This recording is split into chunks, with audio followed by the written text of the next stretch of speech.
Hello, and welcome to Soothing Pod's Sleep Stories. My name is Chris, and tonight I will be your guide as we journey to the countryside of England to discover the secret garden and explore the retelling of this children's book classic by Francis Hodgson Burnett. Before we begin, however, let us take a moment to relax and find comfort in the space that we are in, here and now. Lie down in your bed and close your eyes. Allow yourself to find a comfortable position. Explore the cool, refreshing touch of the sheets against your skin and the weight of the blanket on top of you. This is a place for comfort, for rest. Sometimes we understand rest to mean sleep, but by simply lying here right now and listening to the sound of my voice with your eyes closed, you are resting. Your body is becoming more and more rejuvenated by the second as you sink further into this story with me, and your everyday life sinks further and further into the distance of this moment. You have no obligations. There is no to-do list. There is nothing expected of you. Here and now, you are free to find that comfortable position and embrace that this is a time to do nothing. Here, you can turn your attention to your breath, a simple sensation that we feel all day long. But here, that sensation carries power and promise. Pay attention to how your lungs feel as you take that deep breath in. Feel your chest expand and a lightness fill you as that sweet night air nourishes you. Feel the warmth and comfort that it sends sleepily spiraling through your body. And when you exhale, feel how all your muscles relax and unfurl, melting away the pressure or expectations of the day. Feel them as they grow heavier with that relaxation and sink deeper and deeper and deeper into the mattress beneath you. You are safe here, and as we set out on this journey to the English countryside together, know that you can return to this breathing any time your mind strays, or any time you feel like you need to turn your attention to the here and now. Your breath is always with you, and it has the ability to bring you comfort whenever, if ever, you are in need. Now that we have taken the time to relax and find comfort in the space that we are in here and now, let us begin our story.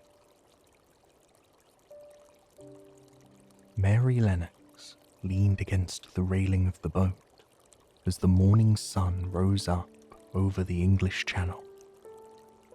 The egg yolk sun seemed to move ever slowly across the sky, almost as slowly as she felt her journey to England had taken her. She took a deep breath of the salty sea air. Once, the briny smell of the ocean waves had made her think of adventure and promise and excitement. But now, they made her think of no such thing. She closed her eyes and let the ocean spray mist across her face as they grew closer and closer to the harbour. She knew that today would be a day of many firsts. For starters, Mary had never been to England, and truly, she had never dreamt that she would be going to England under her current circumstances. She was born at the turn of the 20th century, in what was then a colony of British India, to wealthy aristocratic parents. She had a childhood full of things most girls could only dream of. All the toys she wanted, all the books, all the pets, all the foods. And yet, she was missing something that most people did have. She was missing love and affection. Her wealthy parents never showed much interest in her, so she spent most of her days wandering the wealthy family property by herself, hoping to find something to occupy her mind and make herself feel whole. And, generally, people rarely made Mary feel better. It was in nature, in adventuring across the landscape, that Mary felt like she was her best self. She would awaken as soon as the sun rose and journey into the forests near her house. She would scamper up trees as high as she could go, breathing in the fragrant scents of the tropical forest. For most of the afternoon, she would lie in trees, eating mangoes and other fruits she discovered hanging from the branches, ripe and ready for the picking. It was something that brought her comfort, even on the saddest days. On the day she found out her parents passed, Mary immediately bolted out of the family home and clambered up a tree, grabbing the ripest, juiciest mango that she could find. As the sweetness and tartness of the mango washed over her tongue, tears spilled down over her cheeks. She knew her parents hadn't loved her, but she also knew her life was about to change entirely. And so, there she was, leaning over the railing of the boat, her hand dangling in the sea spray as England grew closer and closer to them. Mary was being sent to live with her uncle, Archibald Craven, who was the husband of her father's sister, Lilias. She had never met Archibald or Lilias, and the idea of meeting more people, of becoming family with anyone, made Mary's stomach churn. You see, Mary was not a girl of kindness, nor understanding or friendliness. She was a girl who lived her life rather selfishly and coldly, demanding what she wanted, when she wanted it, and seeing the world around her with a rather grey lens. But, truly, could you blame the young girl? After quite a long journey, Mary found herself in a wagon heading across the Yorkshire moors. She had never seen a place like the moors before. Meadows seemed to stretch as far as the eye could see, winding up rolling hills and weaving through forests of birch and ash. The moors themselves looked almost as though they had been painted with nature's finest palette. Swaths of pink, purple, orange, and yellow. The colours of wild flowers blooming in the summer sun. Although, today, there was hardly any sun, the moor was blanketed by a thick layer of mist, so dense and magical that it almost made the moor look like it had been plucked out of a fairy tale. Mary took deep breaths as she looked out the wagon window.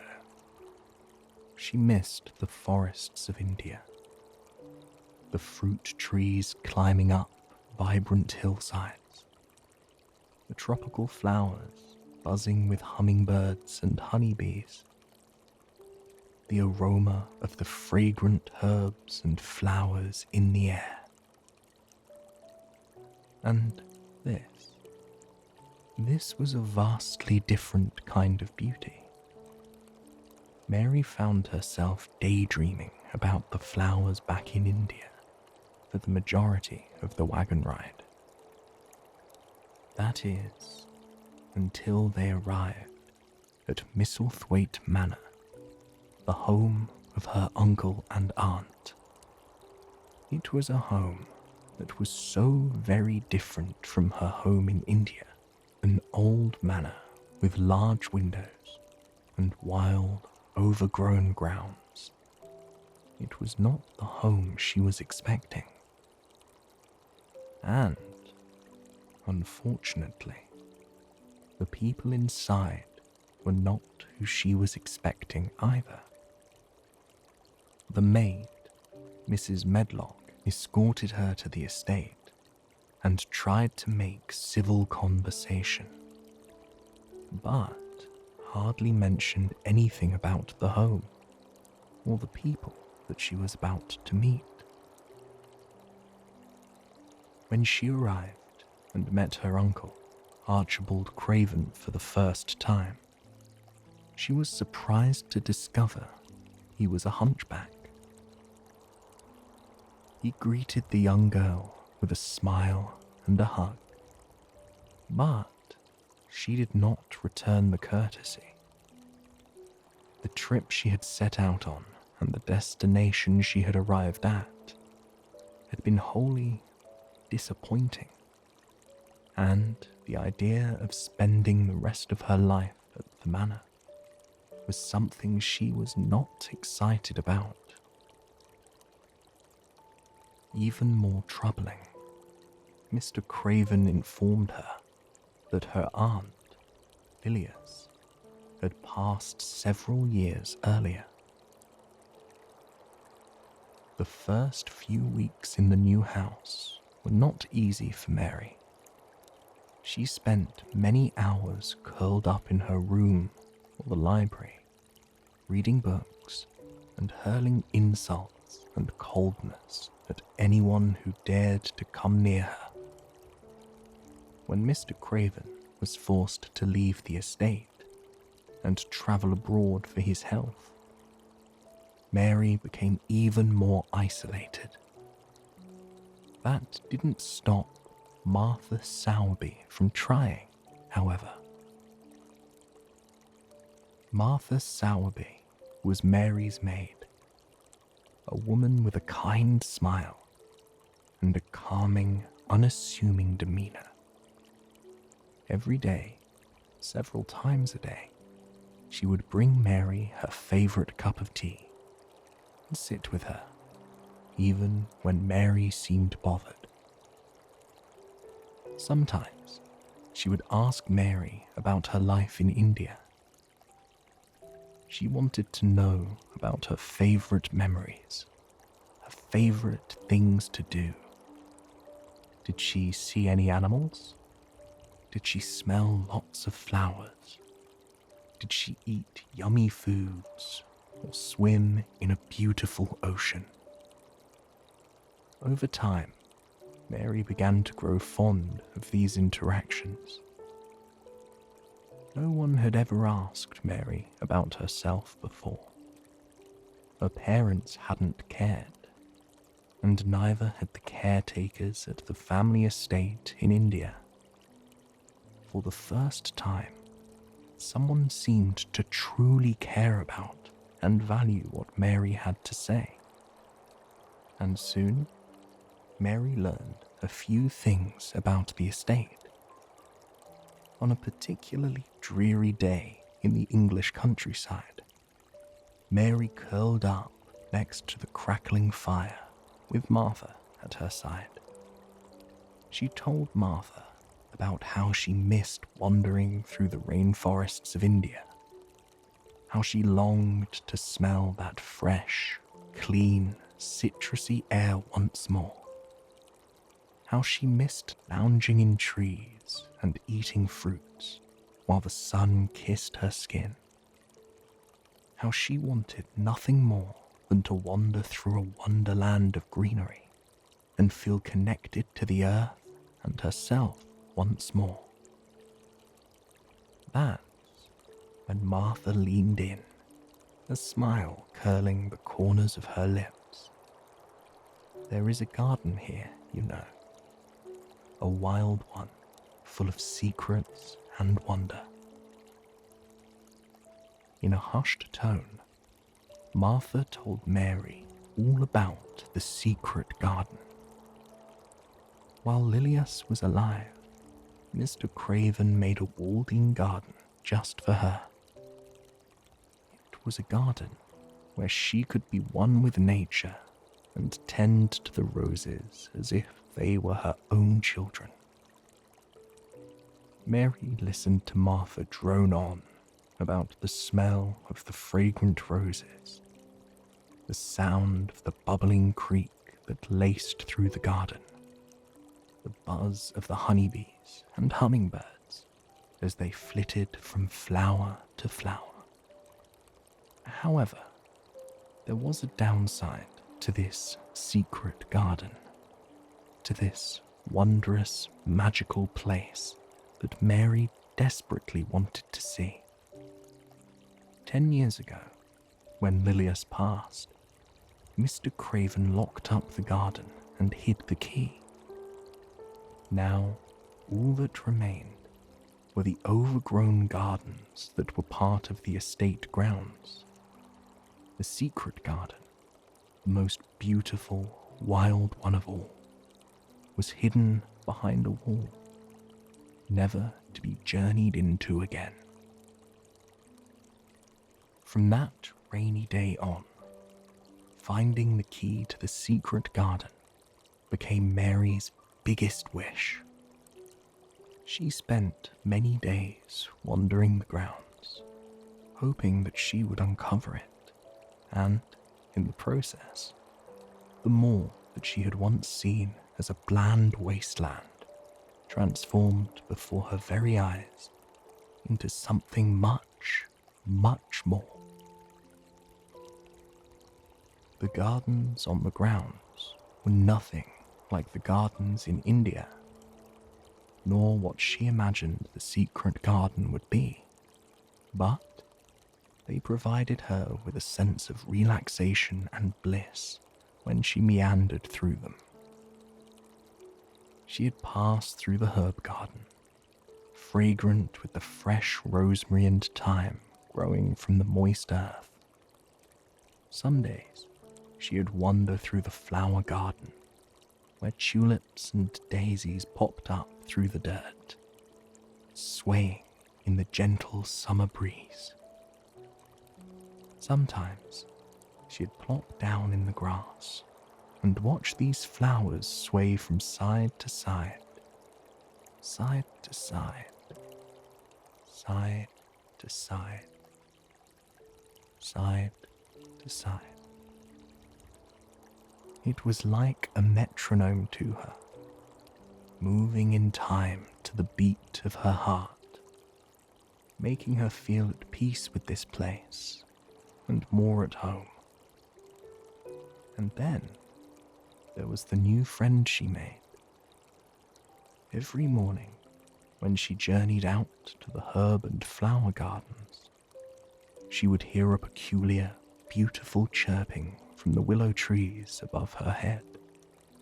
Perched on one of the velvety tendrils of the willow tree, a European robin redbreast sang her song into the universe. She looked like she had been plucked out of a painting and placed on that branch every single morning. Her tawny coat was bright and soothing against the bright blue or hazy grey sky, and the red swathe of feathers on her chest always drew Mary's attention right to her. One morning, while eating her breakfast, Mary extended some crumbs to the beautiful robin, inviting her to eat. The robin munched on the crumbs with fervour before giving Mary a tweet of appreciation and flitting back up to the branches. From that point on, Mary and the robin were nearly inseparable. The robin would follow Mary through the gardens as she walked, stopping to rest with her on occasion and sing a song for Mary. For the first time, Mary really felt like she had a friend. Even when she went inside for the night, the robin would perch in the trees beyond the window of whatever room Mary was in, as if she was keeping a close eye on her, protecting her. And truly, Mary did feel protected, with her bird friend by her side. But that wasn't the only way that Robin was looking for Mary. One morning, Mary stepped outside onto the moor. There was a bite in the air, though it was mid-June. The grounds were blanketed in that thick, beautiful layer of fog that few people are awake to see and enjoy. On that morning, it felt as though everything was moving in slow motion. The dew dripped off the leaves as though they were honey instead of water. The birds snuggled in their nests a little longer, not yet willing to hop out and sing their morning song to the universe. Even the fog seemed to be meandering across the moor like molasses. But the robin and Mary were wide awake. Unlike most mornings, however, today the robin was the one who led Mary around. Mary watched as the bird soared off her branch and dipped and dived around Mary's head, encouraging her to follow. Mary did so with no hesitation. She traipsed through the fog as her friend flew overhead, glancing over her shoulder every now and again to make sure that Mary was following. Mary walked faster to keep up with the robin, a smile lacing her face. She felt like she was going on an adventure with a friend, something she had long dreamt of doing. Sure, they couldn't speak to one another, but they could feel the emotions of one another. Mary could feel the excitement of the robin, the promise and hope of her. And when they reached a patch of dirt at the edge of the forest, Mary knew it was for a reason. She reached down into the dirt, running her hands through it. The smell of the soil and loam filled the air. mixing with the fragrance of fresh ferns and morning dew. It was invigorating, revitalizing, nourishing. But what that dirt was hiding was even more compelling. Mary ran her hands through that soft dirt until her fingers latched around something small and metallic. When she pulled her hand out of the earth and saw the key in the palm of her hand, she had to pinch herself to make sure that she wasn't dreaming. She had seen the lock to the secret garden many times. Nearly every morning she would walk by the gate and run her hands across the lock, dreaming of the day that she would hold the key. And this day was the day.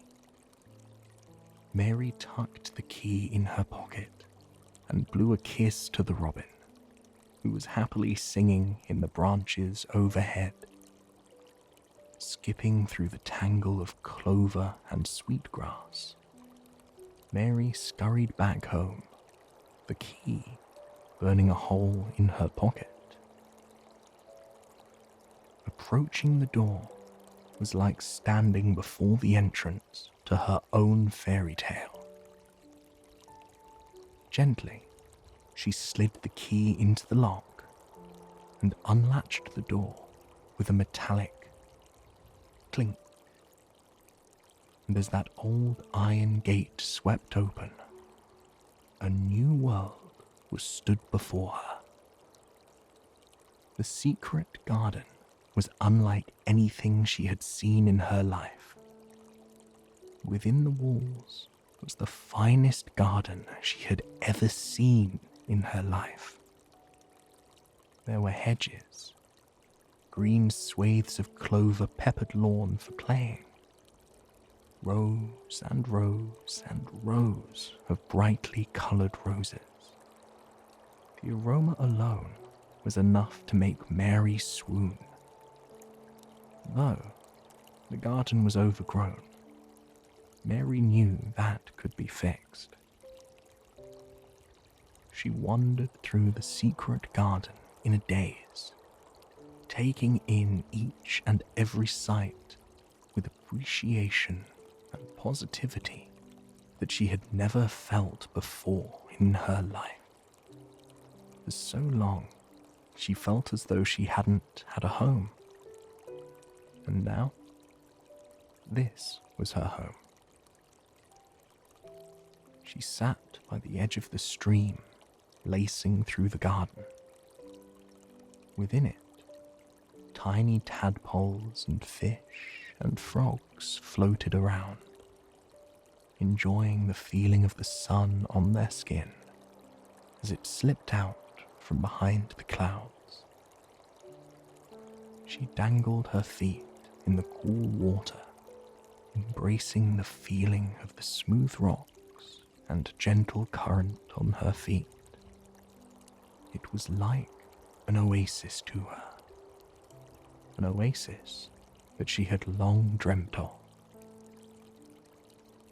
As Mary closed the gate to the secret garden for the first time, she tightly held the key in her hand with a newfound level of appreciation. Her little slice of heaven on earth, her home, the place where she could escape and feel at peace. And that peace in the garden grew increasingly important to Mary, because the castle was feeling less like a home and more like a haunt almost every night. Most nights, Mary couldn't help but notice the sound of someone in the house, a voice that seemed to echo through the halls only after the clock struck 9 p.m.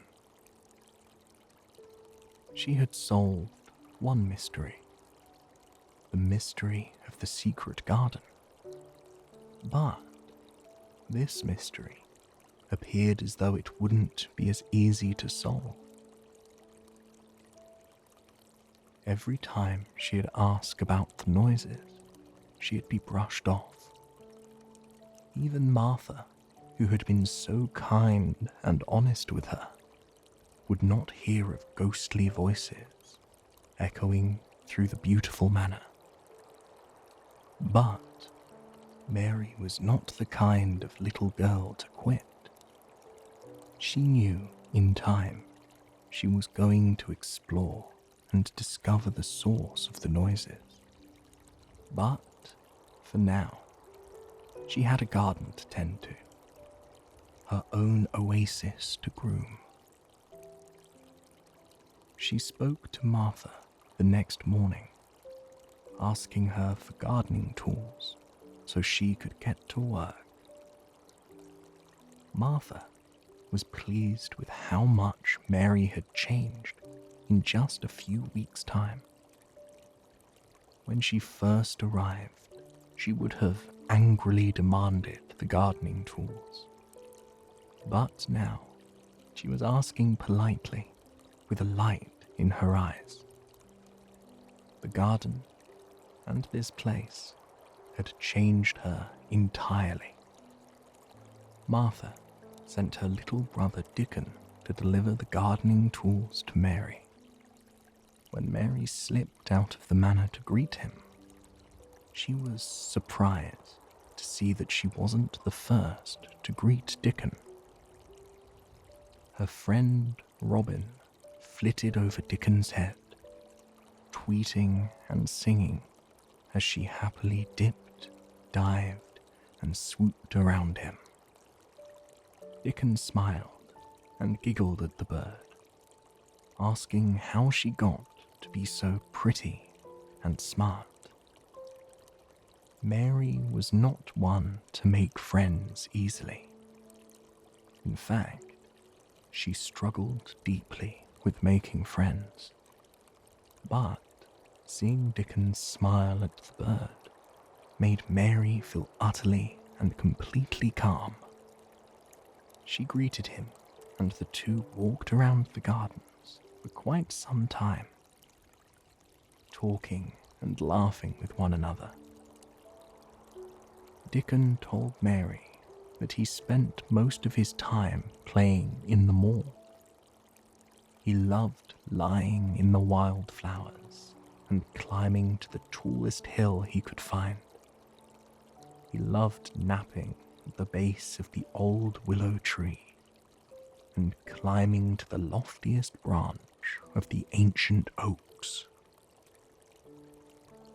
Mary couldn't help but think that these moors were Dickens' India. If he played in them just like she had played in India, didn't that mean she could play on this moor too? The more the two talked, the more connected they felt. Dickon talked about how he wanted to be a gardener when he grew up, and he already felt that he was halfway there, eager to have a new friend, and showed all he knew about gardening. Mary took Dickon by the hand. Overjoyed, she led him to the corner of the estate, to the tall walls of the secret garden. She told him how she had come to find the key, and how she could use his help, caring for the flowers within it. When she swung open that iron gate once more, Dickon looked around in absolute awe. He brushed his hands through the flowers and bushes as he passed them by, his eyes wide with wonder. He told Mary he had never seen a garden so beautiful, so spectacular. With a smile, Mary told him that it was all theirs now. For the next several weeks, Dickon and Mary spent every day in the secret garden. Dickon taught Mary everything he knew about caring for flowers and plants, and Mary ate it up with fervour. Often, the robin would sit in the trees above them, singing the soundtrack of their day. The longer they worked on the garden, the more beautiful it looked. Mary was confident in the changes, confident in the decisions she had made, and, at the same time, there was one more pesky mystery that was swimming in the back of her mind. One night, Mary could hear the mysterious voice drifting through the manor. She rose to her feet and tiptoed down the cool wood and stone halls of the manor, holding her hand against her chest. She followed the sound to the other side of the manor, a section of the house that she rarely wandered into. And it was on that side of the manor that Mary discovered a hidden bedroom. And inside that bedroom, she found a boy, about her age, curled up in a plush bed with blankets and stuffed animals all around him. The boy was surprised to see her. He introduced himself as Colin in a soft voice. As they began to talk, Mary came to learn that the boy was sickly. He had a spine disease that made it hard for him to walk. So, every day, he was confined to this bed in this bedroom where servants tended to his every need. Mary couldn't help but feel awful for the boy, but she felt even worse when he asked Mary when his father was going to return. Colin was the son of Mr. Craven, making him Mary's cousin. He confided in Mary, telling her that he missed his father terribly when he was away. Mary promised to keep Colin company while they waited for his dad to return. And Mary did just that. Every day, she would play in the secret garden with Dickon, and then go speak to Colin until well into the night. Her days that were once full of sorrow and negativity were now full of friends and love. Her days that were once marred with selfishness were now overflowing with selfless acts. One day, Mary confided in Colin, telling him that she had a key to the secret garden. She had been inside and would like it if he could be as well. She also told him stories about the mall and the secret garden. He clung to every word, dreaming that he too could travel through the countryside with Mary and Dixon and visit the garden. With the help of his servants, Colin got into a wheelchair.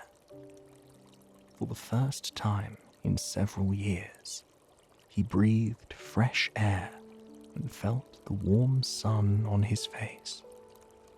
He smelled the flowers and pine trees in the soft breeze. He was whole again. And as he entered the garden, the past few years no longer mattered. He met Dickon, who treated him with kindness and was eager to chat away the afternoon with him. He lay down in the grass with his new friends, relishing the feeling of the soft breeze brushing against his skin. And it was in this garden that Colin discovered that perhaps he didn't have to lie in bed all day. One day, Ben Weatherstaff, the groundskeeper, was surprised to see the children in the secret garden as he was on the ladder cleaning ivy off the wall. When he referred to Colin as a cripple, Colin became upset. Wanting to prove he wasn't, Colin struggled to his feet. Standing for the first time in several years. And every day beyond that, he got better and better. Colin, Mary, and Dickon played in the garden from sunrise to sunset for weeks on end, growing stronger and closer with one another. Soon, Colin could not only stand and walk, but run.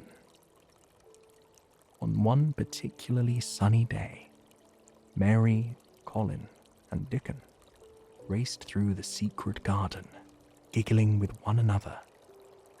Colin crossed the finish line first, throwing his hands up in delight. And at that precise moment, his father, Mr. Craven, wandered through the gate of the secret garden, his mouth ajar in shock and wonder. Overjoyed, the children told Mr. Craven of what they had done. They had revitalized the garden, helped Colin heal, and learned to value a friendship unlike any other. Everyone made their way back to the manor that day, their heads held high, and as they walked in unison, they were reminded of what happens to things when they are nourished, valued, and loved. I hope you have enjoyed this story, and it has brought you a night of peaceful, restful sleep. Please, join me again tomorrow for another sleep story. Until then, sweet dreams.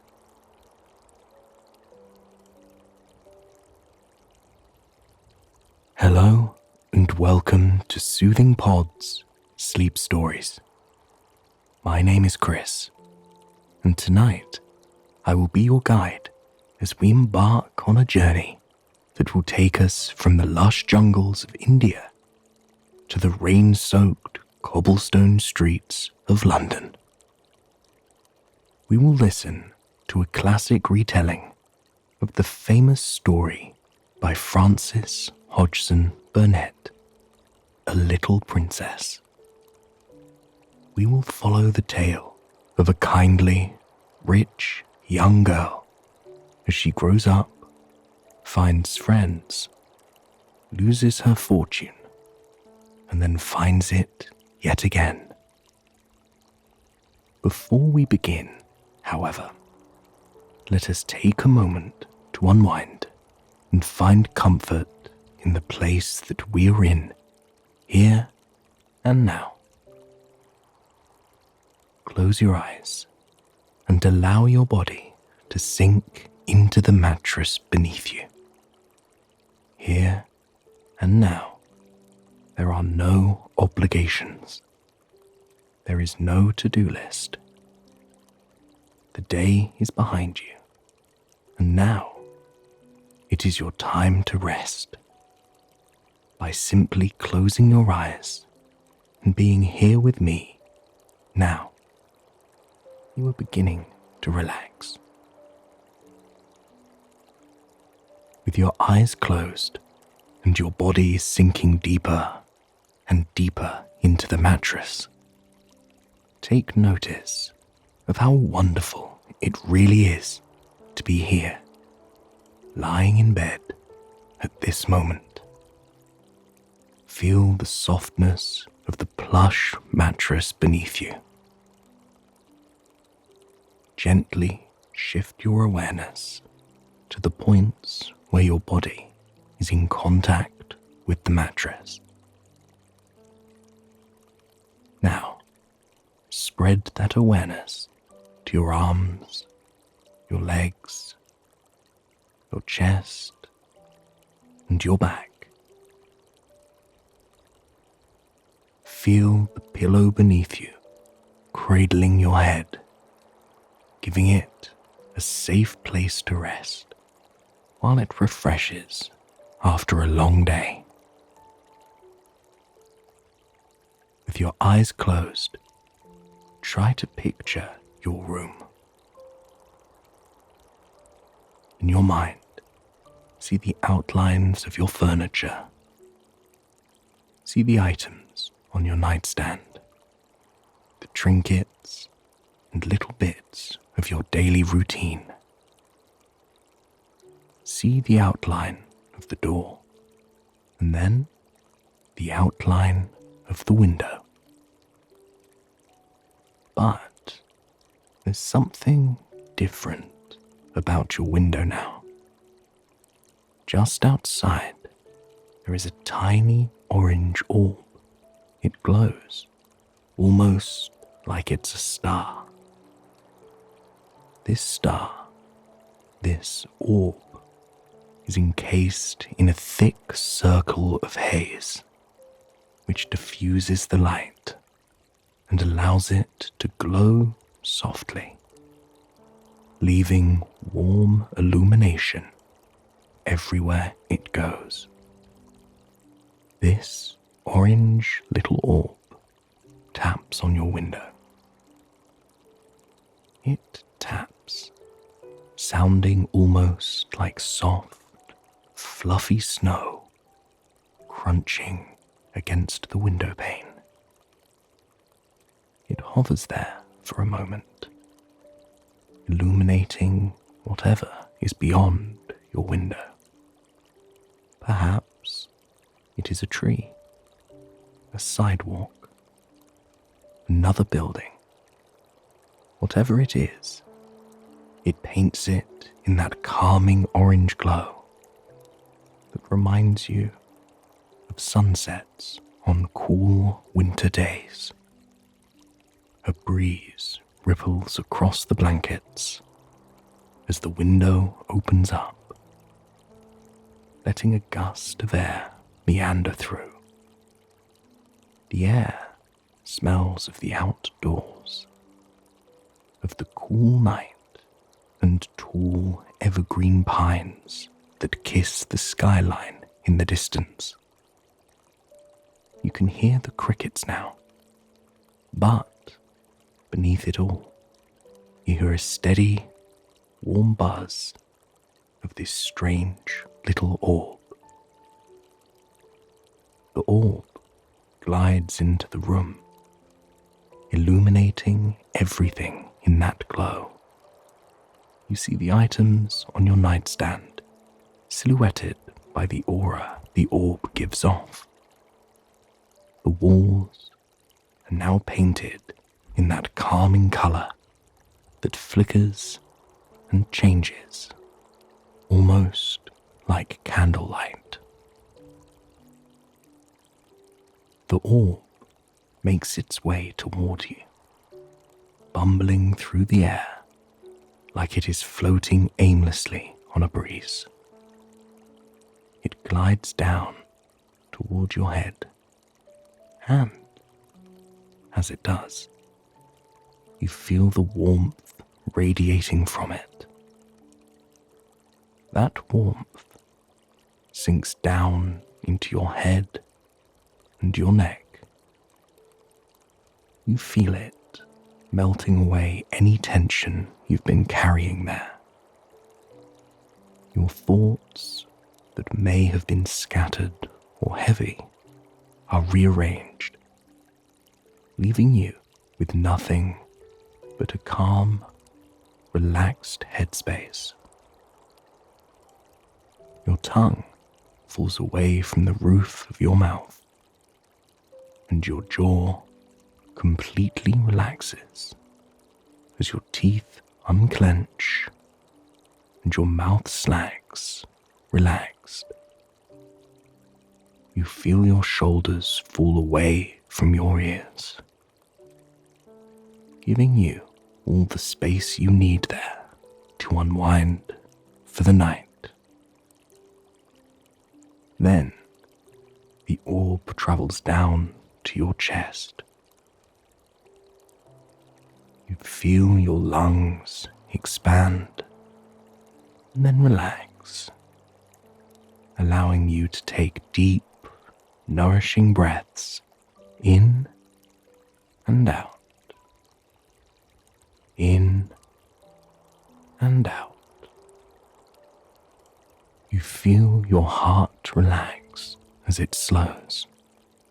It, too, is at peace, moving in rhythm with your long, steady breaths and the energy of the room around you.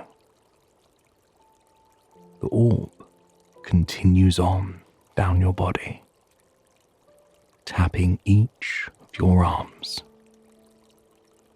You feel your fists unclench and your arms fall weightless, deeper and deeper into the mattress.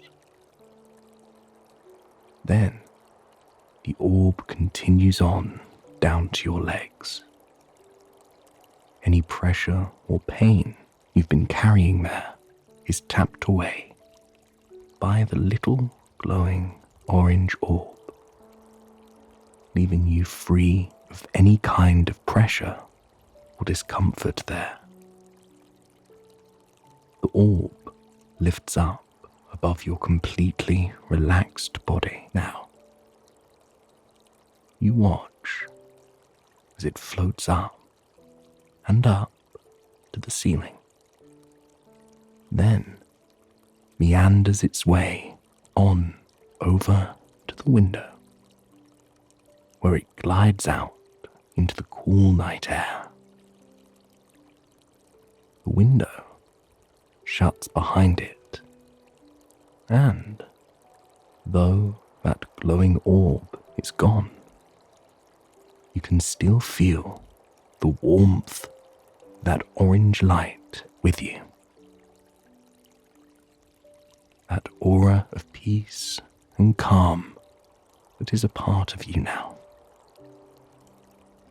If at any point during our story you find your mind going to places you wouldn't like it to, know that you can always return to this exercise, to this glowing orange orb and the light that is always radiating from inside you. Now that we have taken the time to relax and find comfort in the place that we are in here and now, let us begin our story. It was a spring day, and the world was alive. The air smelled of banana leaves and loam, and the bountiful flowers that stretched from the edge of the property all the way into the forest mountains far beyond. And today, the air smelled of one of Sarah's favorite things. It had just rained, washing the landscape in a glossy glow that made this world feel even more magical than usual. And with that rain came the smells of the forest and the garden in full force.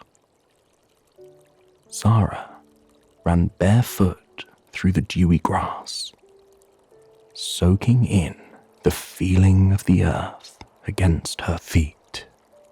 She was a good little 7-year-old girl, a proper 7-year-old girl.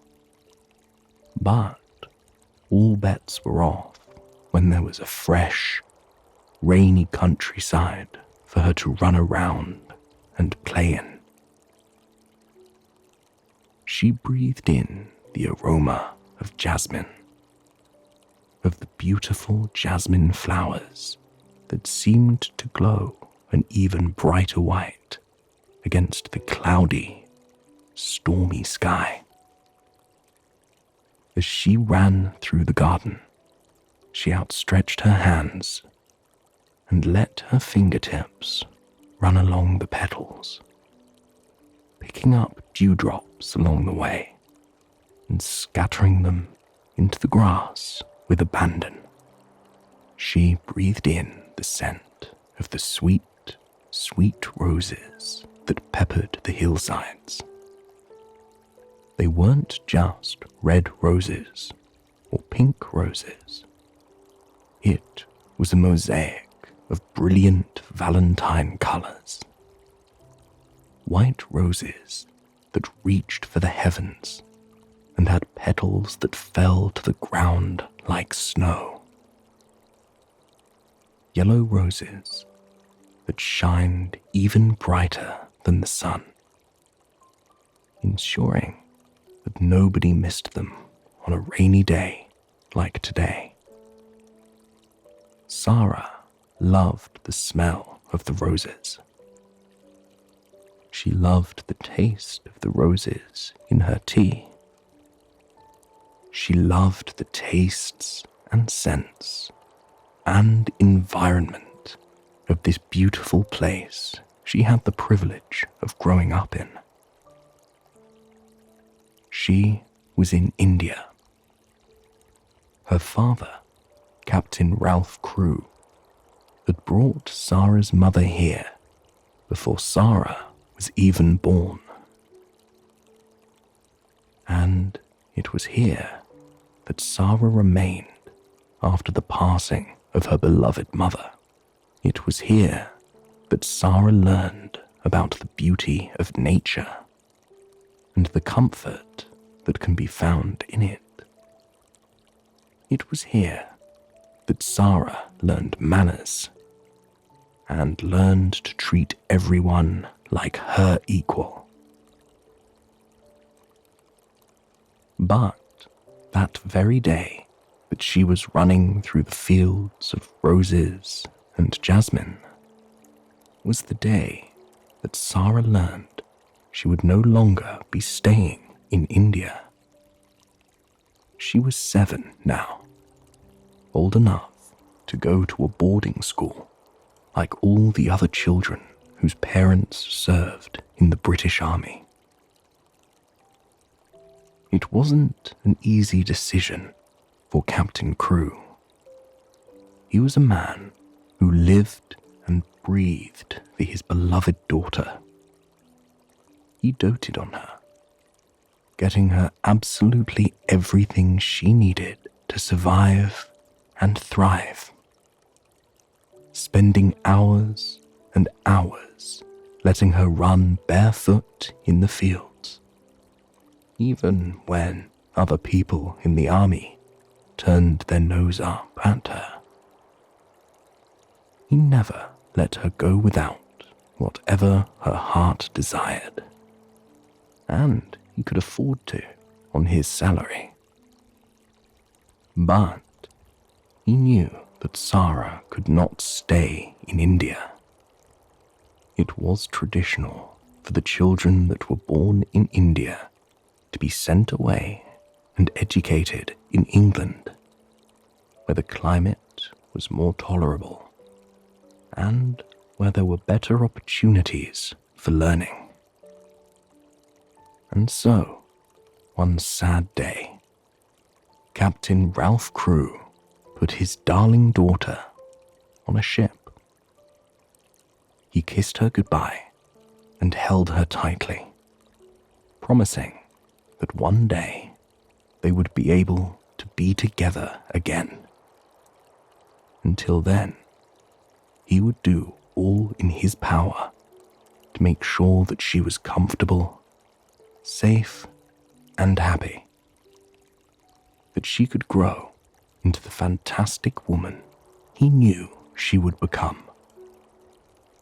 Sarah made the long journey back to England, where she was to study at Miss Minchin's boarding school for girls. It wasn't a terrible school by any means. But it wouldn't have provided the kind of treatment Sarah was used to. Sarah's father couldn't bear the idea of his daughter being uncomfortable or struggling at all. So, in order to ensure he didn't have to, he contacted the headmistress of the school. He gave her copious amounts of money, with orders that his daughter be treated with the most respect and dignity, as that money would allot. He wanted her to live an exceptional life of luxury, even when she was across the world living in a boarding school. And that's exactly what she got. Sarah was awarded things that none of the other girls at the school could even dream of. She had her own private room with her own personal maid to wait on her hand and foot.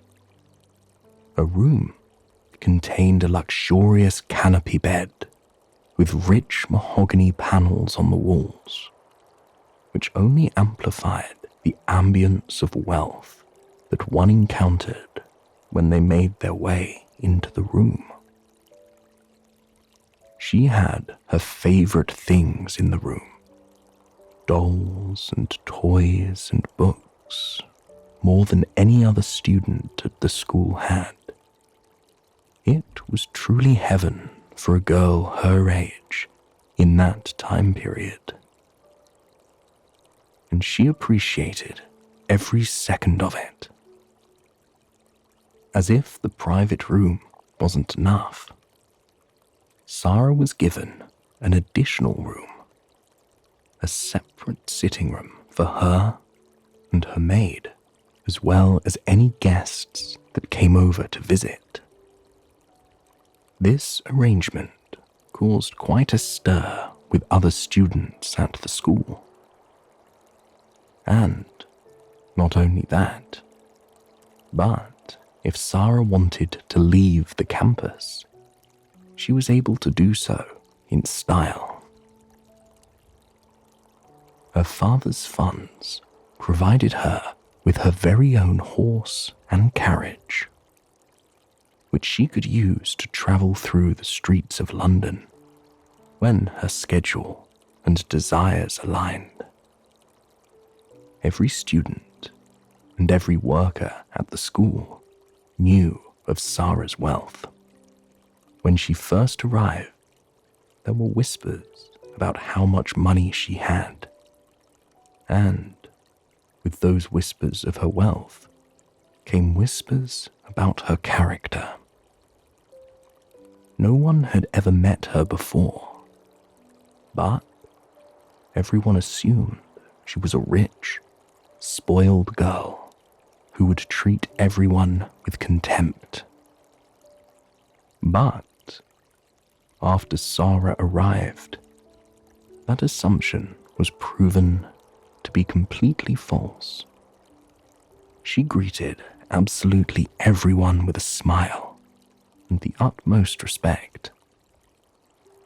People expected her to think highly of herself because of her wealth, and only associate with those who were in her same social standing. But that couldn't have been further from the truth.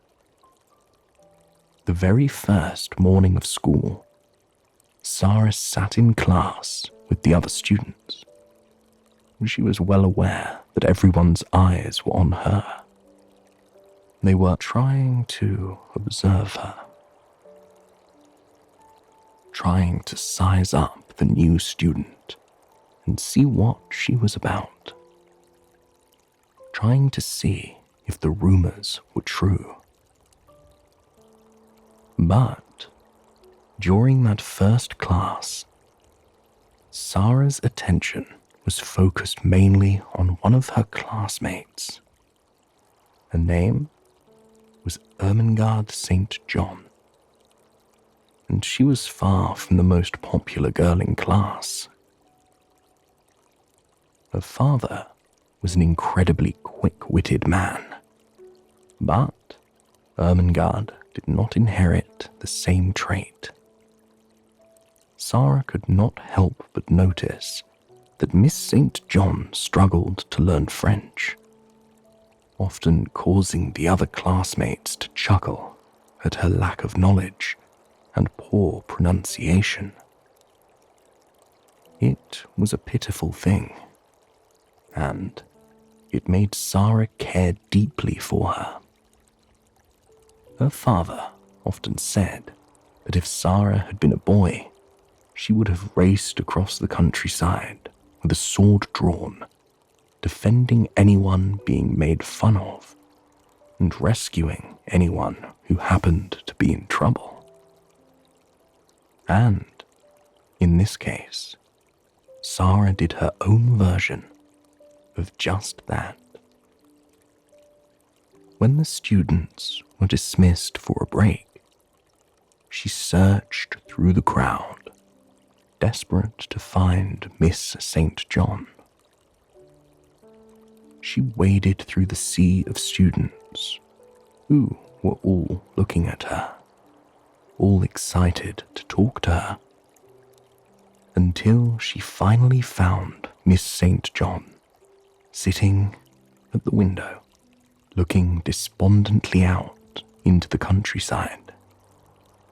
Sarah was sure she was thinking of the students laughing at her and the teacher snapping at her, and it made her desperately want to hold Miss St. John in her arms and tell her everything was going to be okay. Sarah approached Miss St. John and asked her name with a warm smile. When she responded that her name was Ermengarde St. John, Sarah felt a flutter in her chest. She replied, rather excitedly, "Mine is Sarah Crewe. Yours is very pretty. It sounds just like a storybook." Ermengarde blushed, happy to be on her way to making a new friend. She asked if Sarah really liked her name, making sure to tell Sarah that she liked hers as well. The two hit it off. They started to talk about French, and Ermengarde was fascinated that Sarah spoke it at all. Sarah assured Ermengarde that if she grew up around it, she too would have been able to speak it. They felt such a warm camaraderie toward one another that Sarah invited Ermengarde up to her room to meet her favorite doll, Emily. Ermengarde was perplexed and delighted by the invitation. She had heard rumors that Sarah had a playroom all to herself, and as they took a step beyond the grand door of Sarah's parlor, Ermengarde could see with her own two eyes that it was true. Sarah lovingly introduced her to Emily, who was nestled in a chair beside the crackling fire. She told Ermengarde that Emily could walk and talk when Sarah was not around. At least she believed that she could. From that moment onward, Ermengarde and Sarah were the best of friends.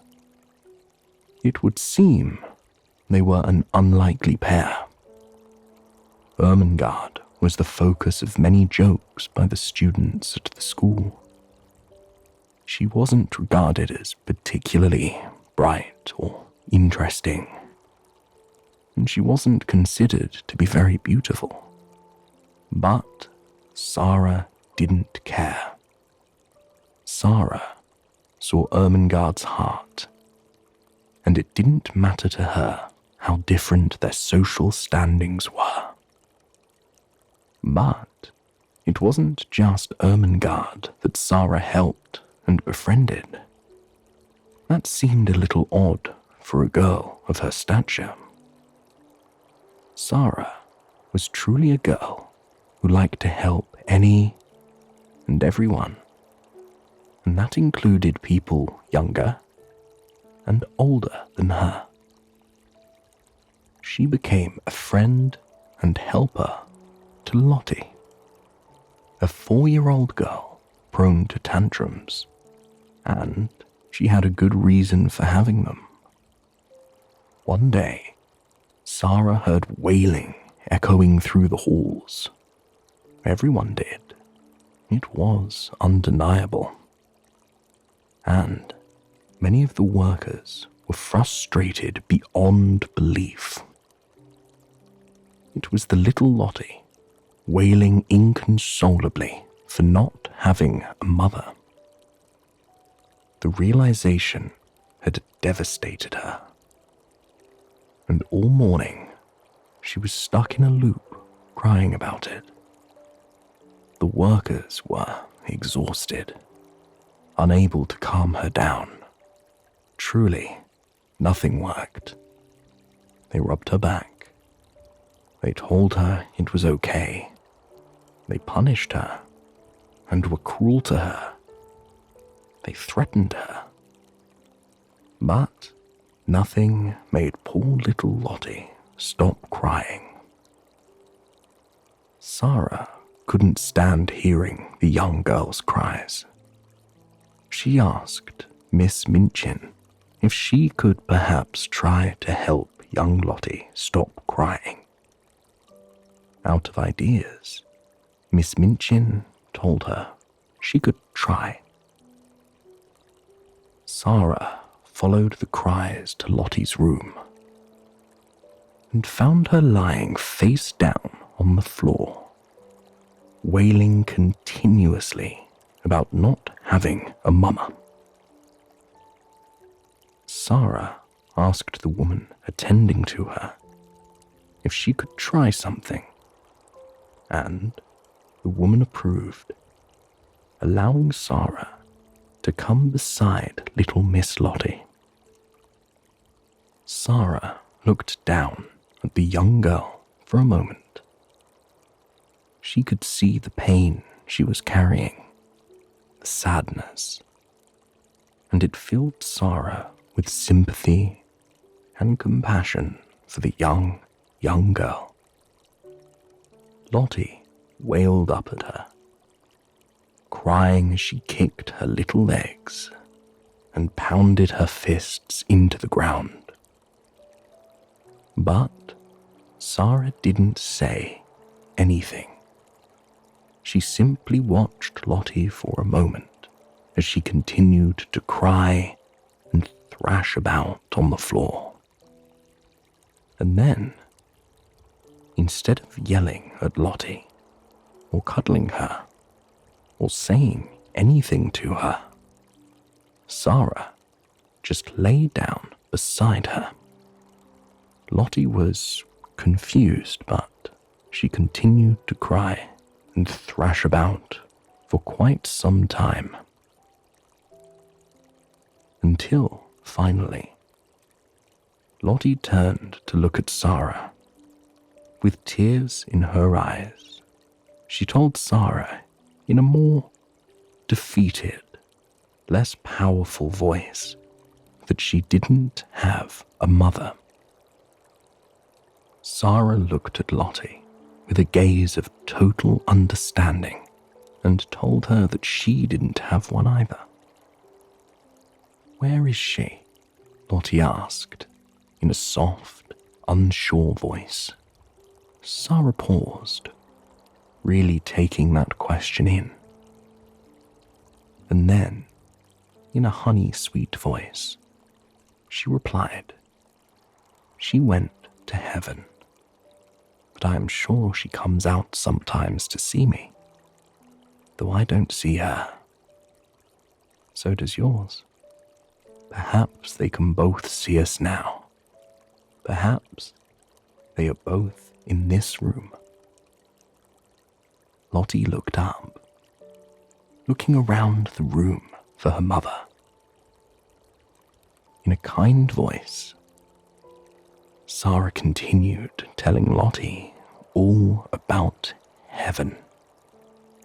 There are fields and fields of flowers, fields and fields of lilies, and when the soft wind blows over them, it wafts the scent of them into the air, and everybody always breathes it, because the soft wind is always blowing, and little children run about in the lily fields and gather armfuls of them and laugh and make little wreaths, and the streets are shining, and people are never tired, however far they walk.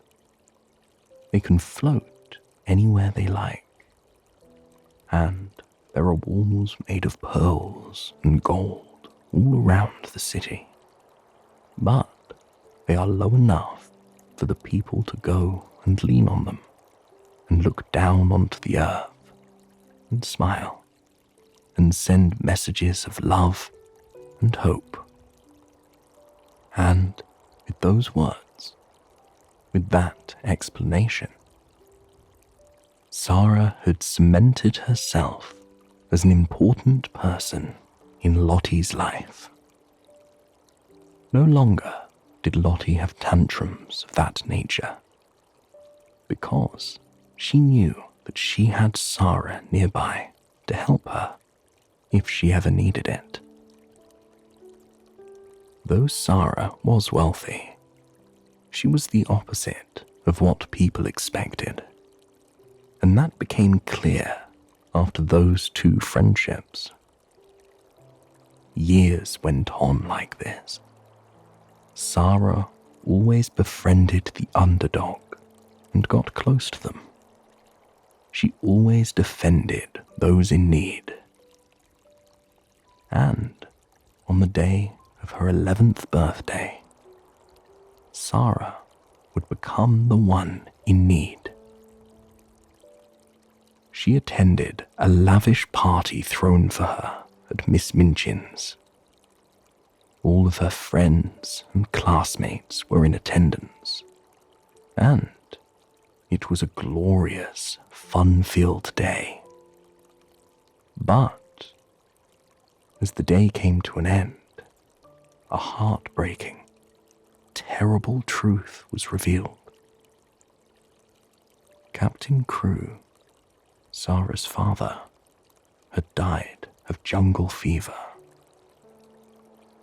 As if this wasn't devastating enough, it turned out that before his death, he invested all his money in a failed diamond mine scheme with his best friend, Mr. Carrisford. In that single moment, Sarah suddenly became a poor orphan. And not only that, but her extravagant parties and needs left Miss Minchin with a series of unpaid bills. Furious with the loss of the money, Miss Minchin took it out on poor Sarah. She took all of Sarah's belongings, except for her beloved Emily. For the first time in her life, Sarah was penniless. She was nothing but a pauper. Miss Minchin ordered Sarah to move up to the cold, dirty attic, where she would live while she worked as a servant to earn her keep in the school for the next 2 years Sarah served as a maid and servant to Miss Minchin while living in those dire conditions. She wasn't given proper clothing for the cold winter, and there were many nights when she went hungry. And though she didn't have a fancy room, a servant, or a plethora of toys and shiny belongings anymore, her friends still came to visit her. Lottie came up to the cold attic often, acting like it was a fun place to be. Even though Sarah and her both knew the truth. Even in the hardship, Sarah had her friends to lean on, and she was incredibly grateful for that. She also leaned on her imagination.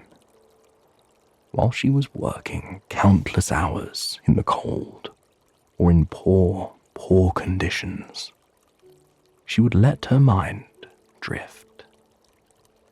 She pretended she was a princess disguised as a servant, or a prisoner in the Bastille. These little games she played made her living situation more bearable, and it made Sarah's heart shine even brighter. One day, she found a coin on the sidewalk. She excitedly bought herself some fresh buns because she was starving. But on the way out of the store, she spotted a girl even more hungry than she was. She gave the buns to the girl, though her own stomach growled. The shopkeeper saw this and wanted to reward Sarah for her kindness. But she had already raced off. Instead, he offered the beggar girl a warm place to stay and a meal, taking her off the streets. But while Sarah was living this challenging life, struggling to survive as a pauper, there was something rather incredible happening. Mr. Carrisford and Ram Das, his Indian assistant, moved to the building beside Miss Minchin's school. Mr. Carrisford had been a business partner of Sarah's father in the diamond mines, which, as it turned out, had not failed at all. In reality, the diamond mines had been immensely successful, and Mr. Carrisford came to England to try and find Sarah and give her the money she deserved as an heiress. But there was one problem. Mr. Carrisford had no idea who Sarah was and where to look for her. For months, the two lived right beside each other. Sarah resided up in the attic, while Mr. Carrisford pored over news articles and sent letters trying to find her. And soon, their paths crossed as a result of highly unusual circumstances. Ram Das had a pet monkey that traveled everywhere with him, and one day, that monkey escaped and climbed across the roof into Sarah's room. When he went to retrieve it, Sarah helped him, and he saw the conditions of her room. He went back and told Mr. Carrisford, who purchased warm blankets, furniture, food, and other gifts for poor Sarah. They left them anonymously in the room, giving Sarah things she desperately needed. Sarah was grateful for the gifts, and in time, her health and wellness began to improve. A few days later, the monkey, once again, meandered into Sarah's room. Sarah returned the monkey, and, after a friendly chat with the two men, she revealed that she was born in India. Mr. Carrisford asked who her father was, and, upon learning the truth, both of their lives changed forever. Sarah was overjoyed at the proposal of staying with Mr. Carrisford and living a carefree life once more. She would get the fortune that was her father's, and now rightfully hers. Sarah spent the rest of her childhood days living with Mr. Carrisford, who was a loving father figure to her. She spent time with her friends that she grew to love at the boarding school, and she spent most of her time giving back to the poor, because she knew what it had been like. I hope you have enjoyed this story, and it has brought you a night of peaceful, restful sleep. Please, join me again tomorrow night for another sleep story. Until then, sweet dreams.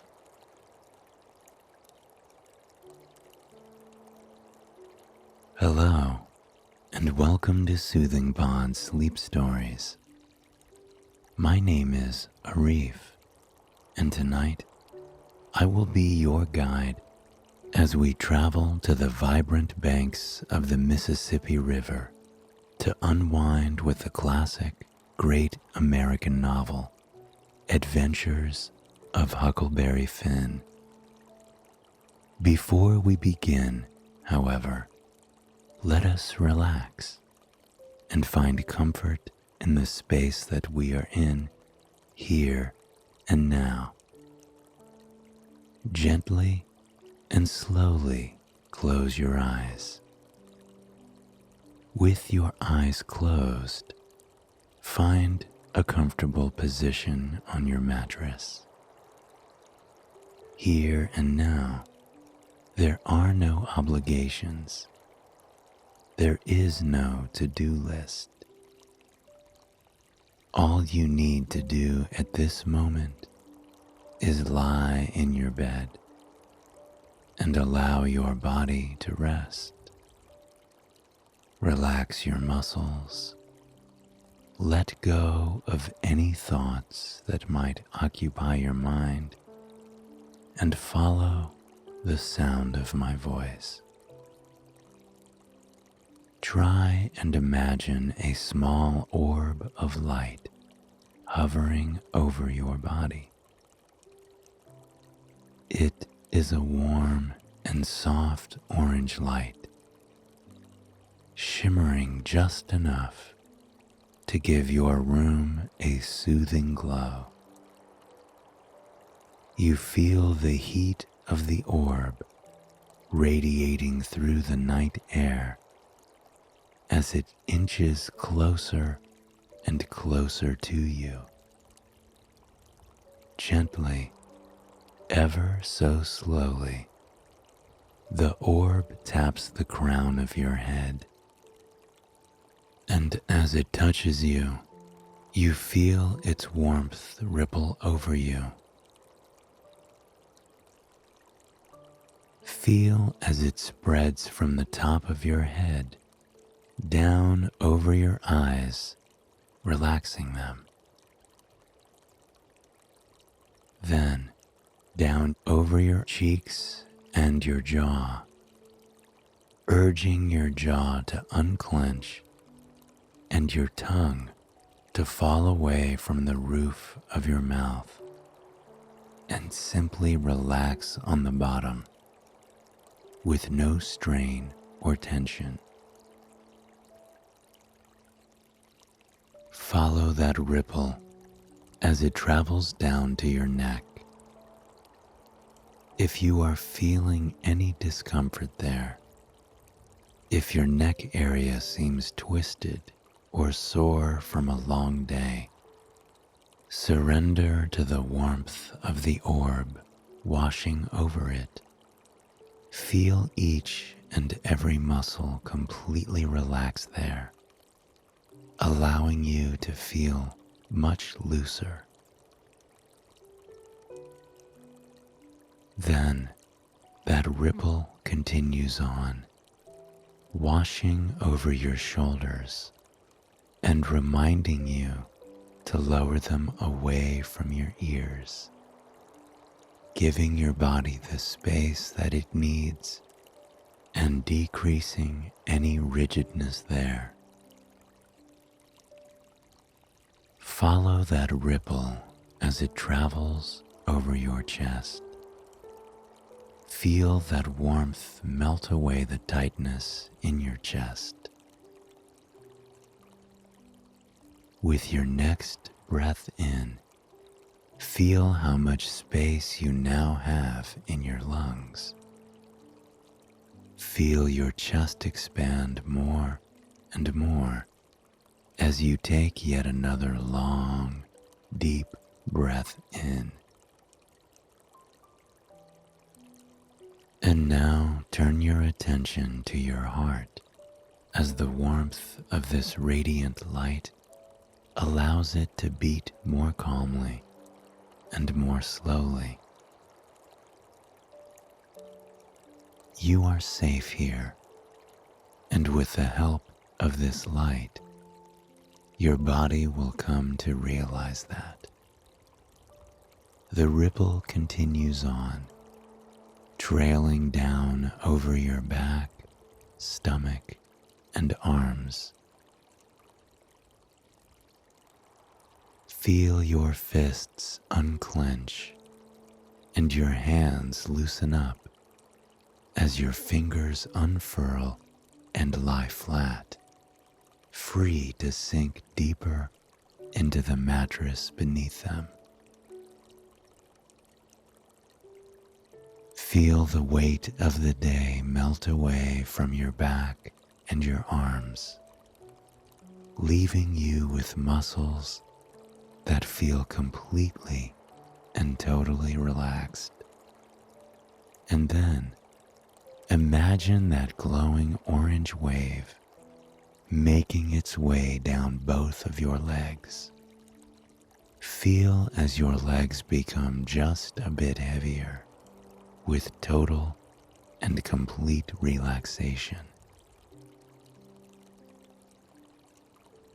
And now that we have taken the time to relax and find comfort in the space that we are in, here and now, let us begin our story.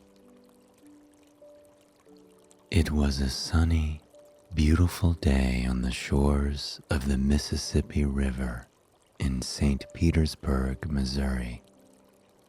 Summer was perhaps the most beautiful time of year along the river. Children were splashing in the water with abandon, soaking up the warm rays of the sun as they played from sunrise to sunset. They would sing songs and laugh and truly appreciate the river in a way that it seemed none of the adults did. The river was their home for many months out of the year. This was where they could get away from chores, get away from the expectations of the world, and just float by, telling stories and watching leaves make their way downstream on the never-ending current that came from far, far upstream. Overhead, the birds were especially boisterous this time of year. They, too, were embracing the beauty and bounty of nature and the great land that they were so fortunate to be born on. They would sing their songs out into the universe as they flitted from blooming branch to blooming branch. The only thing that was ever on their minds was their next meal and how truly beautiful the day ahead of them was. The adults, of course, found their work on the river. They'd sail in boats of all kinds down the river to the next town to sell goods and do business deals. Some of the boats were flashy, while some were mere canoes.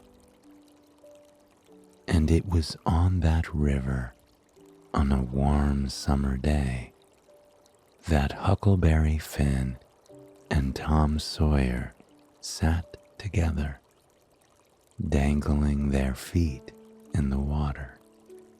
The boys were blissful, soaking in the sun overhead and savoring the refreshing feel of the water running over their calloused feet. But Huck Finn and Tom Sawyer were fairly far from your average kids. As a result of past adventures and fearless spirit imbued on them by the mighty Mississippi, each of them had come into a considerable amount of money. And if anyone had needed it, it was poor Huck Finn.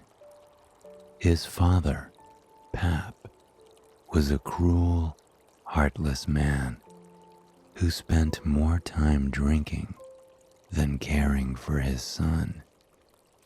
In fact, Huck knew that his father didn't care for him.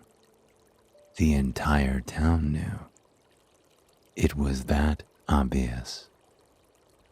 So, Huck was put into the care of Widow Douglas and her sister, Miss Watson.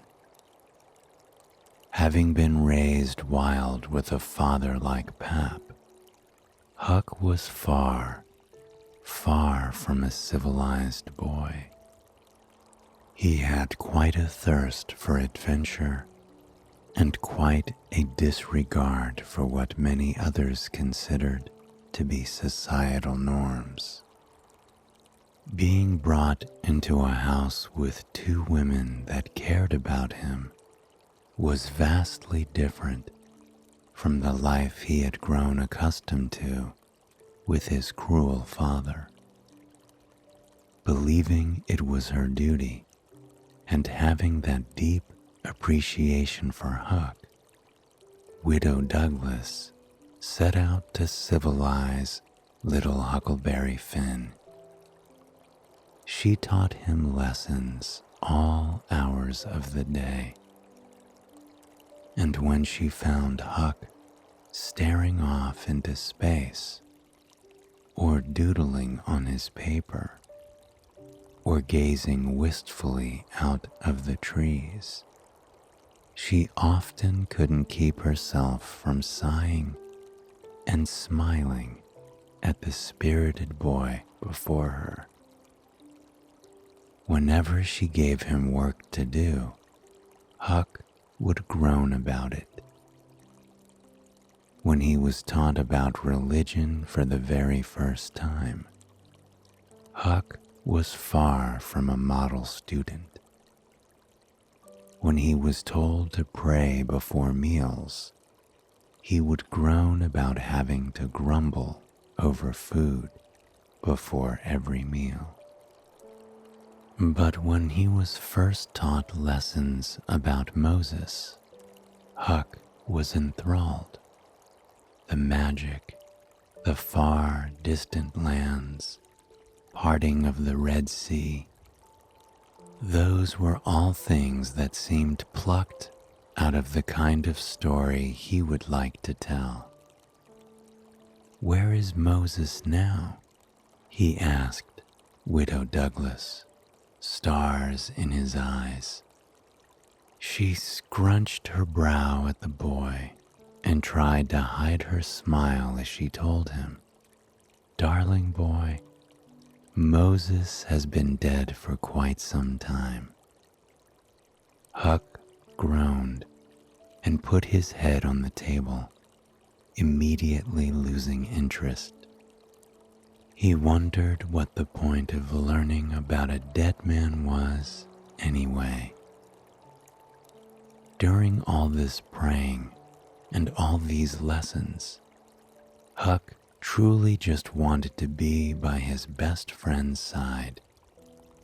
Tom Sawyer was the greatest thing that ever happened to him.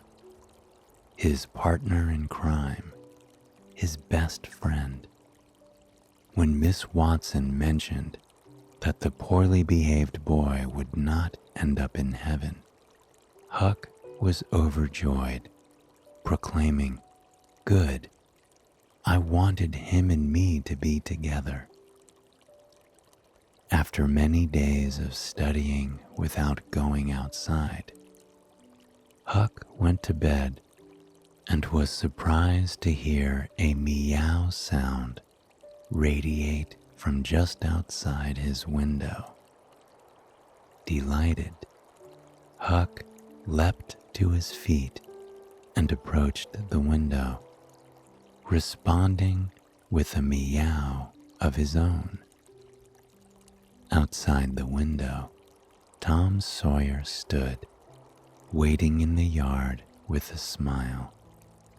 The two traipsed out that night, having to hide from Widow Douglas's slave, a kind man named Jim. The next morning, the two inseparable friends were able to escape Huck's lessons for the day and travel by boat to a cave.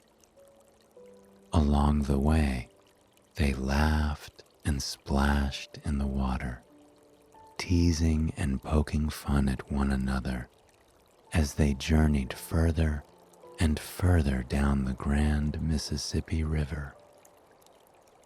Huck was relieved to finally be free of the books and prayers that awaited him back home with Widow Douglas. He was where he belonged, out in nature with his friends that would soon become a gang. But not just any gang. They were to become a band of robbers dubbed Tom Sawyer's Gang. It was an ambitious goal for a group of children. They were to sail the Mississippi, finding gold and adventure wherever they went. But about a month after Tom's gang was created, everyone quit. They had spent a lot of afternoons on the river and in the cave, but had certainly not done any robbing or kidnapping, which made having a gang seem a tad bit unnecessary. And though the gang was no more, the fun the children had together went on for months and months. They spent those summer days on the river, sailing up and down in the sun and telling stories to one another. Huck often narrowed his eyes at Tom's tall tales of genies and magic lamps and groups of people with camels, but there was nothing he would rather hear as he dangled his hand into the water and closed his eyes, floating along the river completely at peace. In autumn, when the water was becoming too cold to swim in, the children took their adventures to the woods, where they would traipse through the autumn-painted forests, gazing up at the trees that were ablaze with red, orange, and yellow. They would leap into the leaves with a flourish, sending the leaves scattering across the forest floor like nature's confetti. On occasion, Widow Douglas would bake a fresh apple pie for the boys, giving them a little taste of the bounty of the land. And soon, winter swept across the land. The Mississippi first became sluggish, then peppered with ice and snow. The forests were breathtakingly beautiful.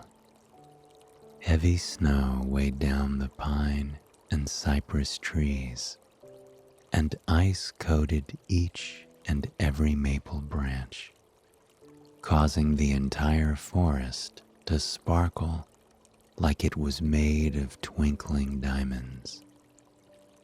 The winter was time for sledding and snowball fights, and all the other adventures that boys Huck and Tom's age enjoyed so dearly. By winter, Huck had started to really improve in school. Finally, he was able to read, and teachers noticed many other changes in the young boy, thanks to the help of Widow Douglas. But one winter day, Huck's joyful demeanor was tested. Outside of his window, he spotted a man's boot prints in the snow, and in that print, Huck could see 2 nails crossed on the boot, 2 nails that he recognized. Huck knew that it was his father's footprints. Pap had been here. Scared, he raced to the judge in charge of the fortune he had previously acquired, begging the judge to buy his fortune for $1. The confused judge agreed and watched as Huck raced back to the house. But when Huck went into his bedroom, he found his father waiting for him. Huck's father was not a good sight. He was an angry man, a cruel man. He was angry at Huck for learning how to read, angry at Huck for wanting to be better than him. When Huck told Pap that he didn't have the money anymore, Pap called him a liar. He disappeared into the night, stealing Huck's last dollar so he could journey off to buy something to drink. But the next morning, things got worse. Pap showed up at Judge Thatcher's, demanding that he get Huck's money. Judge Thatcher and Widow Douglas argued with Pap, trying to get custody of Huck away from Pap. But the new judge in town refused this wish, telling them that he would never separate a father and son. After several long days, Pap kidnapped Huck, taking him deep into the woods to live in a secluded cabin on the shore of the Mississippi River in Illinois. Locked inside there, as his father journeyed through the countryside, Huck felt helpless, and yet he found himself dreaming of brighter days to get by. He thought of those long summer days with Tom. He thought of how the cool water of the Mississippi felt on his sun-kissed skin. He thought of the sounds of the birds that swooped down into the water as the sun began to set.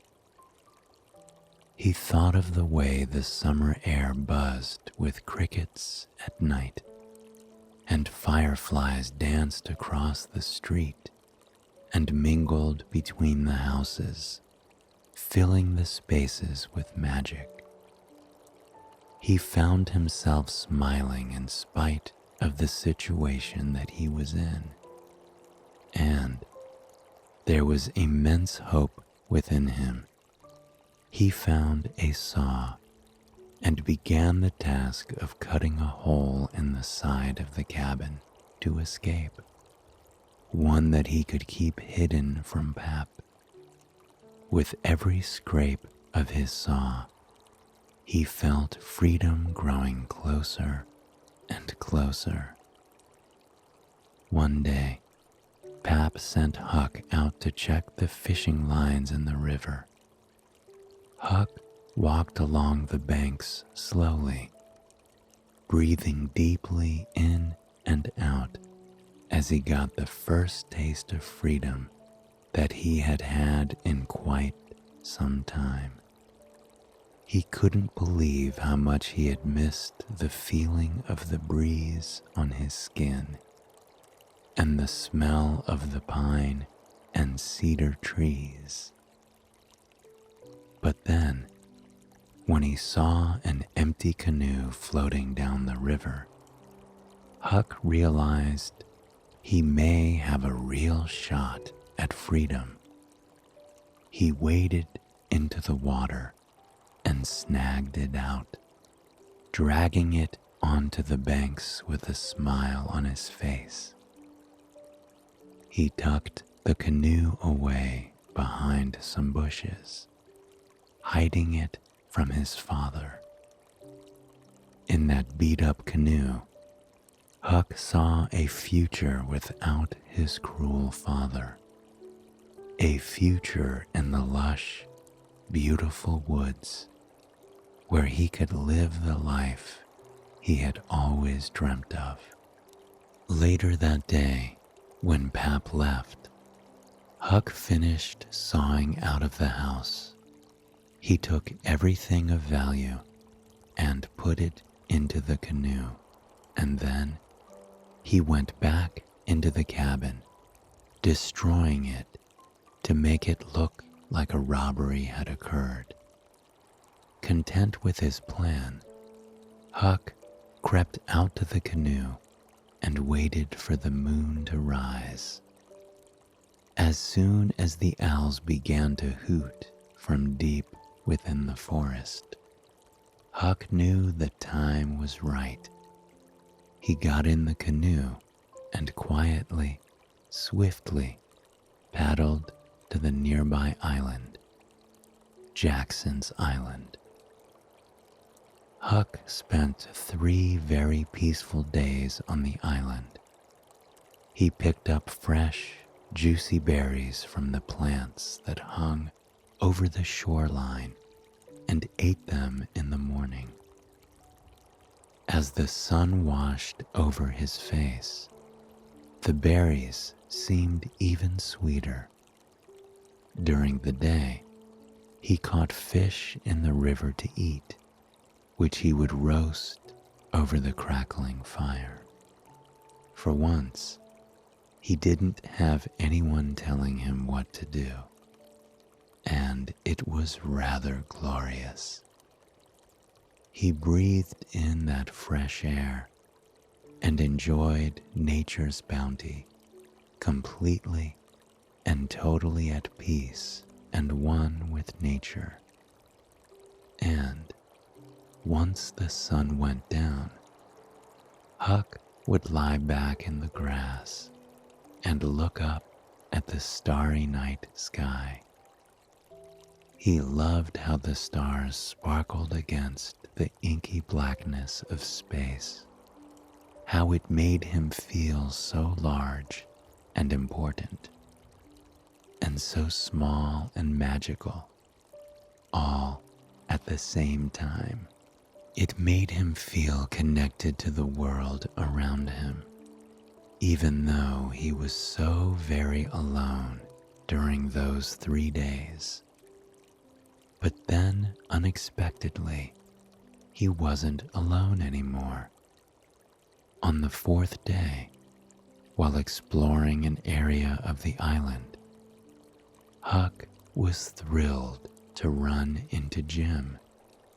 He was pleased to finally have some company in Jim, but that happiness was short-lived. Jim told Huck that he was on the run, since he had reasons to believe that he was to be sold, and he wanted to leave before Miss Watson had a chance to do that.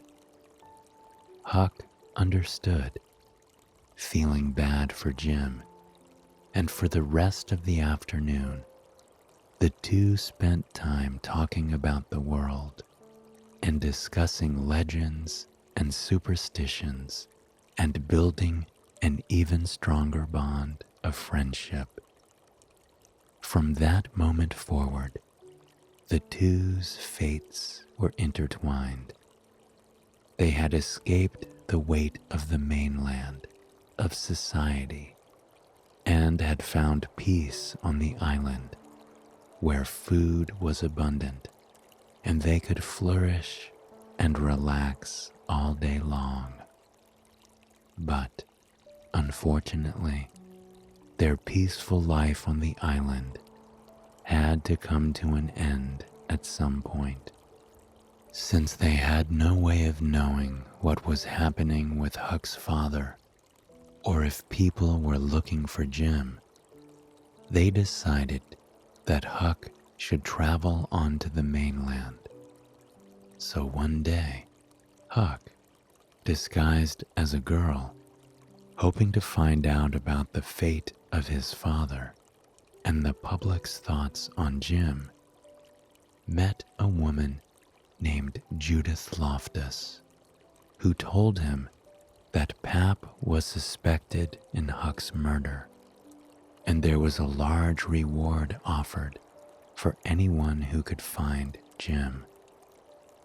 Her husband spotted smoke on Jackson Island and was planning to search it that night in pursuit of Jim. Huck raced back to the island and relayed the news to Jim, and they agreed they needed to leave. As the sun began to set over their peaceful little haven, they floated downstream. Huck watched the island fade into the distance. The two constructed a wigwam on their raft and spent several days floating downriver, traveling by the moonlight in order to stay hidden. Though they were on the run, Huck didn't mind. He loved the way the moon sparkled over the water at night, the way it illuminated each wave with a silvery glow. Some nights, he would count the stars with Jim, whispering the numbers under his breath as he gazed up at the sky in wonder. Many nights, the two would talk about their views on the world. Though they were on the run, heading north to the Free States, they felt more free floating down the river together than they had for most of their lives. They talked of their past and their future. Jim spoke of his hopes to get a job in a free state and raise enough money to bring his wife and kids to live with him. Huck spoke of the adventures he wanted to go on, of all the exciting journeys ahead of him, now that he was free of his father. Jim and Huck grew close to one another over these long few days.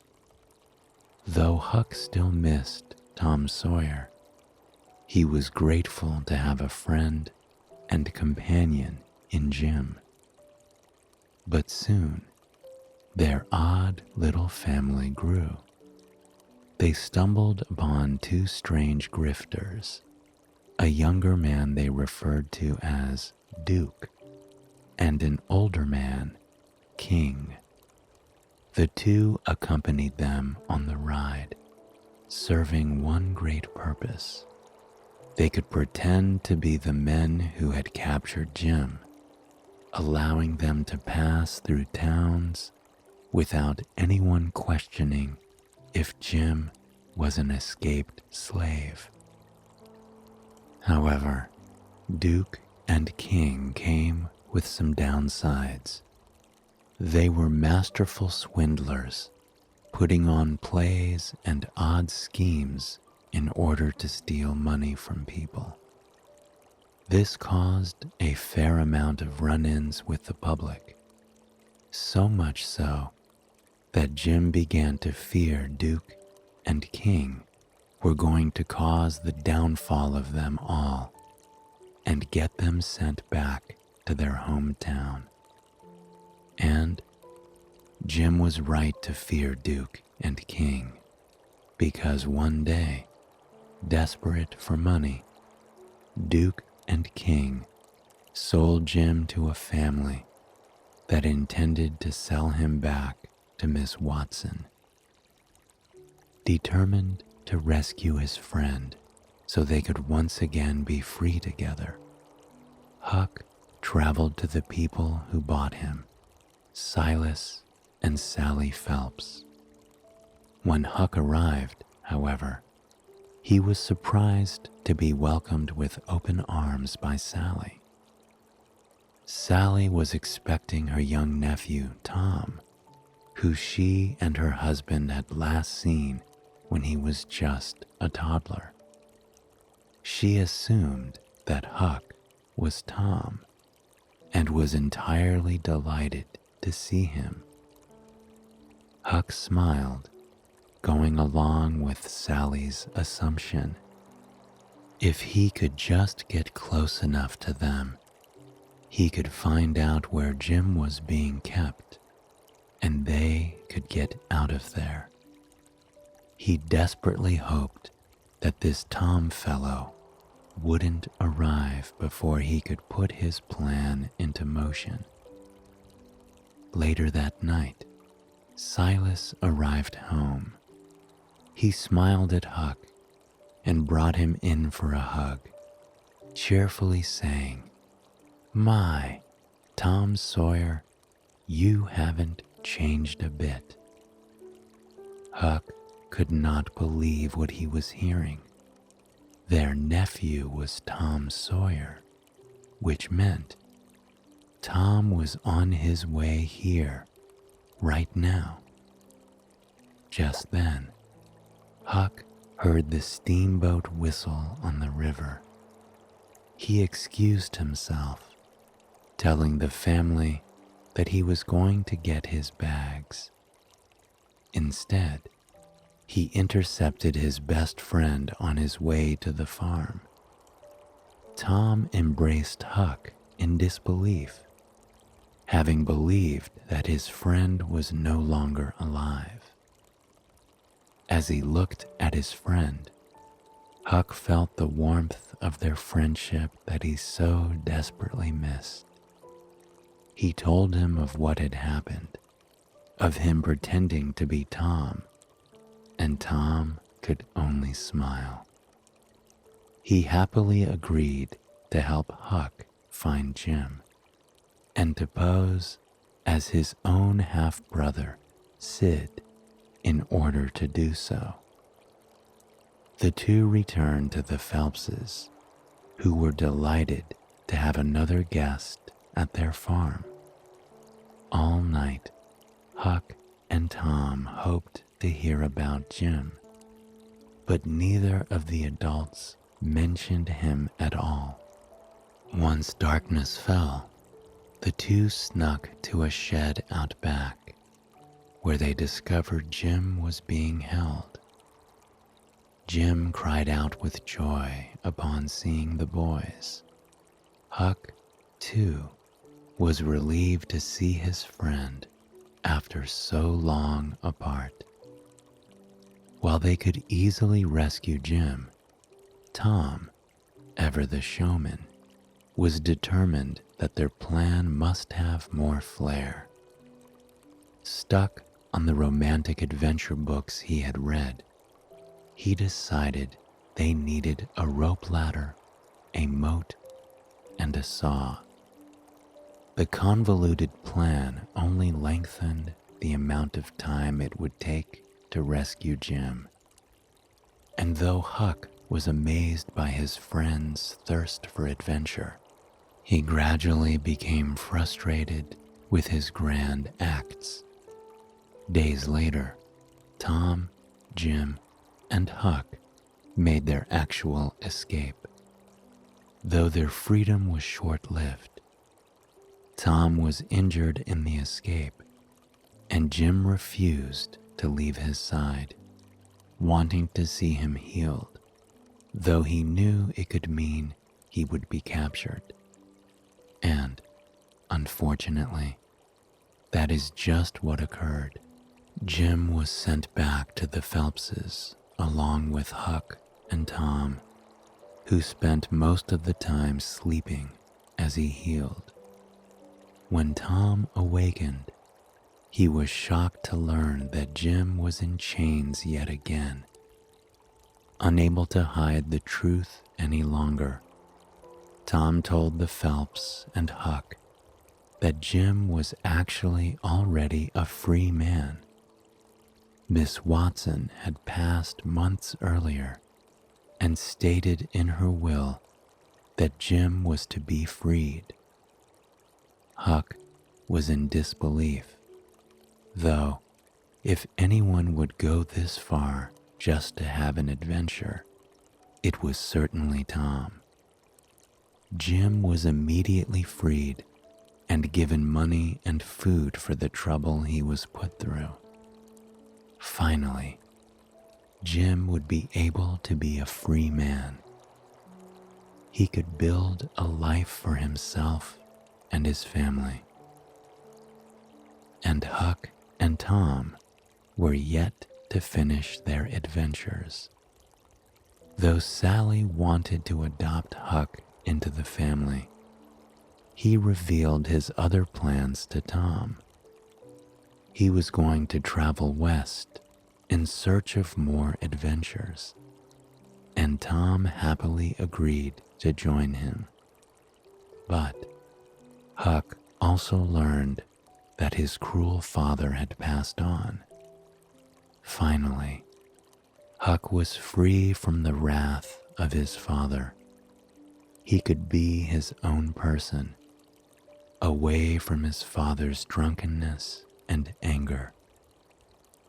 That night, Huck, Tom, and Jim sat and looked at the stars. They swapped stories as they watched each and every star twinkle against the inky black sky. Tom told the most colorful stories, and Huck and Jim clung to every word, their eyes wide with wonder. They all had a bright future ahead of them, a future that was forged through friendship and adventure. I hope you have enjoyed this story, and it has brought you a night of peaceful, relaxing sleep. Please join me again tomorrow for another sleep story. Until then, sweet dreams.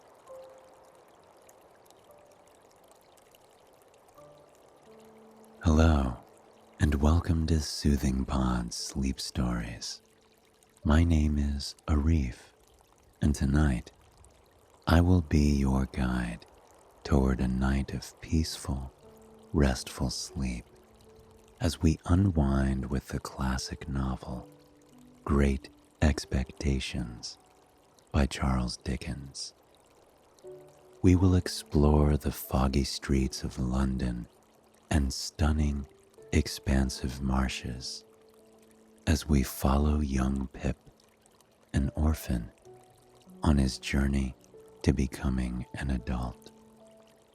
Before we begin, however, let us take a moment to unwind and find comfort in the space that we are in, here and now. Close your eyes and allow your body to sink into the mattress beneath you. Really feel the weight of your body as it sinks deeper and deeper down into the mattress, releasing any tension that it may be carrying. Here and now, there are no expectations. There is no to-do list. You have done all you need to do for the day, and now you are relaxing. By simply closing your eyes and listening to the sound of my voice as I guide you through our story, you are beginning to rest. You are giving your body the gift it deserves by nourishing it.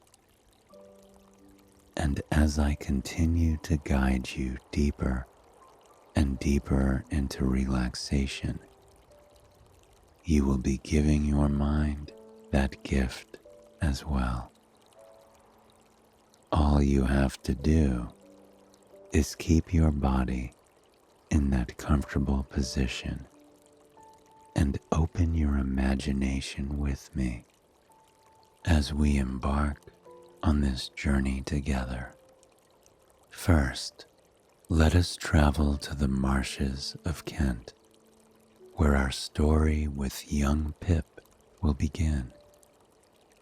With your eyes still comfortably closed for a moment, I want you to try and imagine that your room is filled with fog.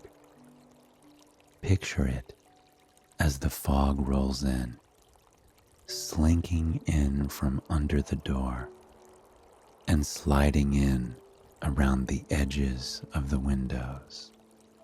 It is thick and white, like clouds that have dropped from the heavens and rolled into your room to give it this magical feel. As you breathe in, feel the cool, stormy air that the fog brings with it. In the air, taste the aroma of willows, black poplar trees, and forest loam, all mingling with the unmistakably refreshing scent of the fog itself. And as you breathe out, imagine that fog rippling away from you, blown back by your breath as you exhale any tension or stress that you have been carrying. With your breath, you are giving yourself permission to truly relax. Imagine the fog slowly sinking down over your body. As it does so, you are enveloped in this blanket of white. It is cool to the touch, and yet it causes your muscles to relax. Feel as the fog washes over your face, encouraging you to stop squinting your eyes and to simply allow them to be naturally closed. Feel as the fog washes over your jaw, encouraging you to lower it, allowing it to naturally fall without clenching your teeth. As you unclench your jaw, feel your ears tense less and your neck relax more and more. Feel as your tongue falls from the roof of your mouth, landing on the base instead, where it belongs. Then feel the blanket of fog as it rests gently across your chest. As it sinks down against you, notice any tension you may be carrying in your chest. If your breaths are short and shallow, try to slow down the pace.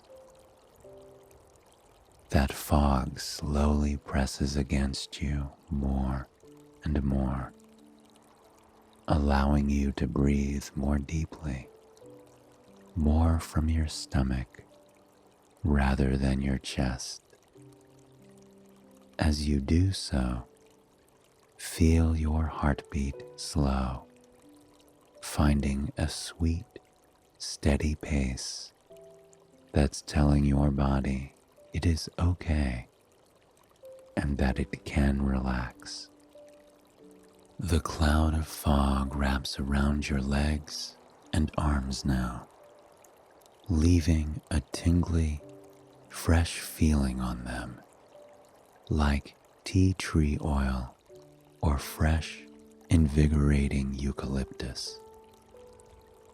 As it provides you with this sensation, it urges you to let your hands and feet relax fully, letting go of any tension in them. Your fingers unfurl and spread out on the mattress or around the blankets. The weight of the day that you've been carrying in your legs and your shoulders melts away. And now that the fog has touched upon your muscles, allowing them to relax more and more, it lifts slightly, dancing across your ceiling. In it, you can almost see the shadows of trees, the faint outline of clouds that are a monochromatic mosaic in the sky, in a strange place, on a strange day. In the distance, you can hear the sound of a horse clomping down a cobblestone street. And far, far in the distance, you swear you can hear the angelic song of carolers as they sing into the cool December air.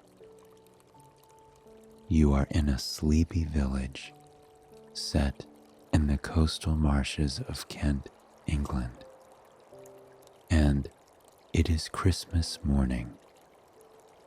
And far down the road from you, there is a little boy who is about to meet someone who will change his life, whether he's aware of it or not.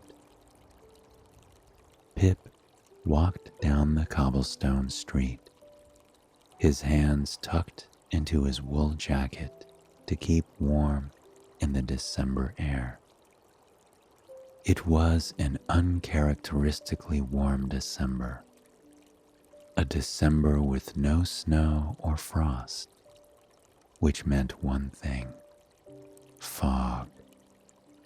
When Pip had awakened, he had gazed out of his single-pane window to see a curtain of pure white fog. The droplets of condensation clung to his window, making their way down in wavering lines that almost looked like art to him. Perhaps it was the fog's way of painting, its way of leaving a mark that would be around even after it was gone. Pip had stepped onto the cold floor, pulled on some toasty warm socks, and put on his finest winter coat before he slipped out the door without anyone seeing him. Though he was a bright, kind boy, sometimes he just wanted to go about things alone. And that fine Christmas morning, he did. He journeyed down the cobblestone street with no smile on his face and no song in his heart. For today, he was going to visit his parents and his siblings, something that would be joyous for most. But, as an orphan, Pip found himself walking to the town cemetery alone. It was a beautiful walk. The marshes were lined with small trees that thrived in the wet climate. The earth smelled of fertile soil and fresh flowing water, and frogs and toads croaked with joy as they hopped over the wet grass. Overhead, birds flit from branch to branch, singing their song to the universe as they tried their hardest to avoid big droplets of rain that fell down from the monochrome mosaic of storm clouds overhead. While the graveyard may have been a spooky place for most children, Pip was a bit of an outlier in more ways than one. As an orphan, he was rather accustomed to traveling to the cemetery to pay his respects to his mother and father, who both left him too soon. Pip knelt down in front of the fog-shrouded gravestones. He reached his tiny hand out, dusting aside moss that waywardly hung over the names, and cleaned them as the fog seemed to thicken around them. He wished his late family a Merry Christmas with a smile on his face, telling them he wished they could still be here. And nearly as soon as he put this wish out into the world, there was a rustle from behind the gravestone. To his surprise, a man popped out from behind it. He looked rough around the edges, with a rather untamed look in his eyes. And only after a moment did Pip realize he was wearing leg shackles. He was an escaped convict from the local prison. The man swiftly grabbed Pip, demanding that Pip bring him food and a file so he could get his leg irons off. Afraid of being hurt by the man, Pip slunk out of the garden, his heart racing as he returned back to the home where he was staying. Because he was an orphan, Pip lived with his older sister and her husband, Joe Gargery, who was a kindly blacksmith. Pip snuck past them as he returned, stealthily grabbing a file from Joe's toolkit and taking Christmas pie and Christmas brandy to give to the convict. He felt a pang of sorrow as he stole the items, but he did not feel he had any other choice. He brought them back to the convict, who was shivering cold and hungry in the marshes. Pip looked at the man with pity and treated him with kindness, sending him hope that he could warm up and be well. The convict was surprised at Pip's kindness. Pip returned home to his sister and brother-in-law's house, grateful to finally be separated from the convict. He spent the afternoon standing over the figgy pudding, stirring it for hours.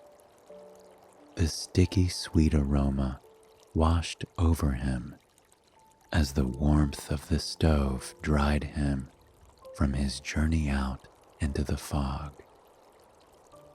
It was far from the Christmas he was imagining, but he was grateful to be inside and warm, unlike the convict, who was still out in the marshes somewhere. When it was time for the pie, it was nowhere to be found. Pip averted his eyes to the ground, desperate to keep his pie stealing a secret. But then there was a knock at the door. A group of soldiers stood at attention there, the hazy fog silhouetting them. Pip's heart leapt when he saw them. And when the men asked if Joe could repair some broken shackles, Pip knew immediately what this was all about, and he felt a sense of worry for the convict who he had helped. Joe and Pip accompanied the soldiers deep into the marshes to find not just the convict who Pip spoke to, but another convict as well. They traipsed through the marshes, breathing in the sweet, invigorating air, and telling tales as they made their way deeper and deeper into the countryside. Finally, they found the two convicts fighting with one another. Quickly and easily, the two men were captured and shackled by the soldiers. Pip felt a sense of worry, wondering whether or not he would be caught for assisting the convict earlier. But the convict looked at him with a sparkle in his eye. The convict told the soldiers that he was the one who snuck into the home and stole the pie and the brandy. Pip felt the cool wave of relief wash over him. The convict was willing to take the fall for Pip. Pip watched as the soldiers took the two convicts back through the fog, disappearing forever. For the next few months, Pip carried the sense of guilt and wonder with him.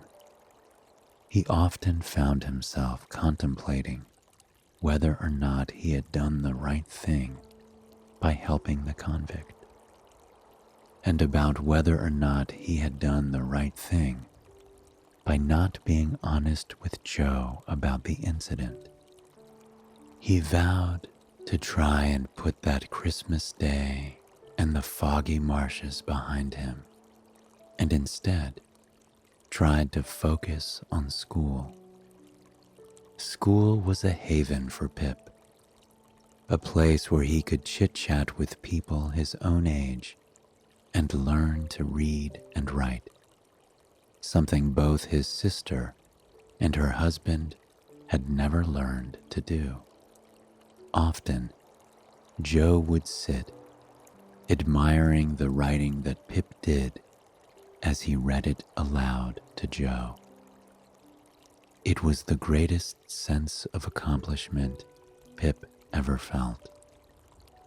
Looking at the dark ink on the scroll before him, knowing that he created the world on it, that he was able to speak without even opening his mouth. One day, when Pip and Joe were chatting, Pip's sister slipped into the room with Pip's Uncle Pumblechook, who had a satisfied smile on his face. He gleefully told Pip that he had wonderful news. He had arranged for Pip to go play at Miss Havisham's house, a rich, well-known spinster who lived in a nearby town. She was the wealthiest person by far in the area, and there were high hopes in the family that her fortune may possibly be passed down to Pip, if Miss Havisham was so inclined. Pip had no say in the matter, of course, so he simply smiled and agreed to go. That night, he was given a hot bath, lavishing in a feeling unlike any other. He sank against the warm water and felt his entire body relax. He was reminded of that cold night out on the marshes with that strange man, and wondered how much the convict would have appreciated a nice, warm bath like the one he was having. The next morning, Pip awakened to the house buzzing. His sister and Joe were elated that he was being sent to Miss Havisham's, and their hope for the future was clear. They put Pip in the finest suit he owned, which wasn't particularly fine by any means, and sent him on his way with his Uncle Pumblechook. As the two journeyed to Satie's house, the home of Miss Havisham, Uncle Pumblechook quizzed young Pip on multiplication problems and etiquette, telling him that it was necessary for him to make a good first impression on the family. When they rolled up the long, winding driveway to Satie's house, the stunning manor, Pip was speechless. It was a home more beautiful than anything he had ever seen before. It was extravagant, with so many windows and a large, expansive garden that was flourishing with flowers of all species and colors. It was the kind of home Pip dreamed about often, where he would be able to play in the gardens and relax in the soothing sunshine all hours of the day. When they rolled up to the gate, they were surprised to find it locked. The grand front doors suddenly opened, and a young girl about Pip's age headed down the front steps, her heels click, click, clicking in a magical way. Pip's eyes drifted up to the face of the girl. It was as if the sun, high in the sky, was illuminating her, and only her. She had a face with delicate, beautiful features. Her cheeks were a bright, rosy red, and her eyes reminded Pip of the ocean. The blue seemed to pop against the green and reds of the garden behind her. She was clothed in an extravagant dress made of cloth that was surely more than what Joe made in an entire month. Pip could feel his heart pitter-pattering in his chest. He had never seen someone so lovely, so divine, so beautiful. She looked the way poetry felt. She somehow reminded him of the comfort of that warm bath and the great sense of freedom and adventure that came any time he stepped out into the marshes. He was enamored with her. But when she approached the gate, she was cold and rude to Uncle Pumblechook. She sent him away with the flick of her wrist, telling him that Miss Havisham had no interest in seeing him. He walked away, wounded, with his tail between his legs. She motioned for Pip to follow her and led him up the staircase without uttering a single word to him. When she was forced to meet his eyes on occasion, she made sure she was giving him the coldest, most indifferent look that she could muster. And yet, Pip was still mesmerized, determined to win her over. The mansion was ornate and dark, lit only by candles that flickered against the wall and filled the entire building with a honey-like aroma. This honey scent mingled with the soothing scent of antiques and old books, which made Pip feel a bit sleepy. The young girl led Pip into Miss Havisham's room, a room lined with flickering candles that illuminated extravagant wallpaper adorned with vines and flowers, certainly purchased from an artisan in some distant country. Miss Havisham, a shell of a woman, sat in front of the mirror in a faded wedding dress, her normal attire that had everyone in town sniggering behind her back. Pip tried to put on a brave face, not wanting to insult this woman in the slightest. After formal introductions, Miss Havisham instructed Pip to play cards with Estella, the young girl who Pip was infatuated with. Pip's heart leapt at this order. Finally, he would be able to interact with her, to show her what a smart boy he was. But that is not at all how it went. Estella spent the entire game insulting Pip. She made fun of his low social class and his manners, which she considered to be unrefined. And yet, Pip could not keep his eyes off of her. It was as if the girl had cast a spell on him. When Pip returned home, he told grand lies to Joe and his sister about his trip to the Satisse house. He told them he had been fed cakes for hours, and the veal cutlet was stolen out of a silver basket by the family dogs. But as the guilt began to sink in, Pip resigned himself to tell the truth. When he told Joe about how he had truly felt at the Satisse house, about how Estella had insulted him, Joe put a comforting hand on Pip's shoulder.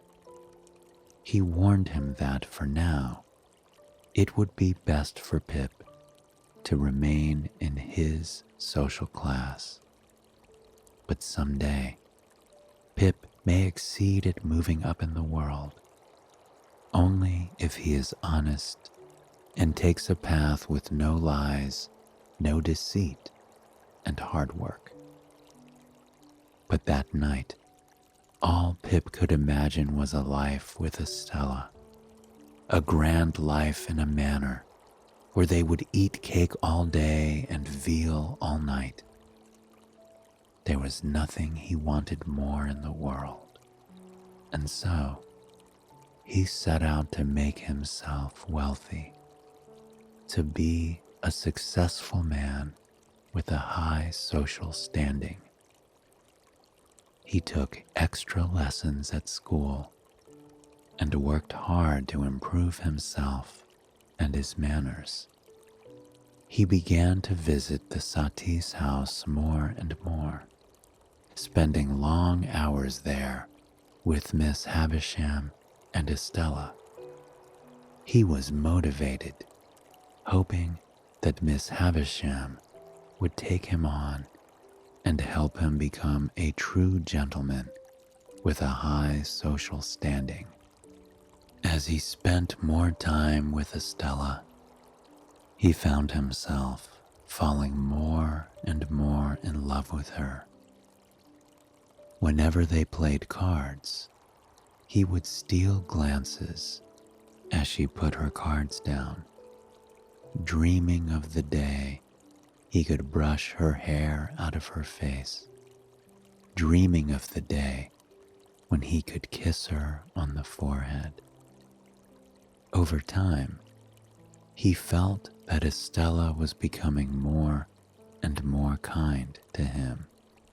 But anytime she was kind to him, Miss Havisham would lean down to Estella and whisper into her ear, "Break his heart." But Pip was far too enamored with Estella to even notice what Miss Havisham was saying. One day, Miss Havisham offered to give money for Pip to be bound as an apprentice blacksmith working for Joe. At that moment, Pip's whole world shifted.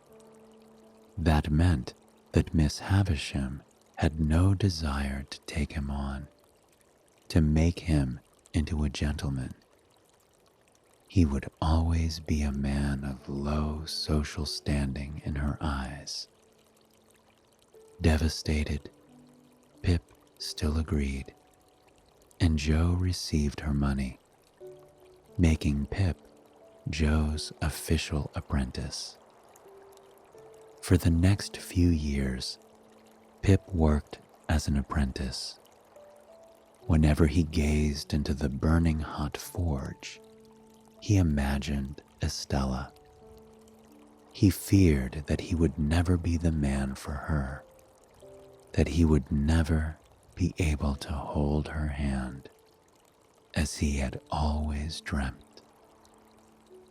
He was to be a boy living in poverty for the rest of his life.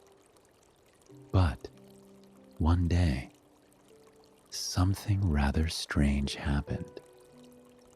A mysterious lawyer named Jaggers knocked on the blacksmith's door with news. A secret benefactor had given Pip a large fortune. Pip was astounded and had to pinch himself to make sure he was not dreaming. He was to come to London at once to begin his education as a gentleman. The very thing that had been his dream all along. Delighted by the news, Pip hastily packed his things and joined the lawyer on a trip to London, where his new life was to begin. The whole journey to London, Pip only had one thing on his mind.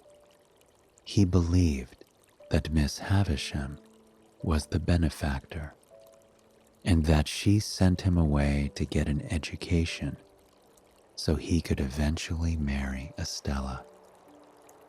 It seemed that all his dreams were finally coming true. Once he arrived in London, Pip befriended a young man named Herbert and his father, Matthew.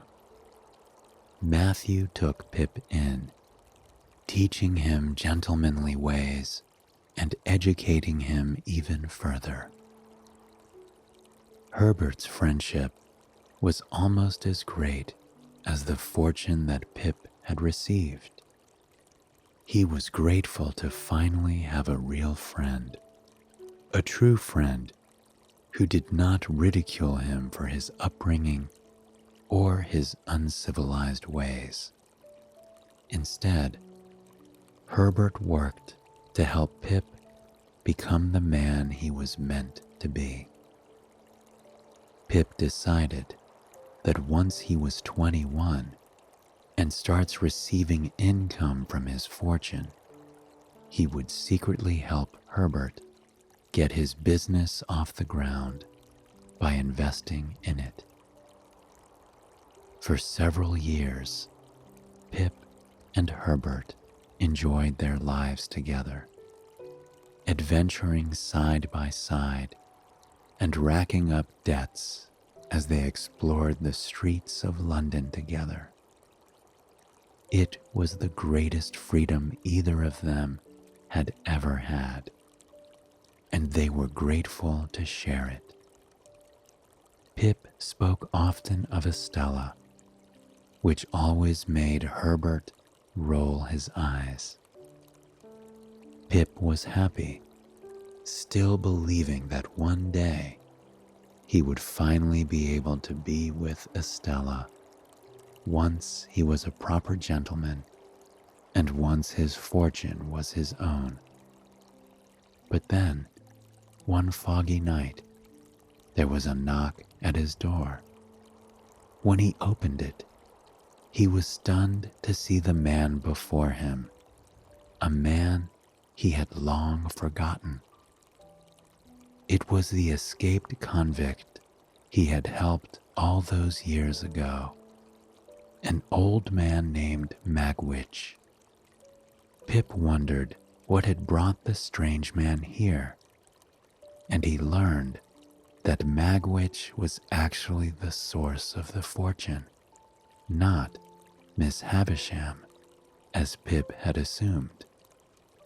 When Pip treated Magwitch with such kindness in the cemetery that day, Magwitch knew he had to help Pip any way that he could. He dedicated his life to making money for Pip and made a fortune in Australia just to help the young boy become a gentleman. Pip was shocked to learn of this news. Knowing that Magwitch was still on the run from the authorities once more, Pip was compelled to help him try and escape. And as they prepared to help him escape, Pip learned more things that changed his life. Magwitch's former partner in crime, Compilation, had abandoned Miss Havisham at the altar when they were young, devastating her. She wore a dress to mourn her lost relationship with him. Furious at this betrayal, Miss Havisham made it her goal to raise Estella to break men's hearts, just as her own heart had been broken. Before he was able to help Magwitch escape, Pip paid a visit to Satie's house and was very surprised when Miss Havisham begged him for forgiveness. She was fond of the man that Pip had become and longed for him to set her free from her guilt. Sad to see the old woman in pain, Pip agreed, forgiving her for her transgressions against him. Pip's escape with Magwitch didn't go as planned. and Magwitch was recaptured by the police. But he was not sad with this outcome. He promised Pip that this was the way it was meant to be. Feeling that he was being forgiven by God for all his years on the run. With not much left for him in England, Pip set out with Herbert to work in the mercantile trade. The whole time, he found himself staring at the sea, dreaming of Estella. Many years later, the day came for them to be reunited. Pip found her in the now ruined garden of the Satie's house. She gave Pip a smile, and when she spoke to him, her words weren't laced with cruelty or contempt. She was a kind woman now, a far cry from the angry child that she once was.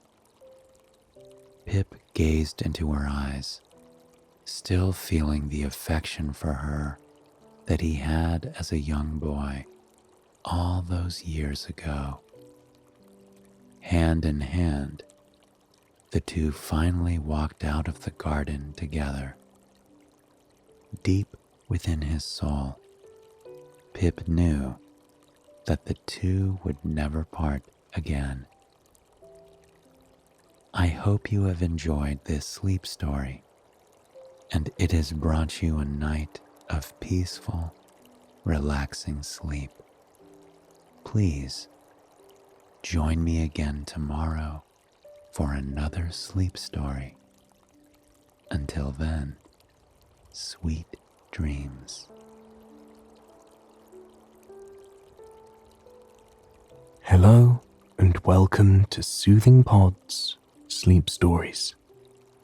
My name is Chris, and tonight I will be your guide as we embark on a journey, a sleepy retelling of the classic, beloved tale, The Little Prince, one of the most translated books in history.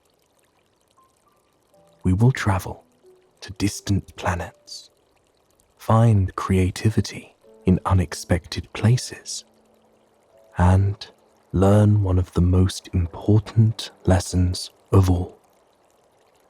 You can only see things clearly with your heart.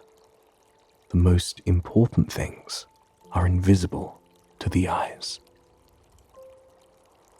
Before we begin, however, let us take a moment to relax and find comfort in the space that we're in, here and now. Close your eyes and allow your body to sink into the mattress beneath you. With your eyes closed, take a deep breath. Turn your attention for a moment to the way your body feels. Notice the points of your body that are in contact with the mattress. The weight of your legs sinking into the soft bed.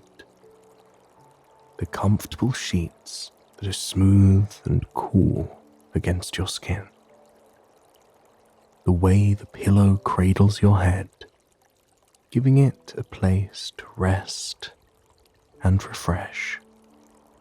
Feel the way the blankets lie against your skin, embracing you and welcoming you to this safe place of comfort and relaxation. Now, search your body for any tension or heaviness you may be carrying. Perhaps there are aches and pains that have come to the forefront tonight.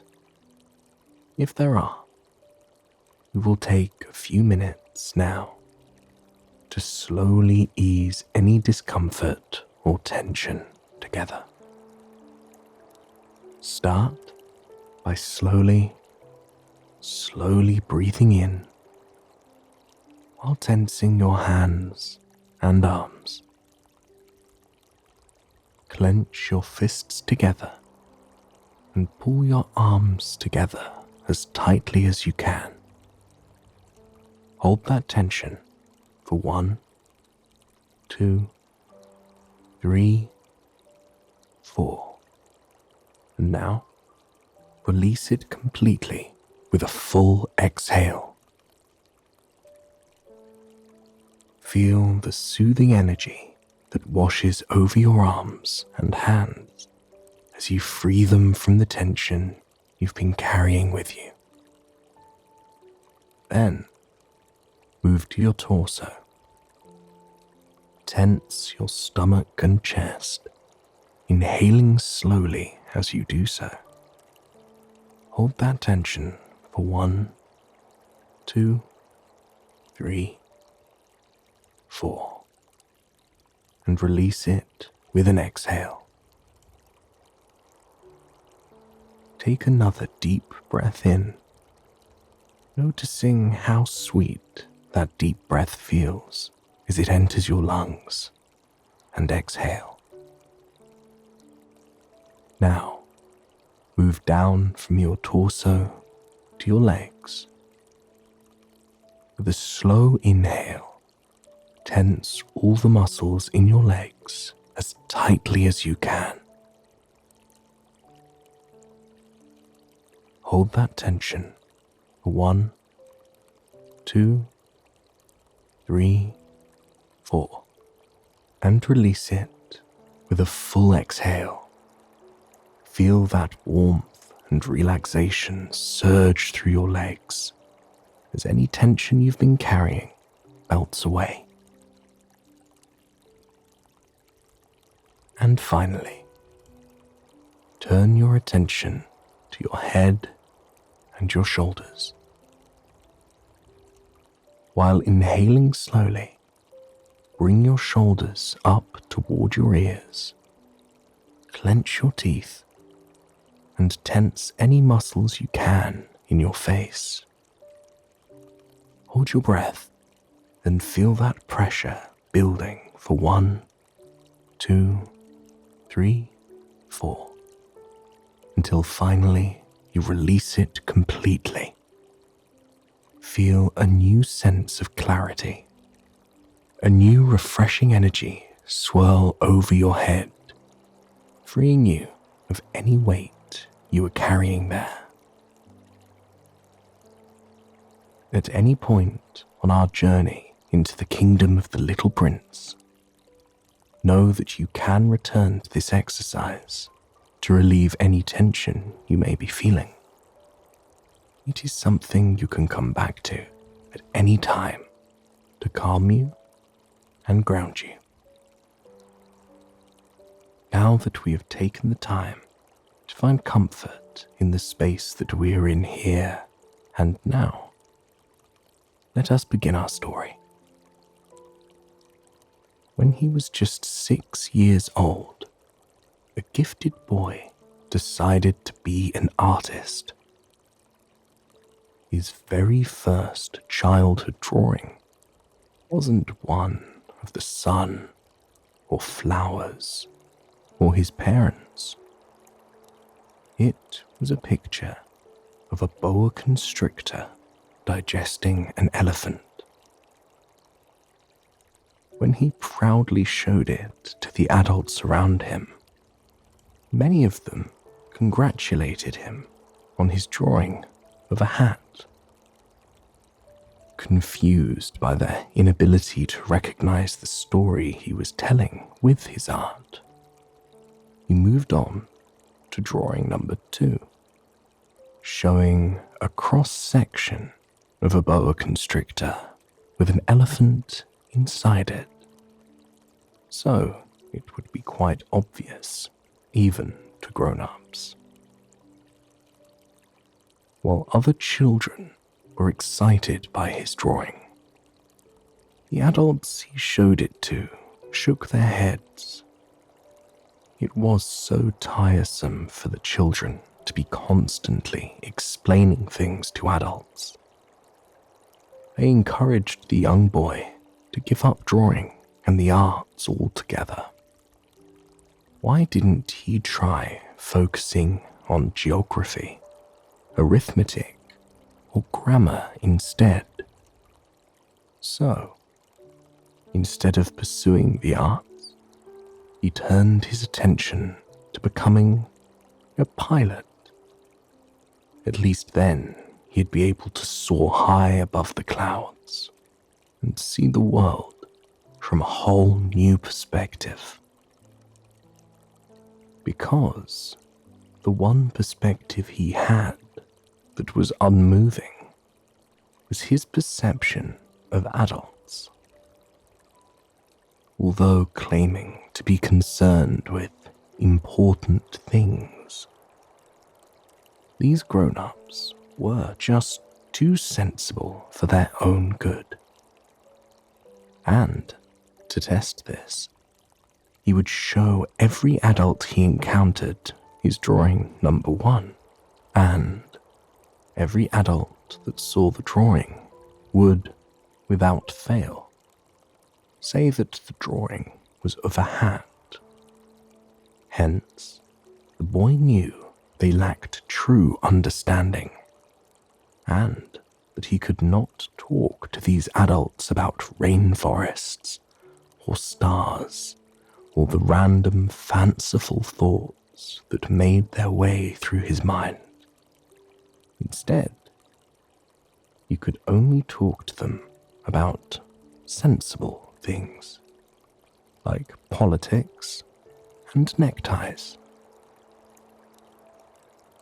For quite some time, the pilot was lonely in this world of adults. But then, one fateful day, everything changed. Because, on that day, he solemnly decided to embark on a solo journey. He hopped in his own little plane and took to the skies.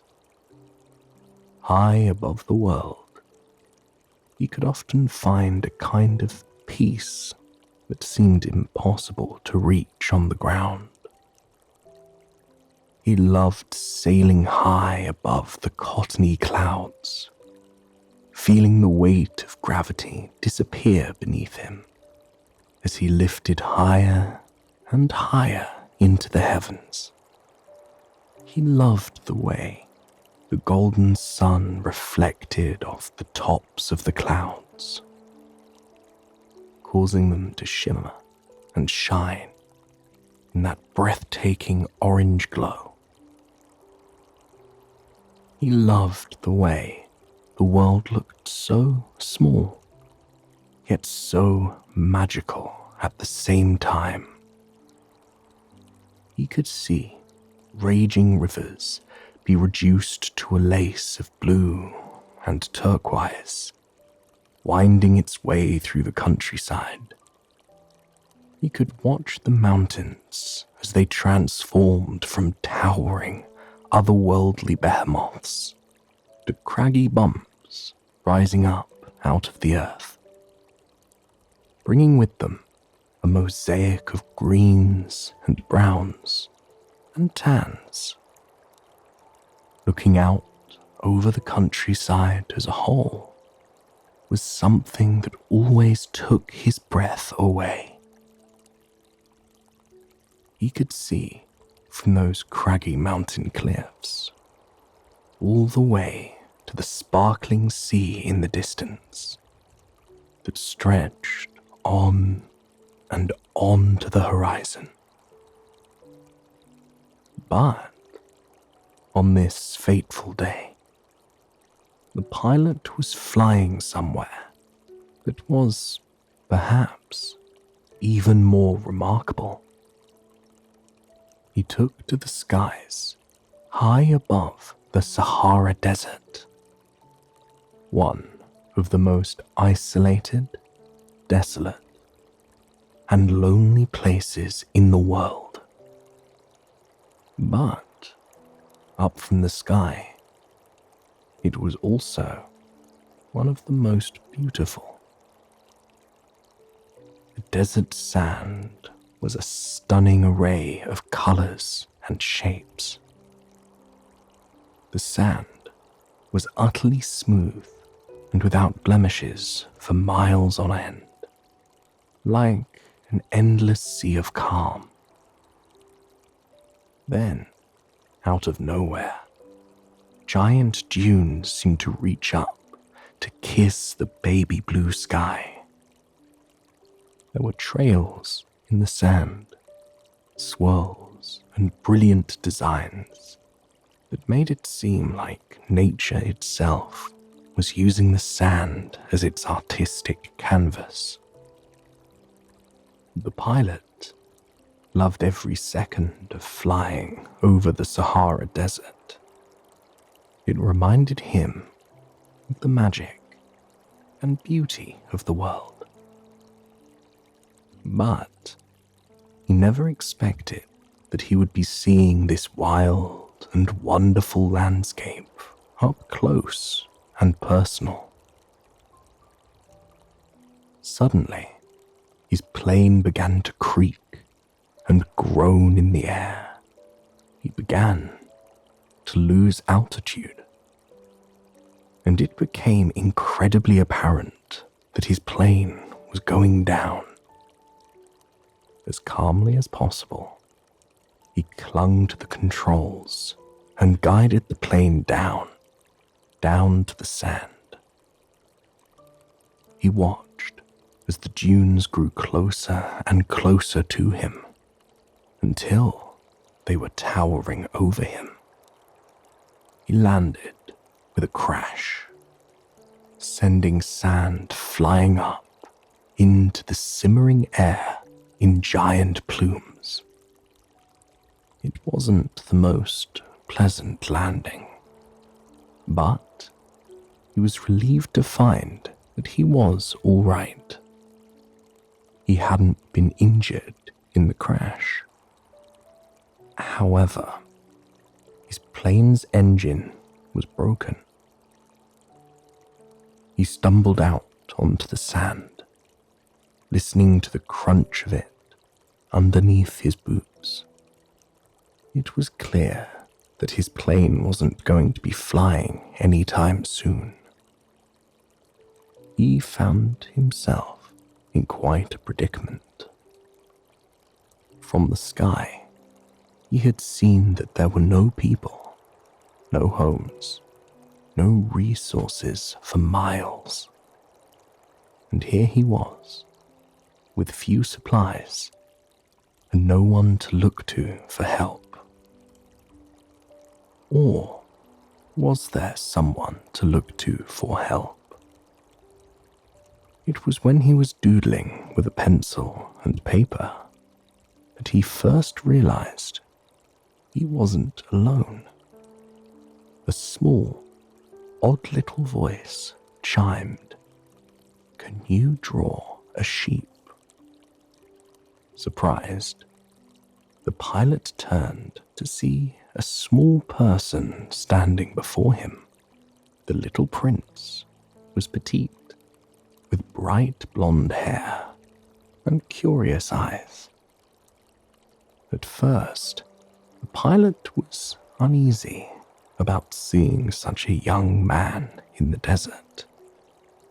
He knew that he would have to feed the child, care for the child, and help the child find his way home. Although there was something very strange about him. The little prince didn't have a look of fear on his face at all. He didn't appear to be a boy concerned about being lost in the desert. The pilot told the little prince that he couldn't draw a sheep, but he could draw something else.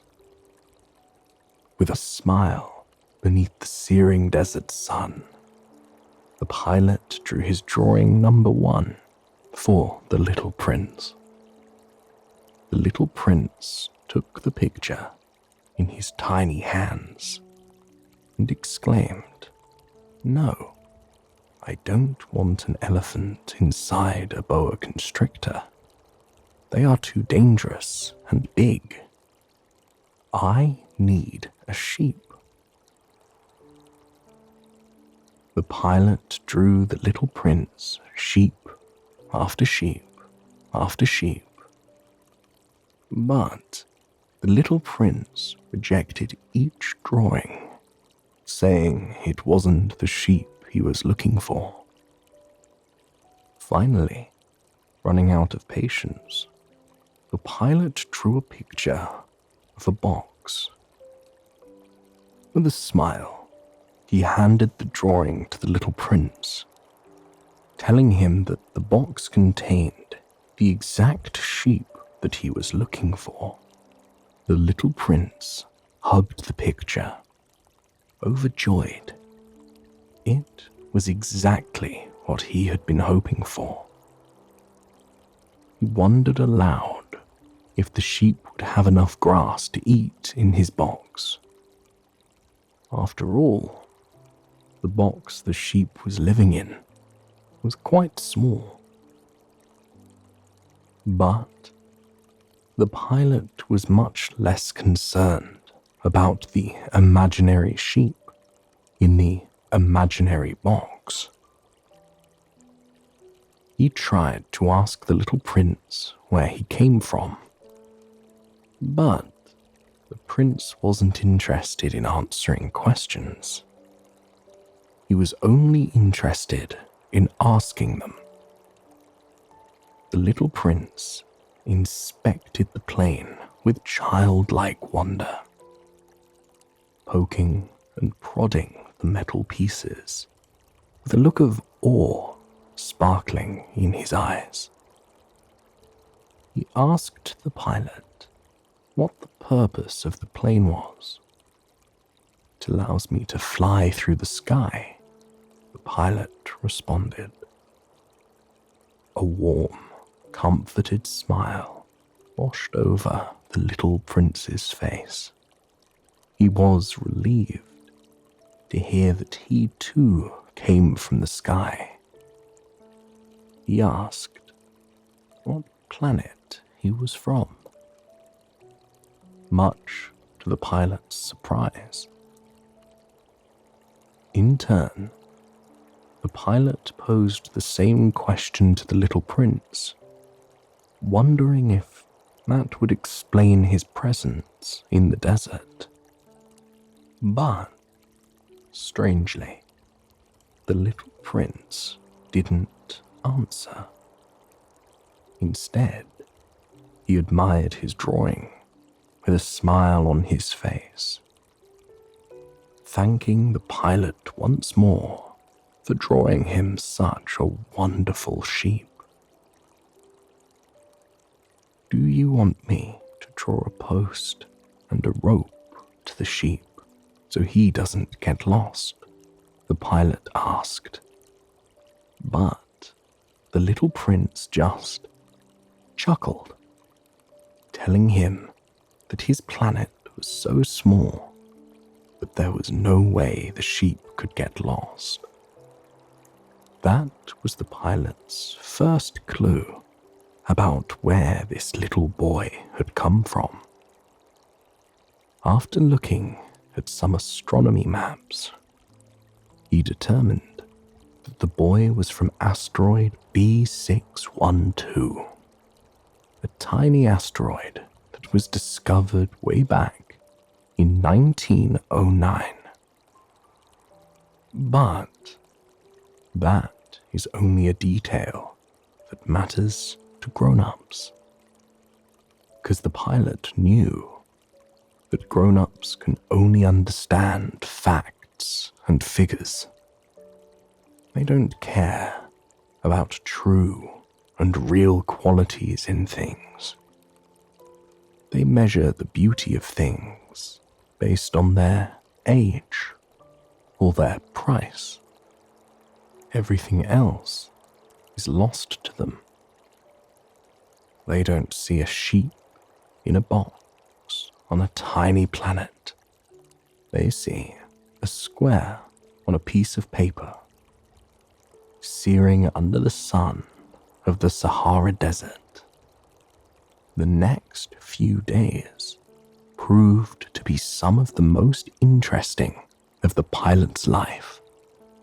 The little prince and the pilot spent all their time together, working on the plane and walking through the sand nearby. With each sunset they watched, and each sunrise that awakened them, they grew closer and closer together. And the pilot found out more and more about where this strange little boy came from. On the third day of their encounter, the little prince explained why he wanted the sheep in the first place. He wanted the sheep to eat the baobab seedlings that are sprouting on his planet. Baobabs are gigantic, beautiful trees with strong roots that weave their way through the soil. They are majestic, with tall, lofty branches and leaves that cast shade across big swathes of land. But there was a problem with the baobab trees. They could split the prince's planet into tiny pieces with their powerful roots. And it was the prince's job to make sure that didn't happen. He explained that all planets have good plants and bad plants, and it's important for people to remain vigilant and take care of bad plants as soon as they begin to grow, to avoid future disasters.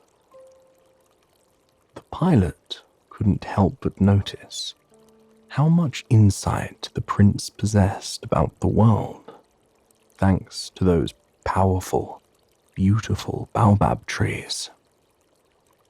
As they discussed the baobab trees, the two sat down in the sand to watch the sun make its way down over the horizon.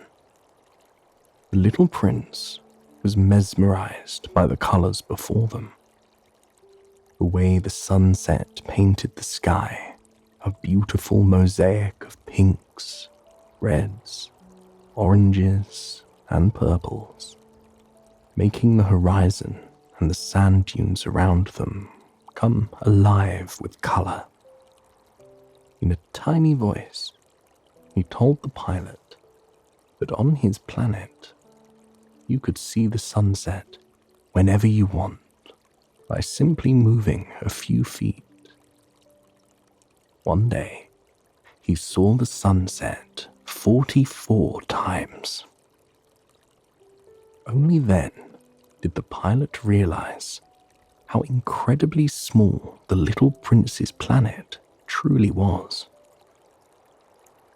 As the sun finally swept over the horizon on that day, the pilot found himself watching as the little prince drifted off to sleep.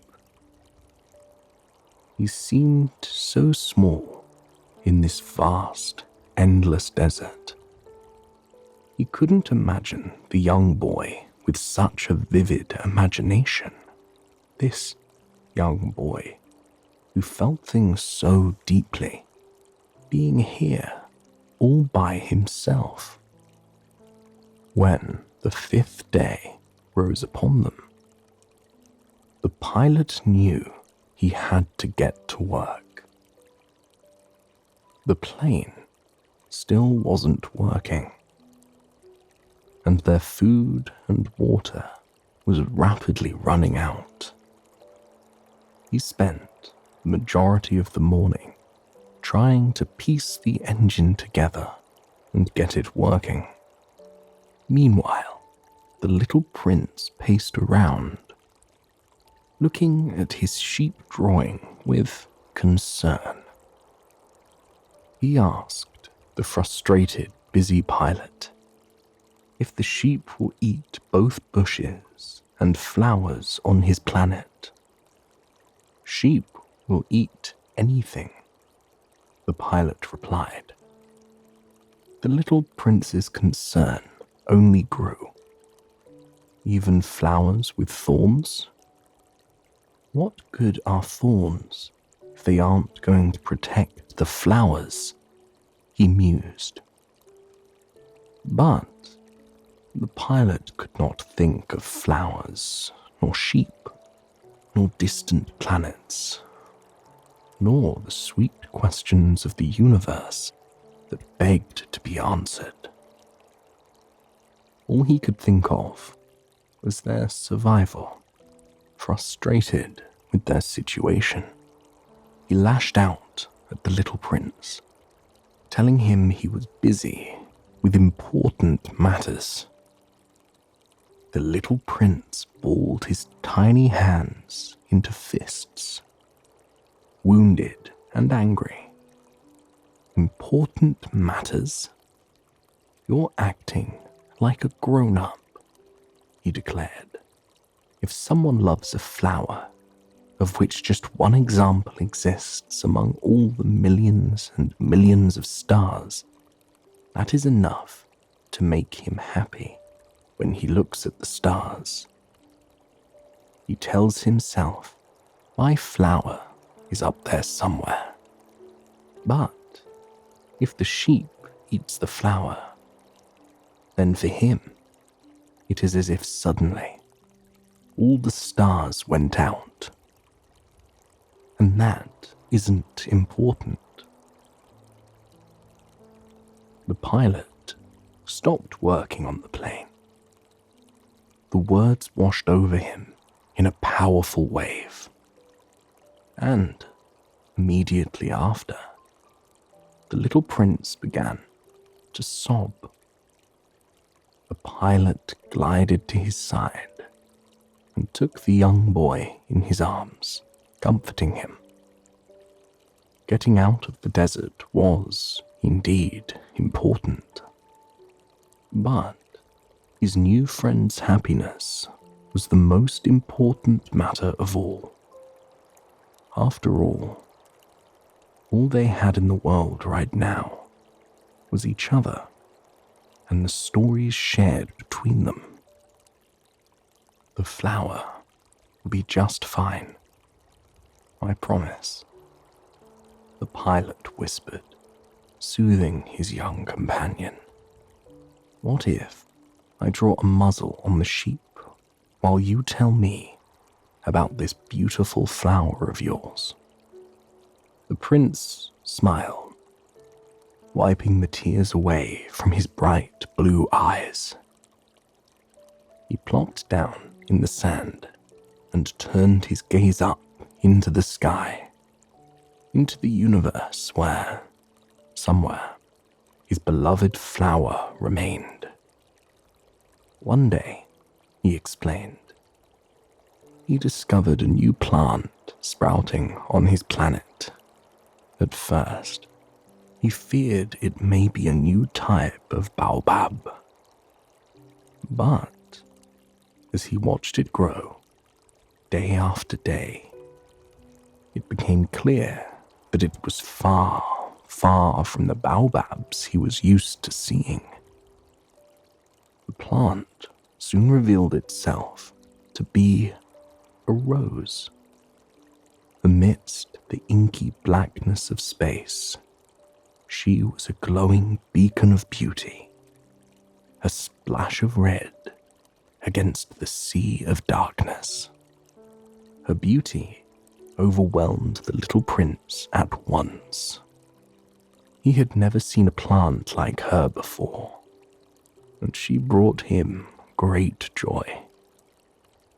She told him that she was the only flower of her kind in the entire universe, and she was the most beautiful of all plants. She was, indeed, a beautiful creature, though she was vain. Day after day, she demanded that the little prince take care of her. He watered her to keep her hydrated and vibrant. He put a globe over her at night to keep her warm and toasty. He made a screen to protect her from the wind that threatened to bend her petals. And though he was serving her day in and day out, the prince loved her dearly. But one day, the prince caught the rose lying to him. She mentioned how where she came from was less windy, though the prince watched her sprout up on his planet. Her minor lie made the prince doubt everything in their relationship so far. Was her love and care for him sincere? Or was it based on a lie because she wanted to be cared for? The questions spiraling in his mind from this one lie caused the little prince to grow more and more doubtful over time. He began to feel lonely and betrayed by the rose. So he decided he needed to leave his planet. In preparation, he carefully cleaned out 2 of his active volcanoes, and the 3rd extinct one too, just to be safe. As he watered the rose one final time, he was holding back tears. He lifted up the dome to put it over the rose as he said his last goodbye. The rose took a long moment before she apologized to the prince. She promised that she loved him and told him there was no need for him to put the dome over her again. She promised she would be fine without him caring for her anymore. She urged him to leave, turning away so he wouldn't see the tears roll down her petals.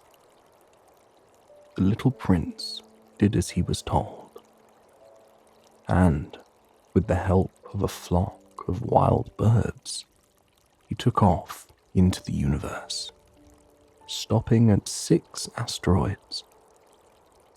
On each asteroid, he encountered adults that were impossibly strange. Adults that told him much about the universe and the way it works, or doesn't work. On the first asteroid, the little prince found himself standing before a king who had no subjects. Yet, he commanded much authority. He wore a spectacular, breathtaking fur cloak and sat upon a throne of gold and jewels. The king proudly declared that he was the ruler of the universe, with reign over every star the little prince could see. And yet, when the little prince asked the king to command a sunset, the king replied that the sun would, of course, obey him, but that they would have to wait until 7:40. The little prince couldn't help but notice the king searching through an almanac before deciding on the time. The king desperately invited the little prince to stay on his planet and serve as the minister of justice. a role which felt pointless to the little prince, since there was no one on the asteroid to judge. The little prince moved on, confused by the king's strange actions. The second planet was inhabited by a conceited man who only craved praise and admiration, clinging to the idea of being the most admirable person on his strangely unpopulated planet. On the third planet, he encountered a drunkard who couldn't stop drinking because he was desperate to forget the shame he felt caused by the drinking. The fourth planet belonged to a businessman. He hardly had a second to spare and muttered "Good morning" to the little prince as he greeted him. The businessman was obviously very busy, counting and cataloguing the stars visible in the sky. Why did he do that? Well, to own them, of course. Because that would make him rich, he explained. And after he got rich, he could then buy more stars if new ones would be discovered. He had no time to talk because he was dealing with important matters. The fifth asteroid was the smallest yet, and it had just enough room on it for a street lamp and a lamplighter. The lamplighter explained politely that he was under orders to light the lamp in the evening and extinguish it in the morning. His orders used to make sense, but lately, planet has begun to turn faster and faster. Now, a day on this planet lasts only 1 minute. The little prince watched in awe as the lamplighter lit the lamp with stunning orange embers that illuminated the entire tiny planet in a soft, breathtaking glow. Then, as soon as the flame of the lamp began to grow, the lamplighter would extinguish the flames, causing a plume of smoke to rise up and up and up into the sky. The little prince watched this eternal dance for quite some time. He commended the lamplighter on his sense of duty and obligation, and on the beauty that he brought into the world with his tiny flame. But when the prince suggested the lamplighter walk along with the sunset so he could take a break, his suggestion fell on deaf ears. The lamplighter continued his eternal dance with the light, strictly following the original orders. The little prince was sad to leave the lamplighter, whom he had grown so fond of, and as many as 1,440 potential sunsets a day. But there were other places to explore. The sixth planet was vast, maybe even 10 times bigger than the previous. An elderly geographer greeted the little prince from behind a stately desk, hoping that the visitor might be an explorer. The little prince was very excited and inquired about the oceans or mountains adorning this vast planet. Surprisingly, the geographer had no knowledge of them, since he was not, strictly speaking, an explorer. So he never went anywhere or saw any of the things he was supposed to record. But since the geographer was very interested in the geography of the little prince's planet, the boy told him about his 3 volcanoes and baobabs and his precious rose. "I have no interest in roses," the geographer said.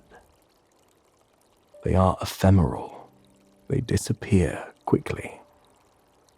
"My rose is ephemeral," the little prince muttered, "and she is all alone in the world, with only 4 thorns to defend herself." After a sharp pang of regret, the little prince gathered his courage once more, and, on cartographer's recommendation, decided to visit planet Earth, perhaps the most puzzling of all the places he explored. He found himself in the desert, with no one around for miles. He thought that he found himself on an uninhabited planet, much like his own.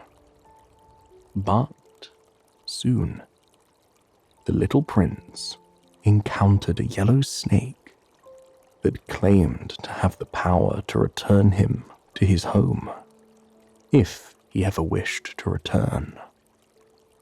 He was not sure about the proposal, so he traveled across the desert, searching for people. In the desert, he came across a desert flower with 3 petals. She once saw a caravan, so she told the prince that there were very few people on Earth, maybe 6 or 7 in total, and that they had no roots. They journeyed wherever the wind took them, which made life incredibly challenging for them. The prince scoured the vast, desolate landscape in search of people, in search of more. He followed a dirt road that wound through the desert one day. As he walked along the dirt path, listening to the crunch of the ground beneath his feet, a flash of green and red came into view more and more. As he grew closer, the unmistakable smell of fresh flowers washed over him. He was standing before a rose garden that stretched as far as the eye could see. He had once thought that his beloved rose was unique, that no other like her existed in the entire universe. And now, he could see that wasn't true. The little prince was devastated. He lay down in the grass of the garden and began to cry.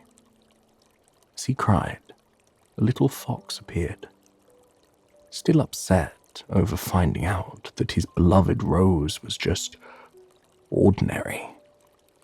The prince asked the fox if he would play with him. "First, you need to tame me," the fox replied. He explained to the little prince that taming means to establish ties. At the moment, the fox and the little prince meant nothing to one another. But if the little prince were to tame the fox, they would be connected and need each other. They would be unique and special to one another. They would maybe share a friendship. The fox told the little prince that if he tamed him, he would have footsteps to look forward to rather than to run away from. The golden wheat fields would fill the fox with glee, because they would remind him of the beautiful golden hair of his friend. Over time, the little prince gradually tamed the fox and came to realize that a certain flower had tamed him.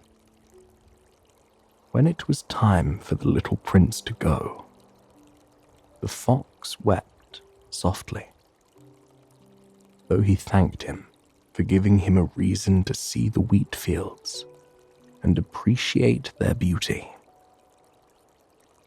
As the little prince walked off to the horizon, the fox told him to visit the rose garden one more time. Then he would finally see why the rose on his planet was so deeply special to him. The prince went to the rose garden, as the fox had told him to. At the garden, tucked between the fragrant blossoms and leaves, the little prince began to realize how much his rose truly meant to him. All these roses may have been just as beautiful, but they were not his rose. His rose is unique to him because he loved her and cared for her. Feeling enlightened by this revelation, the prince returned to give one final goodbye to the fox. The fox was proud of the lessons the little prince had learned. In a quiet voice, as they sat overlooking the wheat fields, the fox told him something important. Only the heart can see clearly. The eyes miss what is important.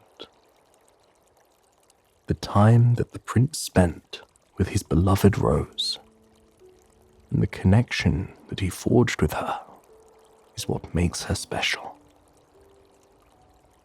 I hope you've enjoyed this story, and it has brought you a night of peaceful, relaxing sleep. Please, join me again tomorrow for another sleep story. Until then, sweet dreams.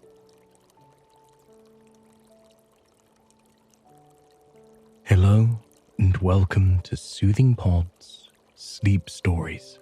My name is Chris, and tonight I will be your guide as we embark on a journey to the center of the earth. In this retelling of the classic novel by Jules Verne, we will travel across the stunning beauty of Iceland's summer landscape. We will meander through a volcano to uncover the wild and wonderful worlds that exist beneath the earth. We will sail across a subterranean sea, all while encountering the unbelievable prehistoric creatures that can be found there. On our journey, we will be alongside Professor Otto Liedenbrock, an enthusiastic scientist, his nephew, the mild-mannered Axel, and their guide, an Icelandic eiderduck hunter. We will be in good hands as we descend into the earth to uncover the secrets that lie there. But before we begin our journey to the center of the earth, let us take a moment to relax and find comfort in the place that we are in, here and now. Close your eyes and allow your body to sink into the mattress beneath you. Here and now, there are no obligations. There are no responsibilities. By simply closing your eyes and listening to the sound of my voice, you are already nourishing your body and mind and giving them much needed rest. There is nothing more you need to do. What you are seeking will come in time. For a moment, let us imagine that you are still in your comfortable bed. But your bed is somewhere else entirely. You are on an island off the coast of the beautiful country of Iceland. Around you, the waves are a deep, dark blue, the color of the sky on a cloudless evening, just as the sun is setting.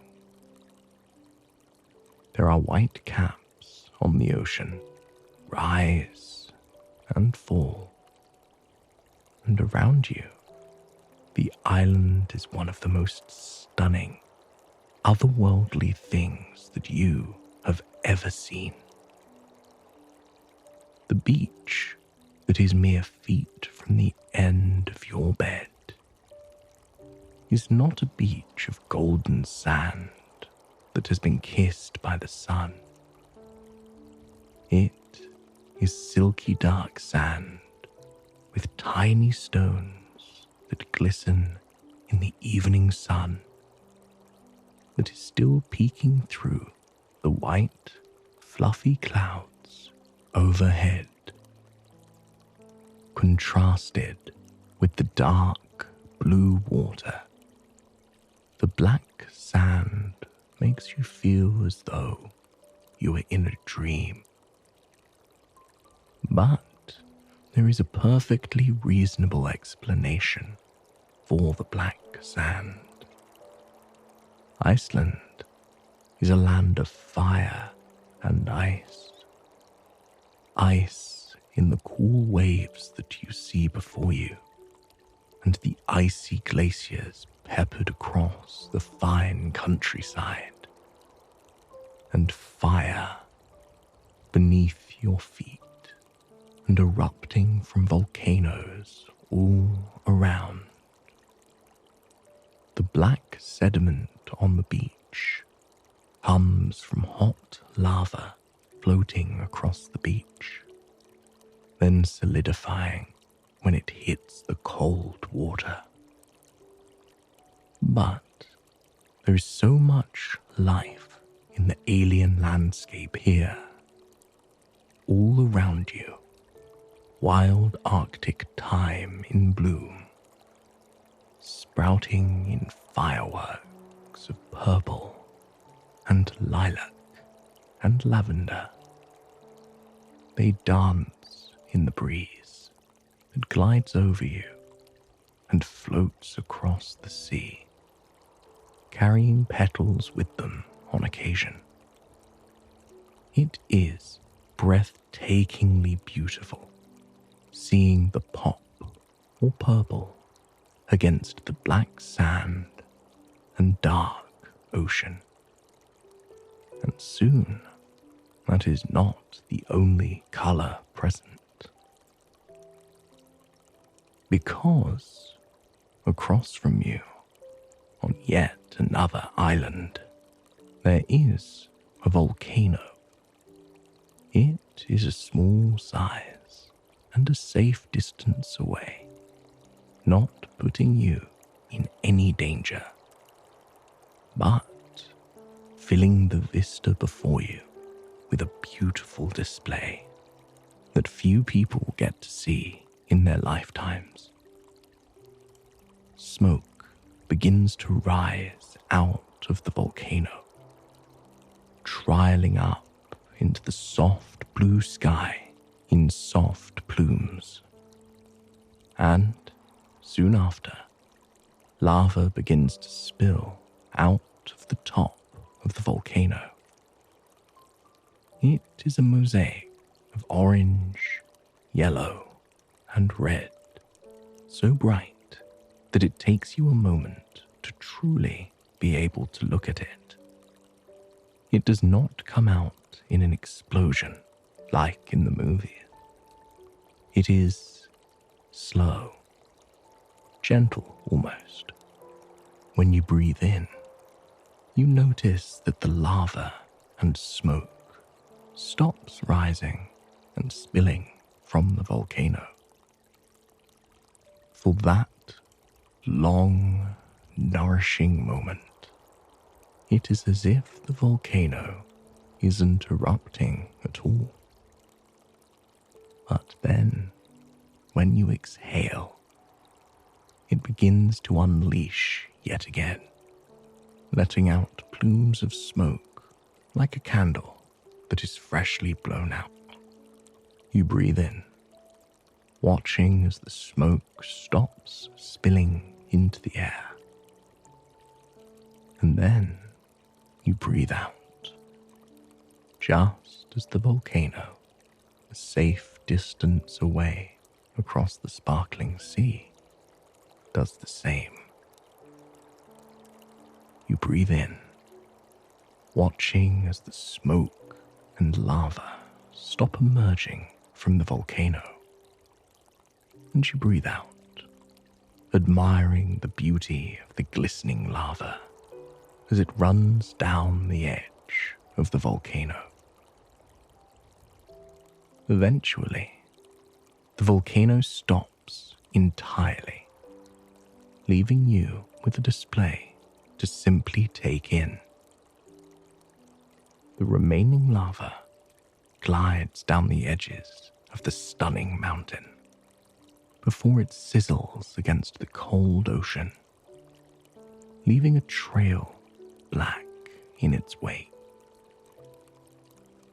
It is easy to think of volcanoes as destructive, but soon the hillside and island that the mountain is on will be blanketed in fresh growth, given new life by the magma beneath the earth. Now that we have taken a moment to find comfort in the place that we are in, here and now, let us begin our story and our journey to the center of the earth.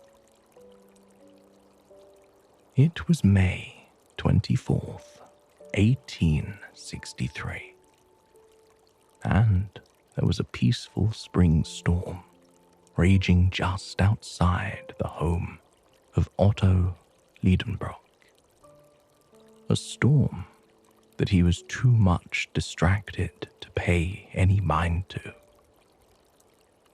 The clouds outside of the window of his home in Hamburg, Germany, were dark and heavy with rain. They were a mosaic of slate grey, of white, of pitch black, so close to the beautiful, lush spring landscape below that it felt as if you could reach out and touch them. They poured a heavy rain over the earth, filling lines in between the cobblestone streets of the quaint city, and flooding gardens on the outskirts. A willow tree, its tendrils heavy with rain, brushed against the large floor-to-ceiling windows of Otto Liedenbrock's home. He was startled for an instant, looking away from the precious item that came into his office. Before he regained his composure, realizing what had just happened, he chuckled to himself and fixed his outfit, taking a sip of tea to help focus himself once more. His office was the office he had always dreamt of. Mahogany wood shelves and panels wrapped around the entire interior. Each shelf was full of delightful treasures and finds, things he had uncovered in his many travels. He was a professor and mineralogist, a man obsessed with and fascinated by the intricacies of the earth and the stones and gems within it. His shelves were lined with minerals he had dug from the earth in distant countries that many people had only read about in books, countries that many people hadn't even heard about. Each gem contained a story, and he was a man that was constantly looking to add more stories to his collection. He took another sip of his Earl Grey tea, letting the fragrance wash over him and soothe him more. The item that he was studying before him was something he had been desperate to get for quite some time. Something he had dreamt about for much too long. It was a runic manuscript from the 12th century. He had spent many hours already trying to decode it. But as he was trying to decode it, he noticed something rather incredible. There was an addition to the manuscript, something that had been added in the 16th century by Árni Saknussemm, a renowned Icelandic alchemist. Upon discovering this, Liedenbrock was overcome with joy. He believed that Saknussemm placed the hidden message there in hopes that someone would decode it and learn of a scientific discovery he had made. The only problem was, Liedenbrock was having a great deal of trouble decoding the message. He had spent all afternoon hunched over his cup of tea in the rain, scribbling ink on a piece of paper as he tried to make sense of the message he wanted to decipher. Each promising lead seemed to just turn into a dead end, which is part of the reason why Liedenbrock was so pleased that his nephew, Axel, had come to join him in his research recently. Axel was an enthusiastic, excitable young boy, but a boy that had a bit more sense and reason than his uncle. Liedenbrock had little to no fear, danger of the unknown. Making discoveries was so fulfilling to him that his own safety did not matter. Axel, on the other hand, was a man who was passionate, but perhaps a bit less eccentric than his uncle. Frustrated, Liedenbrock handed the manuscript to his nephew, hoping that Axel would be able to decipher it. Axel curled up in the window seat of the study, alternating between looking at the manuscript and gazing out into the rain as he chewed over his thoughts. After a few rounds of this, he suddenly saw a pattern in the runes repeat, and, combined with his previous knowledge, it just clicked. He could read the message in its entirety, and what it read made his heart stop. It read very clearly, "Go down into the crater of Snæfellsjökull," which scatters his shadow caresses, just before the calends of July, O daring traveller, and you'll make it to the centre of the earth. I've done so. Arni Sagnusum. Axel knew his uncle would want to journey to the centre of the earth if he heard the truth behind the message. He feared the journey would be dangerous. No, he knew the journey would be dangerous. And only someone as enthusiastic as his uncle would be willing to embark on something so epic. Lidenbrock saw the sparkle in Axel's eyes when he decoded the message. He asked Axel what he had read, but Axel lied, averting his gaze from his uncle and telling him he thought he had it, but was unable to solve it. However, Lidenbrock knew better. He sat beside his nephew and stared him directly in the eyes. He told Axel that life is about discovery, about learning new things about the world. There is nothing more important or valuable than that. He knew Axel learned something just now, something that he should share. Axel couldn't hold the secret in, no matter how much he feared the journey ahead.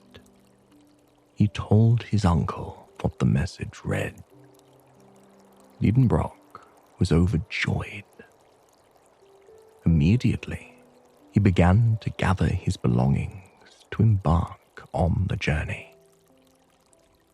Axel watched from the chair as his uncle bounded around the room like a child on Christmas, readying himself for the trip. He told Axel to come along as well. At first, the idea sent a shiver down Axel's spine. How could he embark on a journey so dangerous, journey so far into the unknown? He told his uncle he would need to think about it for a bit, looking for the right path, desperate for a right decision. Axel decided to go for a walk in the rain. It was a steady drizzle, the kind that clears your mind, washing away any worries or tangled thoughts, and leaving you clear-headed. The brisk air was invigorating, allowing him much more energy and excitement than the stuffy office offered.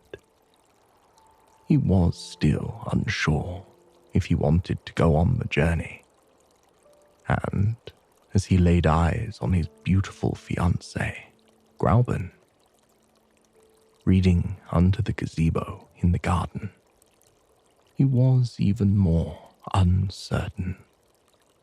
He approached her and told her of the ordeal. As he spoke, he couldn't keep his eyes off of her. There was so much beauty in every movement, every blink of her lashes, every curl of her lip, every sigh and glance that escaped her. He was perpetually mesmerized by her, blessed to have her as his future wife. When he finished telling her of the dilemma, he was surprised by Grauben's enthusiastic reply. She told Axel that he should embark on the journey. He should join his uncle and see what discoveries are to be made. She gave him a gentle kiss on the cheek, wishing him well, and telling him that this was, indeed, the right decision to make. fueled by his fiancée's advice, Axel returned to Lidenbrock and told him that he would join him on their excursion to the center of the earth. They set off in early June, leaving Hamburg for Iceland. They disembarked in Reykjavik from a boat, and when they saw the land before them, they were breathless. It was a beautiful country, even here in the city. Snow-capped mountains dominated the horizon. They seemed to brush up against the heavens, casting a stunning glow on the landscape far below. In the midst of summer, the usually frozen landscape was awash in a sea of green. There was moss, lichen, grass, wildflowers, as far as the eye could see. Axel had never seen so many shades of green before in his life. And then, in the midst of that swirl of emerald, shamrock, pine, and fern, there were brilliant pops of lilac, lavender, and indigo. Wild Arctic thyme stretched as far as the eye could see, peppering the landscape in a beautiful haze. Axel was in awe of what lay before him. He had never seen anything this beautiful before. Surely he had read plenty about this, but no words could describe how breathtaking it was. In Reykjavik, the two worked at finding a guide. Lidenbrock was thrilled to find a guide named Hans, a stoic and calm man with a large build. Hans was incredibly familiar with the wilderness of Iceland, and though he had never been in any of the volcanoes, he was not afraid to descend into them. They set off from Reykjavik soon after, heading northwest to the Snæfellsnes, or Snowfell Peninsula. There they journeyed through more meadows and beautiful countryside full of mountains and waterfalls. Waterfalls that kicked up a brilliant gossamer that gave the entire landscape an ethereal glow. Finally, they reached the volcanic crater. It looked much like a mountain, with a snow-capped top and beautiful grassy sides that sloped up towards the heavens. They climbed their way to the top of the crater, drinking in the unbelievably fresh air of the wilderness there. When they reached the top, they managed to find a winding slope that led down into the volcano. The exact thing that Lidenbrock had been hoping to find. Slowly, the world around them began to transform. There was no longer ice and snow. They were in a land of stone, with pockets of moss and lichen growing on the rock walls. Some of the plants were incredibly strange, things none of them had ever seen before. The deeper they went, the more prehistoric looking the plants became. Soon, they reached a crossroads in the path. Using clues from the rock and a hunch of his own, Lidenbrock picked their first path. They followed the path for hours and hours. It grew darker with every step they took, but Lidenbrock especially did not care. because on the walls of the path, there were already discoveries to be made. The geology around them was getting older the deeper they went. They were journeying to the prehistoric past following these rocks, something that filled Liedenbrock with joy and excitement unlike any other. This was what his whole career was about, and examples he had been searching for his whole life were laid out in front of him. Axel, on the other hand, was growing more anxious on the journey, unsure if they were going the right way. At the same time, he was driven, too, by the discoveries they were making. He wondered what else could possibly lie around the next corner. His hopes were dashed when they rounded a corner and discovered a dead end. By then, they were out of water, and the tunnels had begun to spin in Axel's mind because of the dehydration he was feeling. Hans patted Axel on the back, exceedingly calm considering the situation they found themselves in.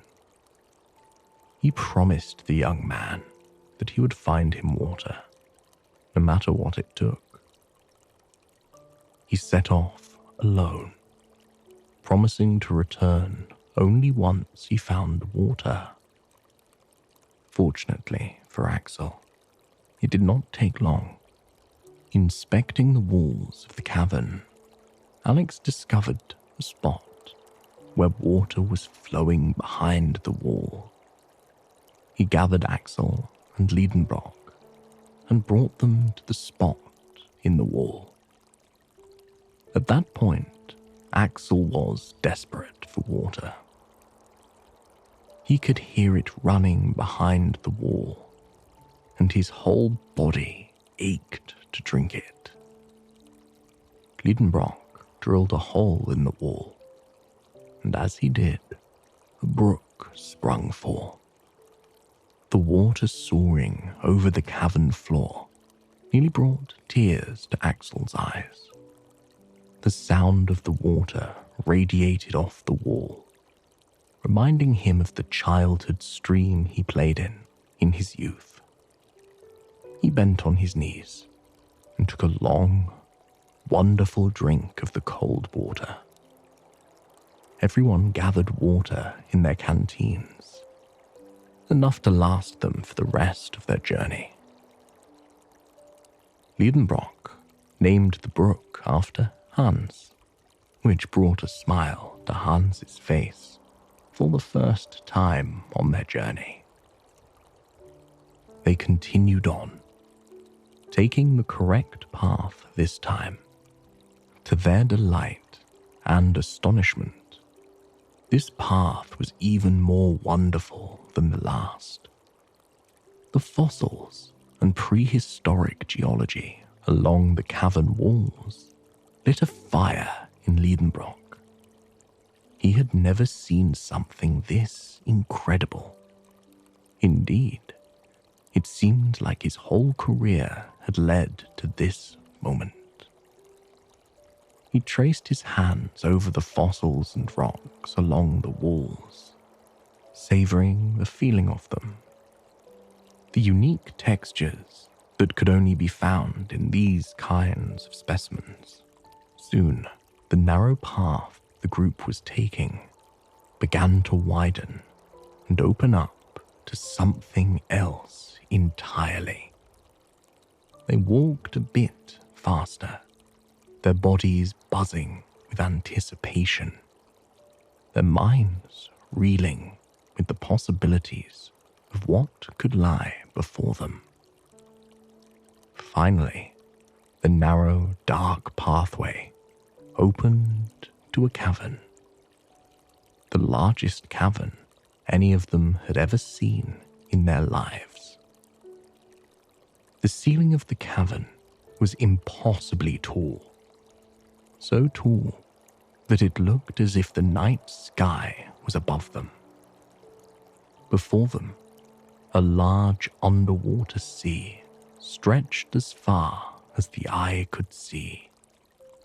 The waves lapped the shore, indicating some kind of wind, some kind of motion within the cavern.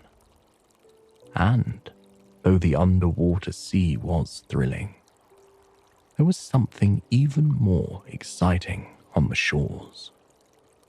Massive mushrooms towered over the explorers. They stood beneath them, looking up at them as if they were umbrellas keeping them out of the rain. The group identified them as giant champignons. Only these were truly giant, much more than the normal ones found on Earth.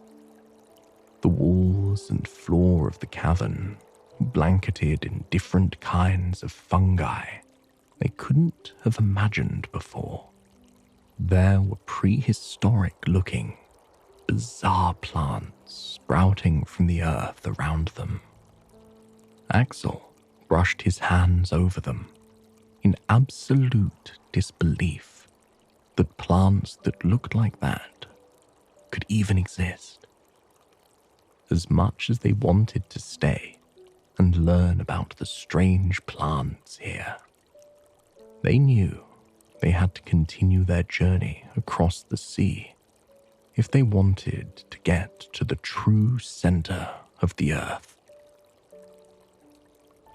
Using what was available to them, they gathered petrified wood and crafted a boat that would enable them to sail across the sea.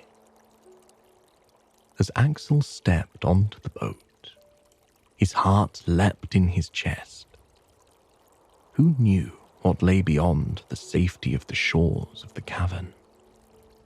Regardless, he gave a nod to his uncle, urging him to kick off the shore. Though Axel was afraid, he felt safer in his uncle's knowledge, and on this journey, he truly felt like he was part of something epic. They sailed for quite some time, and as they continued on, their worries began to grow. The sea was rougher than they expected, and also much larger. It felt as though they were sailing over the Black Sea or a great lake, and matters were only made worse when there was a burst of water beside them. There, two ancient creatures were locked in a battle with one another. Two dinosaurs. Everyone was in shock. They had read about them their whole lives, but to see them alive, in action, was something entirely different. Lidenbrock managed to shake his shock enough to tell everyone what the creatures were: the ichthyosaur and the plesiosaur. Two creatures that ruled the sea millions of years ago.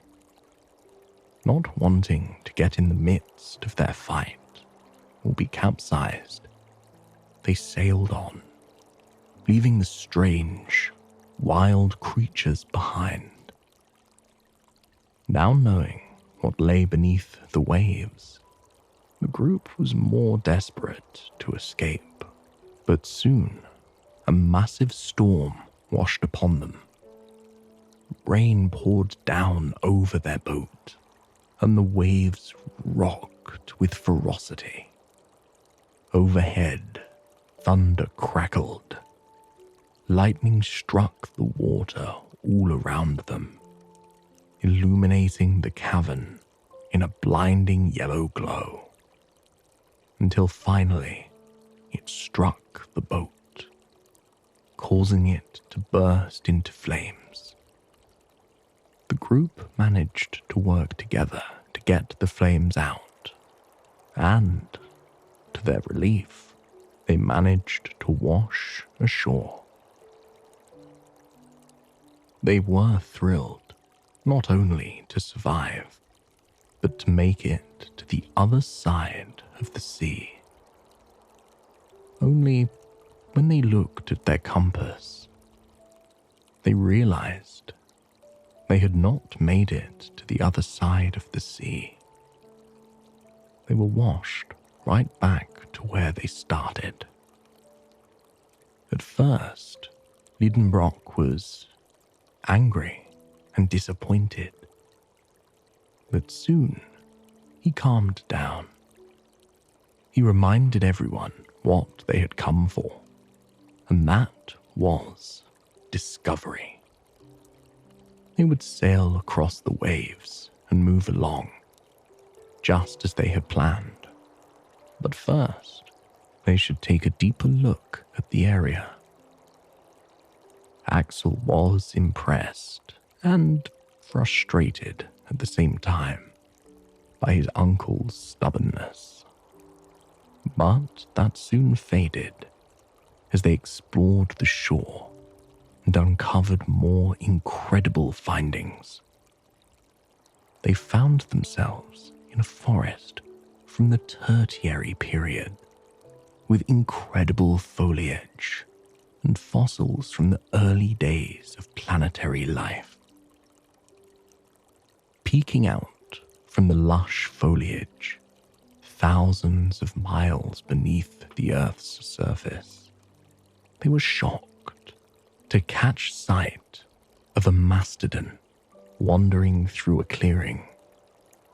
And not just that, but a 12-foot primeval-looking man. Enlightened by this and thrilled by the discovery, they still had enough sense not to get caught. As they turned to continue on, however, they discovered something incredible. A rusted knife next to markings on a rock. Markings that gave the real directions to the center of the earth. Markings that Saknussemm had left all those years ago. They may have gone backwards, but it was exactly where they needed to be. Fueled by this new information, they pressed onwards, only to find a huge rock in their path. Fueled by excitement and newfound confidence in their journey, Axel suggested they use gun cotton to blow the rock away. They put the explosives at the base of the rock and waited on their new raft. At first, it seemed that the explosion worked. But soon, the realization dawned on them. The power of the explosion caused a disruption with the sea, and before they could run, they were swept up in a massive swell. They tumbled, fighting for their lives as the cold water thrashed them to and fro. They managed to grab hold of each other just as they realized they were moving upward. Heat began to rise around them, and they began to move more quickly. Liedenbrock was not worried. He told everyone that the explosion was taking them back up to the earth. Moments later, their raft tumbled out of a volcano, but they quickly realized that they're no longer on Iceland, but the Mediterranean island of Stromboli, off the north coast of Sicily. The brilliant sun washing over their faces was magical. The island around them was tiny and green, with unique shrubs and migrating birds. Thankful to be alive, they gathered together to eat sweet, sweet berries that they found hidden around them. Soon, local fishermen discovered them, mistaking them for shipwreck survivors. They first took them to their homes to eat and rest. Soon after, they traveled back home to Germany, where an entirely new life awaited them. After sharing their findings, Liedenbrock became famous, spending most of his time giving lectures about his journey. Hans returned home to his peaceful life in Iceland, and Axel married the love of his life, excited to settle down after such a remarkable journey. I hope you have enjoyed this sleep story, and it has brought you a night of peaceful, calm sleep. Please, join me again tomorrow night for another sleep story. Until then, sweet dreams.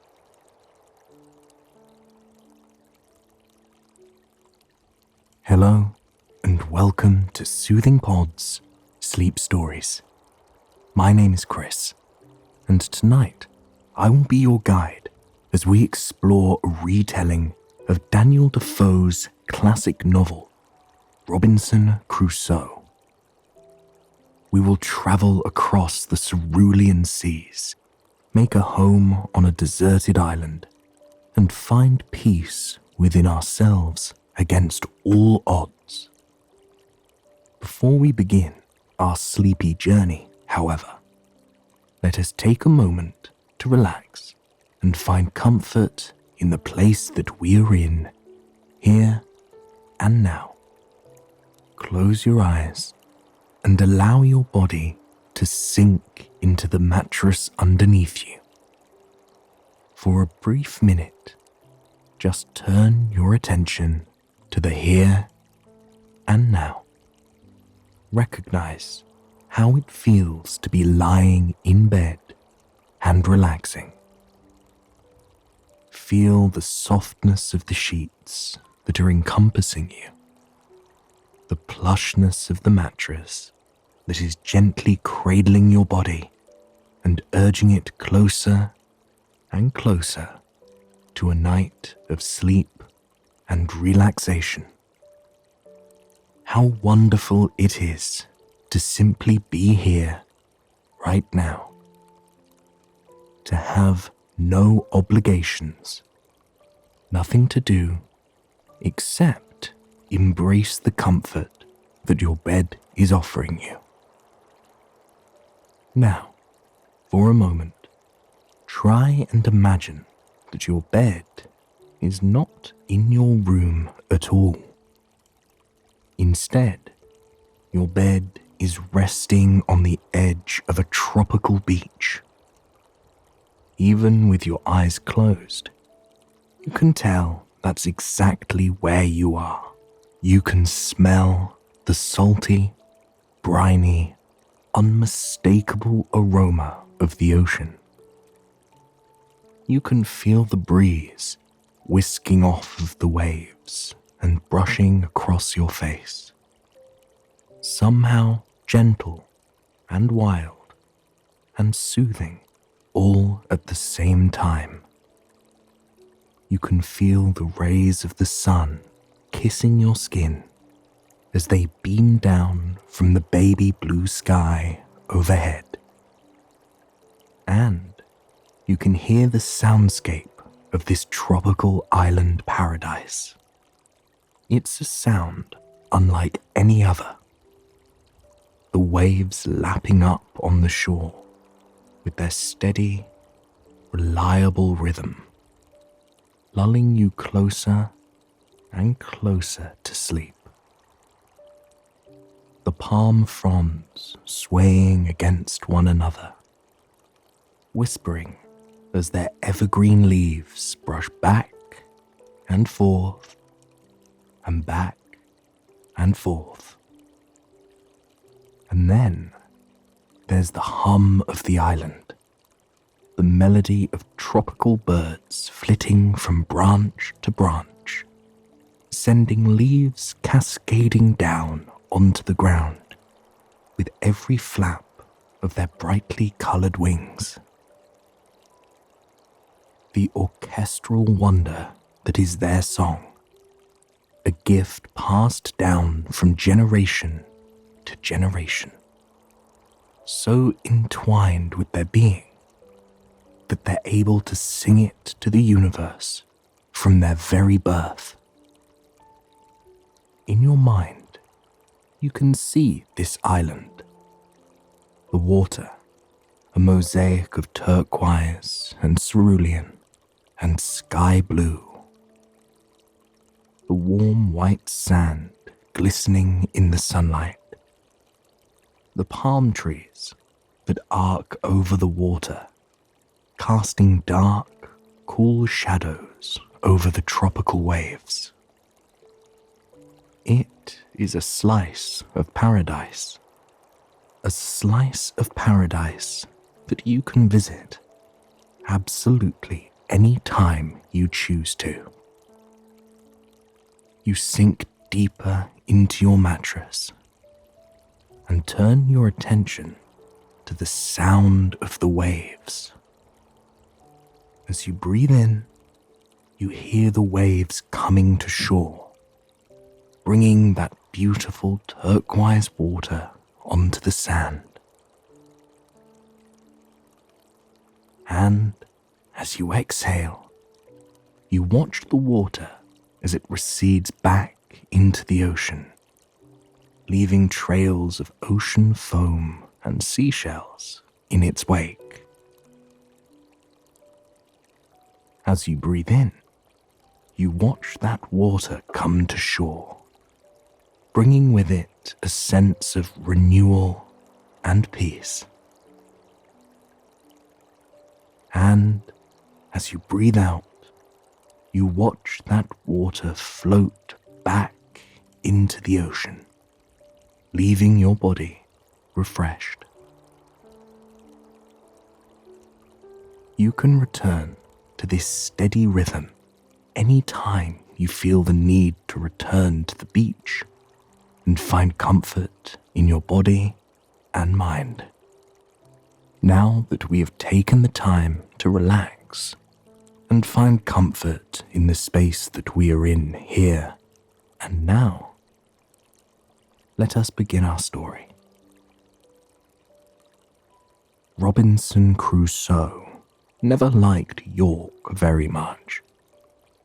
Although it was a cozy city of cobblestone streets, old libraries, and tiny bakeries tucked into ivy-coated alleyways, he never felt like he belonged there.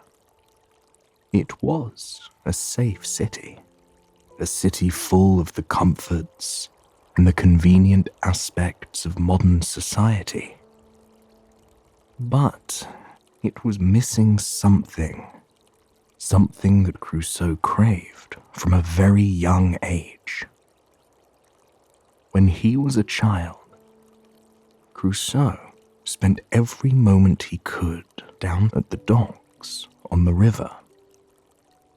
Some mornings, he would grab the bread and butter his mother set out for breakfast, and he would sprint out the door into the brisk, dewy air. He would race down the streets, tipping his hat and giving a wave to every person that he passed by.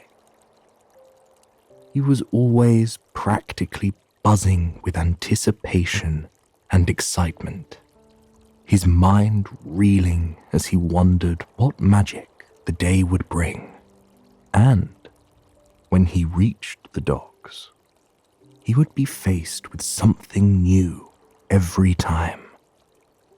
Ships that came from distant lands to drop off goods from places he had never even heard of. Novelties, spices, and cloths that were beyond anything he could comprehend. Some days, he would sit by the river in awe and watch as sailors carried goods off of the boats. He would always try and steal a peek at what was inside their barrels and crates, but the sailors would urge him away with the shake of their hands. On occasion, however, the sailors would humour Robinson. They would pop open the strong wooden crates to show him the foods and spices and goods they had sourced from all over the globe. They would tell him tales of their adventures as he listened on, wide-eyed and enamoured with the fantastic stories of daring deeds and heroism and magic. Robinson knew he didn't belong in this little city. He belonged out on the waves, out on the uncharted territory where there were things to be discovered by those brave enough to journey out and find them. He knew in his heart and felt in every fibre of his being that he was one of those people. And so, throughout his childhood, he went down to the docks any and every chance he got. As he got older, he actually got some of the sailors to talk to him and listen to him, to respect him. These conversations only made his love of sailing and adventure grow more and more. The sailors talked about tropical beaches, beaches so warm that you could lounge on them for hours, feasting on the many fruits that sprouted from the vibrant plants on the sand's edge. They talked about the colourful birds that dropped red and green and yellow feathers in their wake as they flew on to the bright horizons. It all sounded so beautiful that Crusoe swore he could smell the sand and the surf. He swore he could feel the sweet juices of the tropical fruits on his tongue. He could hear the birds calling out to him, urging him to relax and unwind on the sand. And so, Crusoe's mind was made up. He was to be a sailor, an adventurer, a navigator. He would explore the world and see this beauty for himself, and perhaps uncover even more beautiful places that no one had ever seen before. His parents, however, were not thrilled with this idea. His father, a merchant, urged his son not to pursue a life at sea. Being involved in the business firsthand, his father knew the dangers that a life on the sea could pose to a young man. He urged his son to study law instead, to settle down and live a comfortable, pleasant life in York. His father told him it was better to live a modest, secure life than to look for danger and excitement in distant places. Not wanting to disobey his father, Robinson stayed in York to study law for quite some time. But the more he studied, the fiercer his love of the sea and his dream of sailing became. Most days, he would sit in his lectures, staring out the window, looking at the merchant ships making their way down the winding river toward the ocean. And then, who knew where the ships would be going? Would they sail south to Africa? Would they sail across to the Caribbean, where tropical islands awaited those brave enough to journey across the Atlantic? Those questions buzzed in his head as he watched the ships move on toward the horizon. Soon, it became clear that Crusoe could not stay in York and study law. His heart was pulling him in another direction. And it wasn't just temptation. It felt as though he was made to live a life on the sea. And so, Crusoe finally chose to disobey his father. With nothing but a few belongings on his back, Crusoe hopped on a ship with a friend. As they left the port, Crusoe looked over his hometown with a smile on his face. It was a good home that had served him well. But now it was time to go. It was his first journey, his first time on the high seas, and it was a journey that would change his life forever, in more ways than one. The first lesson he learned on that journey was that the sea was unforgiving. One night, a dark storm swept over the ship. The waves that had once been full of promise and excitement were now a tumultuous slurry of dark blue foam, kicked up by the force of the waves, crashing against the boat. Everything happened so fast that Crusoe had a bit of trouble even following it. The rain came down in a torrential pour, soaking the ship and everyone on board as they desperately tried to keep it afloat. And though they tried hard, their efforts were futile. The storm caused the ship to wreck, and all the sailors splashed down into the cool water below. But, fortunately, there was land nearby. Using all his strength, Crusoe was able to swim and pull himself ashore. His friend, too, managed to survive. As they lay on the shore, catching their breath, his friend declared that he was going to go back home at once. But Crusoe didn't feel the same way. For the first time, he truly felt alive. In that instant, he knew that sailing was his purpose, that adventure was made for him. He felt the passion and adrenaline and excitement coursing through his veins, forcing away any fear before it had a chance to nestle inside him.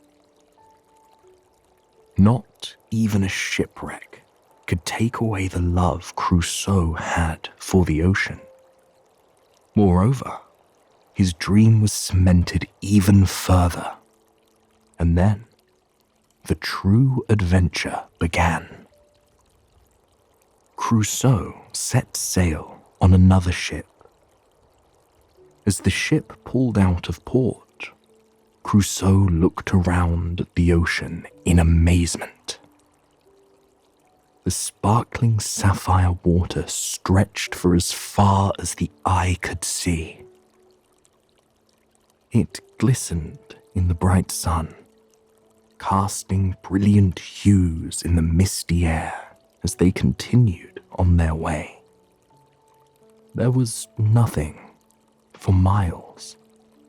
No islands, no land, just the beautiful and wild ocean, full of potential and promise.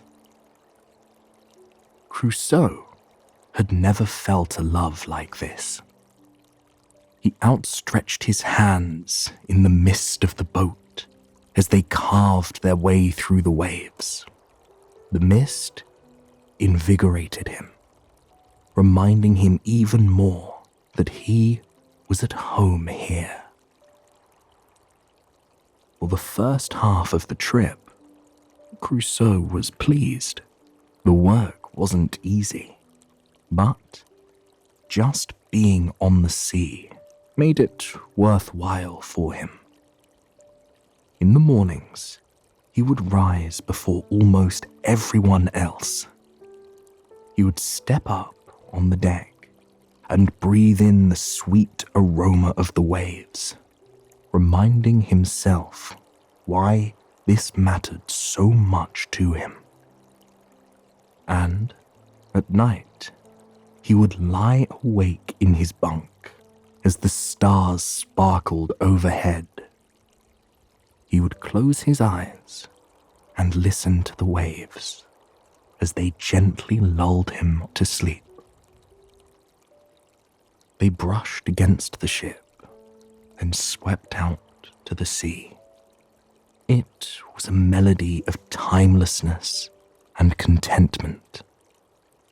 But the journey was not all fun and games for Crusoe, and once more, he was faced with the reality of the danger that his line of work posed. While sailing near Morocco, the ship was taken over by pirates. Almost immediately, Crusoe was enslaved by pirates in the city-state of Salé, present-day Morocco. For 2 years, Crusoe was under the reign of his captors, working as hard as he could and dreaming of the sea, night after night. Nearly 2 years into his captivity, Crusoe managed to escape by boat. He sailed away from his captors in search of freedom once more, and he found it in a rather peculiar place. He came upon a Portuguese ship just off the west coast of Africa. Exhausted and sunburned, he was welcomed aboard by the captain, who revealed he was on his way to Brazil. That was music to Crusoe's ears. He had always dreamed of traveling across the Atlantic, but he wasn't sure if that dream would ever become a reality. The journey he had been on only strengthened the deep love and respect he had for the sea. And so, he joined the captain's crew and set sail for Brazil. The journey was long, full of days with nothing to do but look at the ocean in all of its glory. Crusoe spoke with the other sailors about their hopes for the future, about the beauty of Brazil and the islands surrounding it.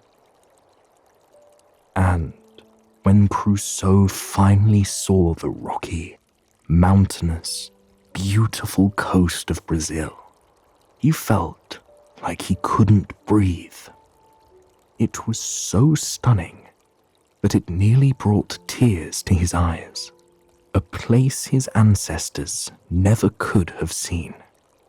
A place that was full of adventure and ethereal beauty. Crusoe settled in Brazil for a bit and created a plantation in the hills. For some years, He enjoyed his peaceful life there, exploring the strange paradise and working on his plantation. But then, the call of adventure returned, and Crusoe joined an expedition headed for Africa. And as he sailed out onto the ocean, that familiar feeling of freedom and peace washed over him once more.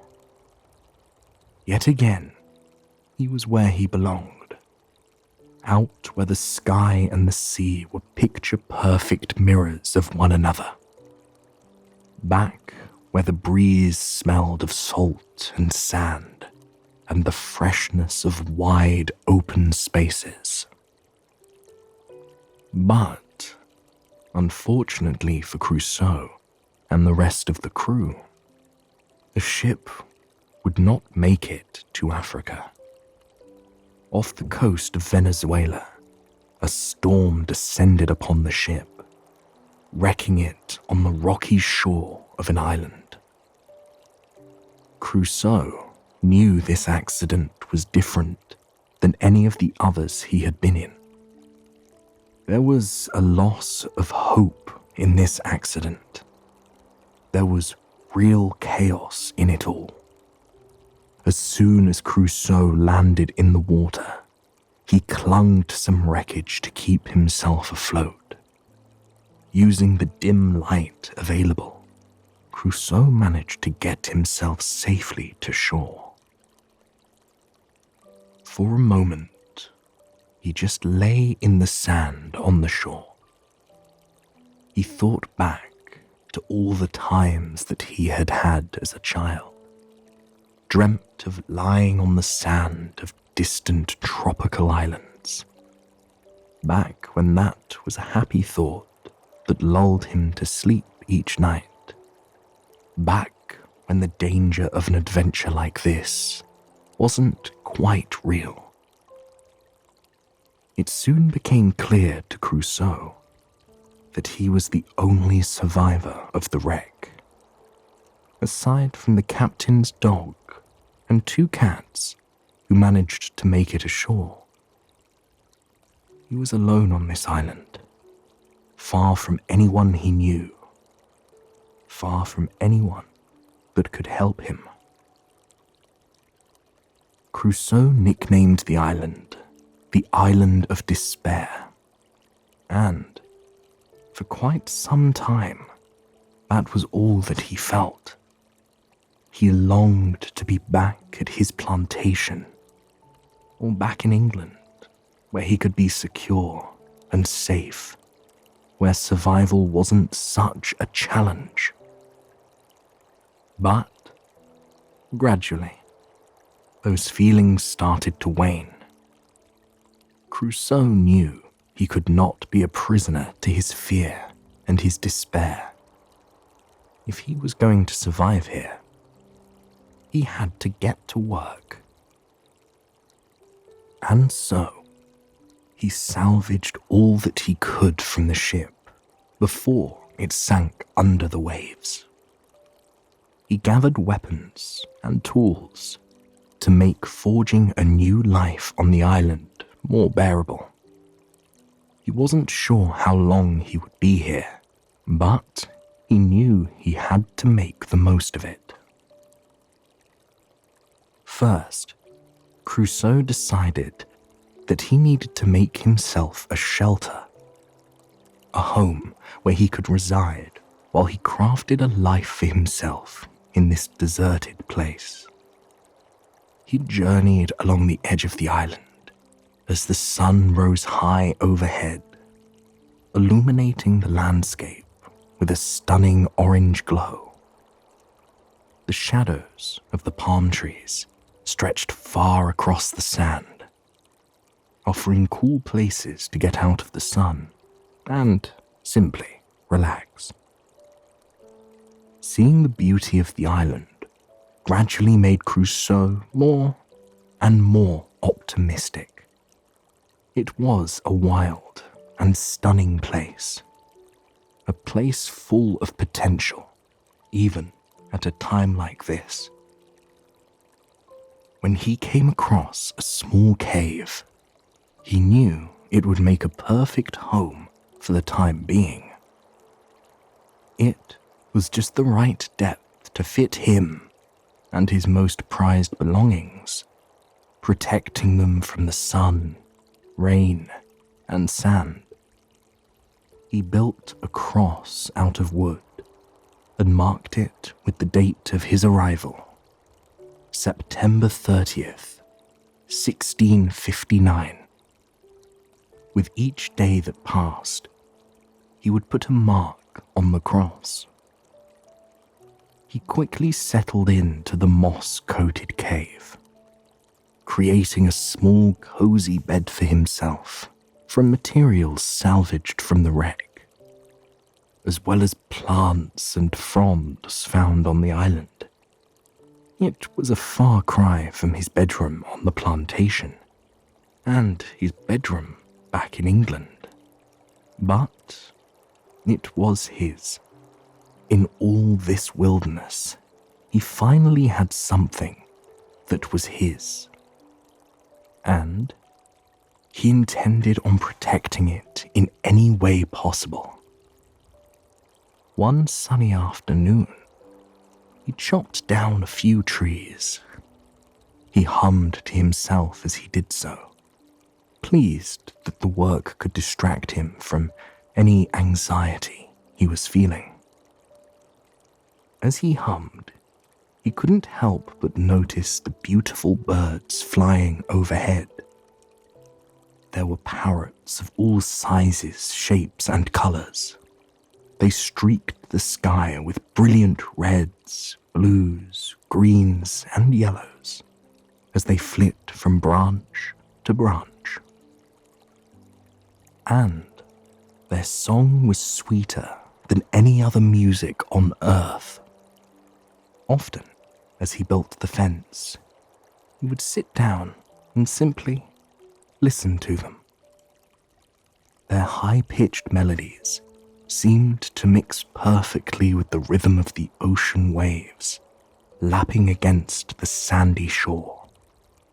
It was a symphony unlike any he had ever heard. It struck him, as he did this, that this was never something he would have noticed had he not arrived on the island. On the ships, the plantation, and back at home, he moved about the world with such urgency there was hardly any time to linger and relax. Hardly any time to listen to the birds, to pay attention to the feeling of the wood under his fingertips as he crafted a fence from scratch. But now, he had all the time in the world.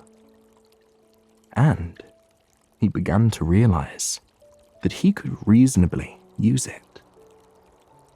With his fence crafted to keep creatures out of his cave home, he continued for the next few days and weeks to make a life for himself on this so-called island of despair. Further inland one day, he stumbled upon a trip of goats. His heart leapt with joy. Now, he lived in such a way that just having something substantial to eat would fill him with immense gratitude. It was a strange feeling. A feeling that made him realize how much of life he was simply taking for granted before. He corralled the goats with the intention of grazing them for meat, and his plan worked perfectly. Some mornings, he would lead the goats to greener parts of the island. He would sit down in the warmth of the sun and watch the goats as they browsed and grazed, chatting with them and marveling at them. It was a gift from the heavens, he felt. They were part of his survival, and part of him maintaining his sanity So much so that he even took one of the goats as a pet, caring for it day in and day out, much like you would care for a house pet. After surveying the island, Crusoe realized that he had everything he needed to survive. The island was lush with fruits and vegetables and fertile soil. Soil he would even be able to grow wheat and barley in. Soil where he could sow a garden of his own, a garden that would sustain him for years and years to come. On a journey to the center of the island one day, Crusoe stumbled upon a valley teeming with beautiful plants and grapes. The grapes hung from their vines, ripe and heavy. As Crusoe plopped one in his mouth, he felt as though he could collapse into the grass. It was the sweetest thing he had ever tasted. This valley, surrounded by these grapes, felt like an oasis. He built himself a shady retreat there, a retreat that filled him with optimism, a retreat that almost felt luxurious. From then on, Crusoe spent most of his time trying to make life on the island more comfortable. He spent many days reading his Bible, growing closer to God. When he wasn't reading, he would try new ways to make this place feel like home. He tried to make candles, build himself a cellar, and even began to weave baskets from palms on the island, and bake bread. Craving more companionship than the goat, dog, and cats could offer, Crusoe took it upon himself to train a pet parrot. He spent many afternoons watching the sunset with a dreamy look in his eyes as he tried to teach the parrot how to say his name. Simply hearing another being say his name filled a void inside him. For several years, Crusoe lived in peaceful isolation on the island. He had truly managed to carve out a beautiful life for himself there. He could have given up, could have turned to the darkness and embraced it. But instead, Crusoe discovered the value of peace and the beauty of nature. He discovered that though nature can be cruel and is entirely powerful, nature also provides everything that we need. Through his dozens of years on the island, Crusoe came to learn a lot. But his peaceful life on the island could not continue forever. One day, an English ship appeared on the horizon.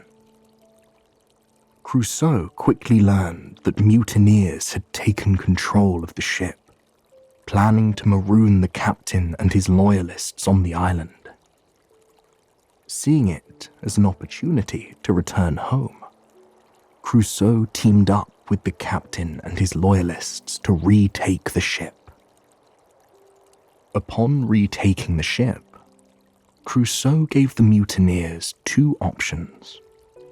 They could be taken back to England, where they would likely be hanged for their crime, or they could stay on the island. The mutineers decided to stay on the island. Crusoe kindly gave them tips for surviving on the island, feeling a sense of duty to do so. And on December 19th, 1686, Crusoe left the island behind. the island that had taught him so much about the world and himself, the island that had changed his life forever, the island that had reconnected him to nature and the important things in life. As he sailed toward England, he knew he was a changed man.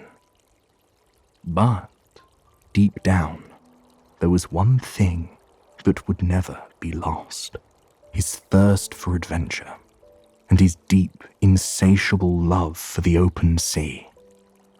Now, he respected the power of the ocean even more, and whatever adventures were going to come his way, he knew now he was ready for them more than ever. I hope you have enjoyed this sleep story, and it has brought you a night of peaceful, restful sleep. Please, join me again tomorrow night for another sleep story. Until then, sweet dreams. Hello, and welcome to Soothing Pod's Sleep Stories. My name is Chris, and tonight I will be your guide as we join Phileas Fogg and Jean Passepartout on their travels around the world, a journey unheard of in its time. We'll join them on sleepy train rides, aboard ocean liners, traversing the sparkling seas, and even on elephants' backs across India. This retelling of Jules Verne's classic novel will take you on a journey through time and over incredible landscapes and old cities that will help guide you to a night of peaceful, relaxing sleep. Before we begin, however, let us take a moment to unwind and find peace and comfort in the place that we are in, here and now. Close your eyes and allow your body to sink into the mattress beneath you. There are no obligations here. There is no to-do list. Right now, you can close your eyes and simply be. Notice the comfort of the plush mattress beneath you, how it cradles your body and invites it to completely and utterly let go of any tension it may be carrying. Notice the pillow beneath your head, providing you with a soft place for your thoughts to wind down and your emotions to lull into a space of calmness and serenity. For a moment, allow your imagination to slowly wander. At first, you aren't sure where you are. You feel calm and at ease, and the air around you makes you feel even more secure. You take a deep breath in and out, with the fragrant breeze as your guide to where you are. The air smells fresh and clean, like new cotton clothes that have been hung out on a line in the sunshine to dry. You feel as though you can practically smell the sunshine in the air. But there's also an earthy smell, the smell of soil and loam that is resting in the shadows of the sun. There's the citrusy, fresh smell of trees that are towering above your head. And you can smell the ferns that linger on the forest floor, dancing and swaying in the gentle woodland wind. The sun shines down on your face, peeking through the canopy of trees to reach you. Even with your eyes closed, you can practically feel the motion of the trees above you as they endlessly sway left to right and right to left. With each individual leaf twirling and swirling as it pleases. You can feel their shadows sweep across your face on occasion. The breeze brushes against your arms, keeping the temperature just perfect and refreshing even with the sun rays peeking through the trees. And that isn't the only thing keeping you refreshed. Now that you can feel the breeze on your skin, the sun on your face, and smell the stunning aromas in the forest air, you become aware that you aren't stationary. You are slowly drifting. You notice the sounds of water around you,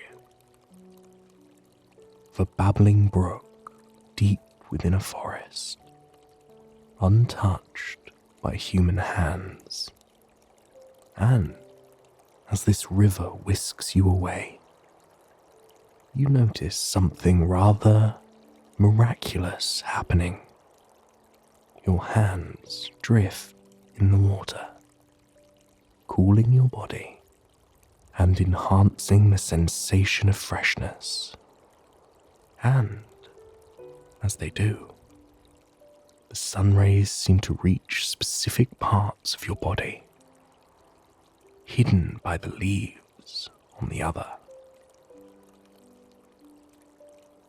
First, the sunlight gently reaches your head. The warmth of its rays softens your face, urging you to not squeeze your eyes shut, but to let your eyelids relax easily. You feel your tongue relax, and the muscles around your mouth untense, giving you more space to breathe, and taking away tension you may have been carrying there. Your teeth unclench softly, and your jaw drifts down to a more natural position. Then, the sun rays reach your torso. You feel their warmth sink into your skin, melting away any pressure or heaviness you've been carrying there.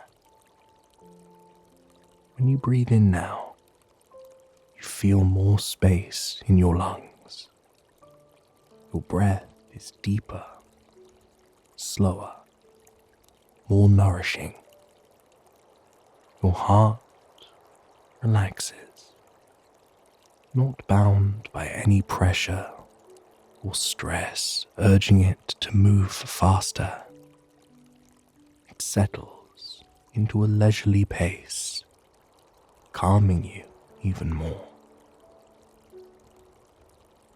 Then you feel the sunlight on your arms and legs. It reminds you that there are no battles to be fought tonight. There is no reason for your body to be rigid. Your hands untense and fall into a natural position on the mattress, and your legs do the same. With this newfound comfort and relaxation, they seem to sink deeper and deeper still into the mattress beneath you. Every bit of you, from the tips of your toes to the top of your head, is calm and relaxed. If you ever feel any tension or pressure returning, know that you can come back to this exercise. You can always let the sunlight warm your skin and comfort you into sleep. Now that we have taken a moment to relax and find comfort in the place that we are in, here and now, let us begin our story. Mr. Phileas Fogg was a peculiar fellow in London society. He was a wealthy gentleman, about 40 years of age. He wasn't like most people of his class. He had no wife, nor any children, and he didn't spend his time at parties or luxurious events that were often held around London. Even in the company of other people, he was a rather solitary and private man, keen on keeping his personal and private life to himself. Few people, if any, understood the intricacies of Phileas Fogg. His life, his hopes, his dreams, or his views of the world. Any time he did speak to people, he often spoke of the world, detailing stories about distant lands and beautiful places. And yet, everyone was sure he himself had never travelled, despite having the funds to do so. Every day, Phileas Fogg would go to the Reform Club, a gentleman's social club for the wealthy elite men of London society. He spent nearly all day there, eating his lavish breakfast and talking with the other men until well into the afternoon. And though he spent all day there, the men who spent that time with him never came away knowing more about Phileas. One particular day, Phileas Fogg sat at the Reform Club, eating his wonderful breakfast of fried eggs, sausage, and beans on crisp toast. He paged through a newspaper as he did so, sipping his black coffee and listening to the other men in the club as they talked with one another. He joined in the conversation on this day, feeling hopeful and awake as the sun shone brightly beyond the tall windows, casting rays across the club floor. Ralph, another, more talkative member of the club, leaned in closer to tell everyone the news he had heard of a robbery. Apparently, someone had robbed the Bank of England the previous night, stealing £55,000. But the most incredible part is that the man was not part of a band of robbers, nor did he appear to be a typical thief himself. He as a gentleman. A man dressed to the nines and clearly well off. I wonder how far the thief could have gotten, one of the members of the club remarked, stirring his fragrant Earl Grey tea with a click-click of his silver spoon. Another member smiled and chimed. The world is a big place. He could have gone anywhere. Mr. Fogg folded his newspaper and set it aside with a grin on his face, intrigued by the conversation. He added, "The world has become much smaller lately." He went on to discuss the completed construction of a new railway across the Indian continent. A railway that the Daily Telegraph suggested would allow people to travel around the world with ease in 80 days. The other men of the club rolled their eyes and laughed. They insisted that there was no way a man could circumnavigate the globe in 80 days. Certainly, the 80-day estimate didn't account for weather, shipwrecks, or any other accidents that were sure to occur on a journey of such massive proportions. But Mr. Fogg disagreed, shaking his head and assuring the men that such incidents had been included in the 80-day estimate. One of the club members, Mr. Stewart, laughed at Mr. Fogg and rolled his eyes as he chimed, "I'd like to see you do it, Mr. Fogg." The other men laughed, but Mr. Fogg didn't even miss a beat before telling Stewart that he would love to do it, and he had no doubt that he would be able to. In fact, he was willing to bet £20,000 that he could circumnavigate the globe in 80 days. The men in the club fell silent, shocked by such a statement, confident. Andrew Stewart put out his hand. Agreeing to the bet, Mr. Fogg shook his hand and left the club immediately, eager to leave for the journey at once. Phileas Fogg returned to his impressive home in the centre of London. There, his French valet, Jean Passepartout, awaited him. Jean was a cheery, talkative, and proud man, quite the opposite of Mr. Fogg. He rarely viewed things seriously, and often found himself joking around with other people in the neighbourhood. He wasn't one to keep secrets or hide anything about his personality or life, which made him an odd choice to be the servant of a man as protective and quiet as Mr. Fogg. When Fogg told Passepartout to pack bags for their journey, Passepartout was rather astounded. He did not truly believe it would be possible to make it around the world in 80 days, but the thought of the adventure excited him.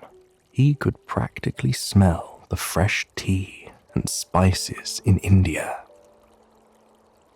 He could already feel the breeze whisking off the snow-capped mountains of Japan. He could feel the sun of the southwest kissing his skin. Passepartout got to work packing small carpet bags. They planned to buy clothes along the journey. clothes that would certainly remind them of this incredible adventure for the rest of their lives. That same evening, they set sail out of England, starting their journey around the world. Back in London, the news of their departure spread across the cobblestone streets like wildfire.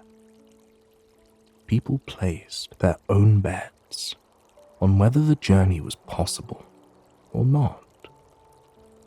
The excitement about such a grand adventure was palpable, and it cast sparks of inspiration around the city. But just as Fogg and Passepartout set off on their journey, the police commissioner in London received a rather strange telegram. A telegram accusing Mr. Fogg of being the man behind the robbery of the Bank of England. At first, such a thing didn't seem possible, but as the police commissioner thought about it, more and more pieces of the puzzle started to come together. Mr. Fogg had fled England rather quickly. He was a solitary, secretive man. He was a man that expressed no interest and took no delight in bets. But now he was travelling around the world because of one. The police commissioner suspected that Mr. Fogg had set out on this journey simply to elude detectives. But he knew from that moment that there was no way he was going to allow it. He was determined to catch Mr. Fogg, no matter where he was travelling. After catching an 8:45 evening train to Dover, Passepartout's and Fogg's journey truly began. Fogg started a strict, accurate log of the places and times that they would travel, allowing him to keep track of time, even as they'd cross several time zones. When they landed in France, they climbed aboard a train to take them through the countryside and down through Italy. Climbing aboard the mahogany train, Passepartout found himself in awe before it was even moving. Fogg had not skimped on paying for accommodations for this trip, and the train was one of the finest that Passepartout had ever seen. He settled into the plush seat and watched in wonder as the world drifted past him. France had been his home for most of his life, but it had never looked like this before. The train cut through the vast countryside, parts of the country that few people had laid eyes on. He felt as though he was living in a painting, watching works of art fly by. They passed through lush landscapes of northern France, forests where the sunlight flickered all around them, where birds flew from tree to tree overhead, soaking in the beautiful day as they sang their songs into the universe. Of course, Passepartout and Fogg could not hear their song clearly, but they adored watching their feathers glow gold from the penetrating sun as they flew. Then they crossed into the mountains and hills of central and eastern France. The train lazily made its way through the lush, expansive lavender fields. They blanketed the large fields with a stunning light purple haze, a haze that shimmered and danced in the wind.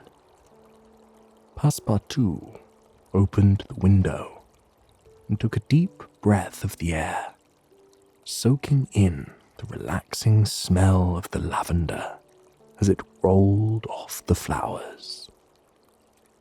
He knew there was a long trip ahead of them, a long trip that was due to be stressful from time to time. And yet, Passepartout felt completely at ease. He felt as though the excitement and beauty of the travel far outweighed the stress and the threat of losing the bet. No matter what happened, this trip was to be the best of his life. When the train entered Italy, Passepartout looked out the window at the massive Alps with tears rimming his eyes. It was one of the most spectacular sights he had ever seen. The mountains were so grand, they seemed to scrape the clouds in the sky. Some of the mountain tops even disappeared behind them. Mr. Fogg calmly drank his posh tea in a thin, delicate china cup as he watched the world whip by outside the window. He meticulously looked at a worn map of the world and plotted their route, determined to make this trip run on time. When they finally reached southeast Italy and the coast of the Adriatic Sea, they stepped off the train in the harbour town of Brindisi. The smell of the sea was briny, invigorating, and oh so inviting. Passepartout was excited to see the open seas after so long without seeing it. And Fogg reminded him, with a condescending smile, that they would be seeing plenty of seas together. That was for sure. The two climbed aboard a steamer ship known as the Mongolia, a ship where they secured the finest accommodations that money could buy. When their steamer arrived at the seaport city of Suez, Egypt, Passepartout was the first to step off the boat. The dry desert air was a shock to his system at first. There was not a drop of humidity, and the air itself smelled of fresh fruit, palm trees, of seasonings and fragrant spices that he himself had never encountered before.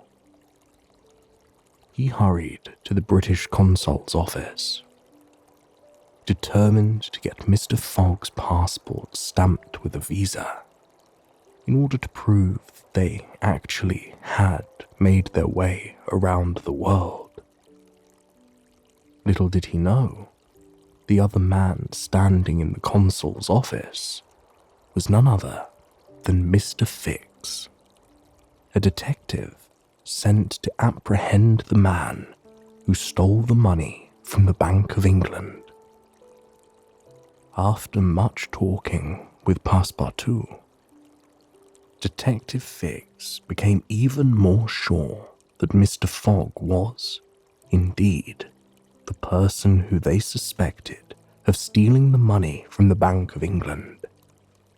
Determined to catch him, he asked the consul to send a letter to London to get a warrant for Mr. Fogg's arrest, so Detective Fix could arrest him as soon as they reached Bombay.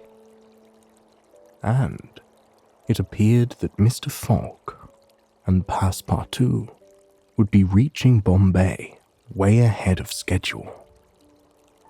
Wanting to ensure he was able to win the bet, Fogg offered the engineer of the ship a large sum of money to ensure they made it ahead of time. However, after the calm waters of the Red Sea, the Indian Ocean had other ideas. One morning, Fogg awakened to the ship rocking far more than usual. What was generally a gentle, soothing rocking had become something far more extreme. Enough shaking and rocking that Mr. Fogg found himself clinging to the bed frame, trying to keep himself aloft on his plush bed.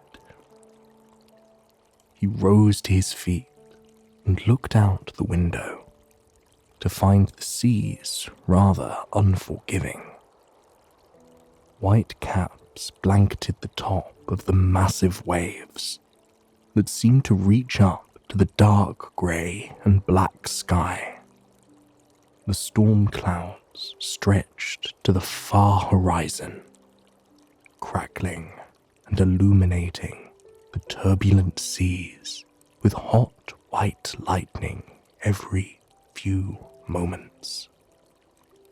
Mr. Fogg could hear the rumble of the thunder just beyond the splashing of the waves and the creaking of the ship. The wind lashed at the sides of the ship, but Mr. Fogg was not at all worried. Even in the face of such a storm, he had an air of utter calm. Passepartout raced to his side, expecting to have to calm or help his master. But Mr. Fogg was at ease. He encouraged Passepartout to relax and enjoy the journey ahead of them. He continued on as he had their first few days on the ship. He ate 4 rather exotic meals a day and watched the storm out of his window. To kill time, he played entertaining card games with the fellow passengers, always making sure to let the other person win at least once. Passepartout often joined in on these card games, but on occasion he'd find himself speaking to Detective Fix, who he was delighted to encounter on the boat. Passepartout had no knowledge of Fix's true intentions, so he just saw him as a fellow traveller, a man capable of making interesting conversations. In spite of the ferocious storm, the Mongolia arrived in Bombay 2 full days ahead of schedule. Mr. Fogg was pleased by this, but he was even more pleased when he stepped out onto the streets of Bombay and saw them in all their glory. The first thing he noticed were the vibrant colours seeping from every road and building. Streets leading to vast, vibrant marketplaces. People dressed in all colours of the rainbow, cooking food that was flavourful enough to make your mouth water in mere seconds. Passepartout was perhaps even more amazed than Mr. Fogg. They were due to take a train from Bombay across India to Calcutta, which gave Passepartout more than enough time to enjoy the sights of Bombay. Passepartout set out alone, excited to see what unobserved beauties Bombay had to offer. He strolled the dirt streets, admiring the soft red sand at his feet. He wandered through busy marketplaces, buying exquisite fabrics and seductive spices, and admiring the art that the locals had painstakingly made. But there was one thing that caught his eye above all else. On top of a hill in the far distance, there was a temple, a brightly coloured Hindu temple that seemed to glisten in the sun like a beacon. Transfixed by it, Passepartout made his way up to the temple to truly admire it in all its beauty. He pushed past a vibrant yellow cloth and found himself in the temple, full of intricate carvings and drawings. But as he looked upon the temple, it became clear that some people were not happy he was there. The group of Hindu people in the temple began to shout at Passepartout. One man ripped his shoes off and snapped at him.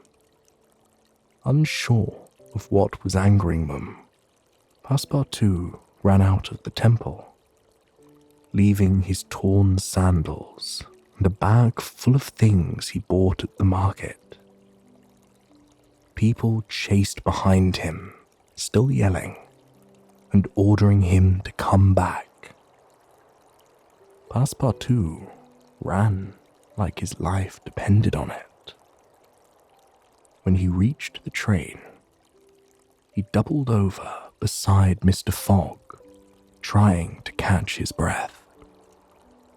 He explained what had happened to Mr. Fogg, who told Passepartout to keep himself out of trouble. Not realizing tourists are forbidden in Indian temples, he not only entered one, but also disobeyed a sacred law by wearing his shoes. But off to the side, someone else heard the tale that Passepartout had told, and it gave him exactly what he needed. Detective Fix realizes that Passepartout was not only unknowingly disrespectful, but he had also broken British law.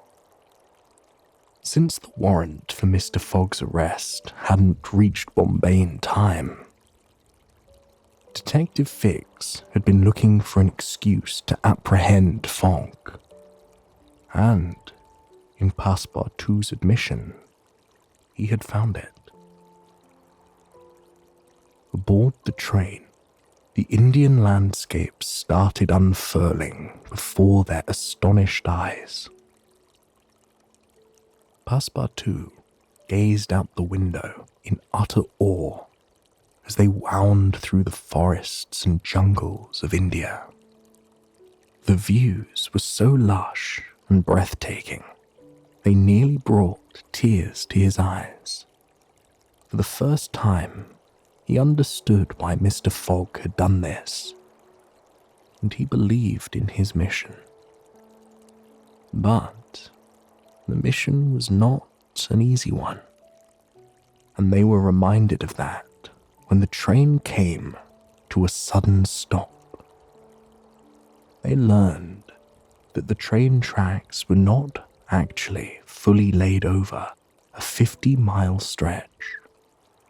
A 50-mile stretch that they would have to traverse themselves before hopping back on the next section of the railway. Passepartout was startled by this, but Mr. Fogg assured him they would make it in time. In a local village, the two managed to find a man with an elephant. After paying the man a large sum, they were able to convince him to take them across the big stretch to the other train station on the back of his elephant. As they rode across the countryside on the back of an elephant, they started developing a deeper connection with this beautiful land. Sleeping under the stars and observing different groups of people on their journey filled Passepartout's soul and his spirit. But one thing caught them by surprise. One day, they encountered a woman named Aouda being forced into a ceremony that would lead to her death. Desperate to save her, and knowing that they were still 12 hours ahead of schedule, Mr. Fogg and Passepartout set out to save her. Passepartout performed a clever distraction, scaring the other participants of the ceremony and giving Mr. Fogg just enough time to rescue Aouda. Not having anywhere else to go until she reached a relative in Hong Kong, Aouda joined them as they continued making their way to the next section of the railway. Mr. Fogg was thrilled to learn that Aouda was brilliant and charming, a regal woman with much knowledge about history and the world. They chatted as they continued to travel, growing closer and closer to one another. Finally, they arrived at the other section of track and continued on. But just before they stepped on their steamer in Calcutta that would take them to Hong Kong, they were interrupted by the local police. They were both put in handcuffs, told they were being arrested for violating a consecrated religious place. Passepartout entering the pagoda would result in a 15-day prison stay, which was given to Mr. Fogg as well, ensuring they wouldn't reach England within the 80-day deadline. Detective Fix was thrilled his backup plan had worked, but was devastated when he learned that Mr. Fogg had quickly gotten out of jail sentencing by bribing the guards. When they arrived in the bustling, beautiful city of Hong Kong, they learned that Aouda's distant relative had moved to the vibrant tulip fields of Holland. Not wanting to abandon her in Hong Kong by herself, Mr. Fogg invited her to tag along, eager to have her join on his trip. And my, what a trip they still had before them. After Detective Fix failed in yet another attempt to arrest Mr. Fogg in Hong Kong, the final British territory, the four got on paddle steamer destined for San Francisco. Knowing he wouldn't have another chance to arrest them, Detective Fix joined them for the rest of their journey, so he'd be able to arrest them once they reached British soil. The long trip across the Pacific Ocean was a peaceful one. Mr. Fogg and Aouda spent much time sipping tea and gazing out across the star-dusted horizon. taking in the beauty of the vast ocean before them. They spent their time in relative peace, even as the 80-day deadline grew closer. Finally, they arrived in San Francisco. The beautiful harbor city was alive with music and people from all over the world. A fairly modern city, it was brimming with new ideas and exciting creative energy. Though they would have liked to stay, they boarded the transcontinental train that would take them to New York. There were several serene days aboard the train as well. They gazed out the window at the rapidly changing landscape, the impossibly tall mountains on the west coast, the Sierra Nevada, and the Rockies, which seemed to reach up and brush their snow peaks across the baby blue sky. There were the prairies, which were aglow in the golden light of the setting sun, and buzzing with the sound of grasshoppers and cicadas as they made their way through the wild world. There were winding rivers and bubbling streams, which calmed their hearts even with the end of their journey on the horizon. And there were bison, a massive, incredible herd of bison that were making their way across the tracks. The train stopped for quite some time to let them through, something that made both Passepartout and Fogg look at their watches with worry wavering in their eyes. But that wasn't their only problem crossing the country. A falling suspension bridge forced them to find an alternate route. After hopping aboard a wind-powered sledge to take them the rest of the way to Omaha, the group managed to get themselves on another train to New York City. The view out the window was mainly of trees and river valleys that Alder soaked up each and every moment. It was so lush, so beautiful, so different from the equally beautiful landscape of her home country. When the group finally made it to New York, they discovered their ship had already sailed. Desperate to make it to Britain in time, Mr. Fogg found a steamship called the Henrietta that was destined for Bordeaux, France. Mr. Fogg tried to convince the captain to stop in Liverpool, but to no avail. However, Fogg, Passepartout, and Alder agreed to board the ship to Bordeaux, with another plan in mind.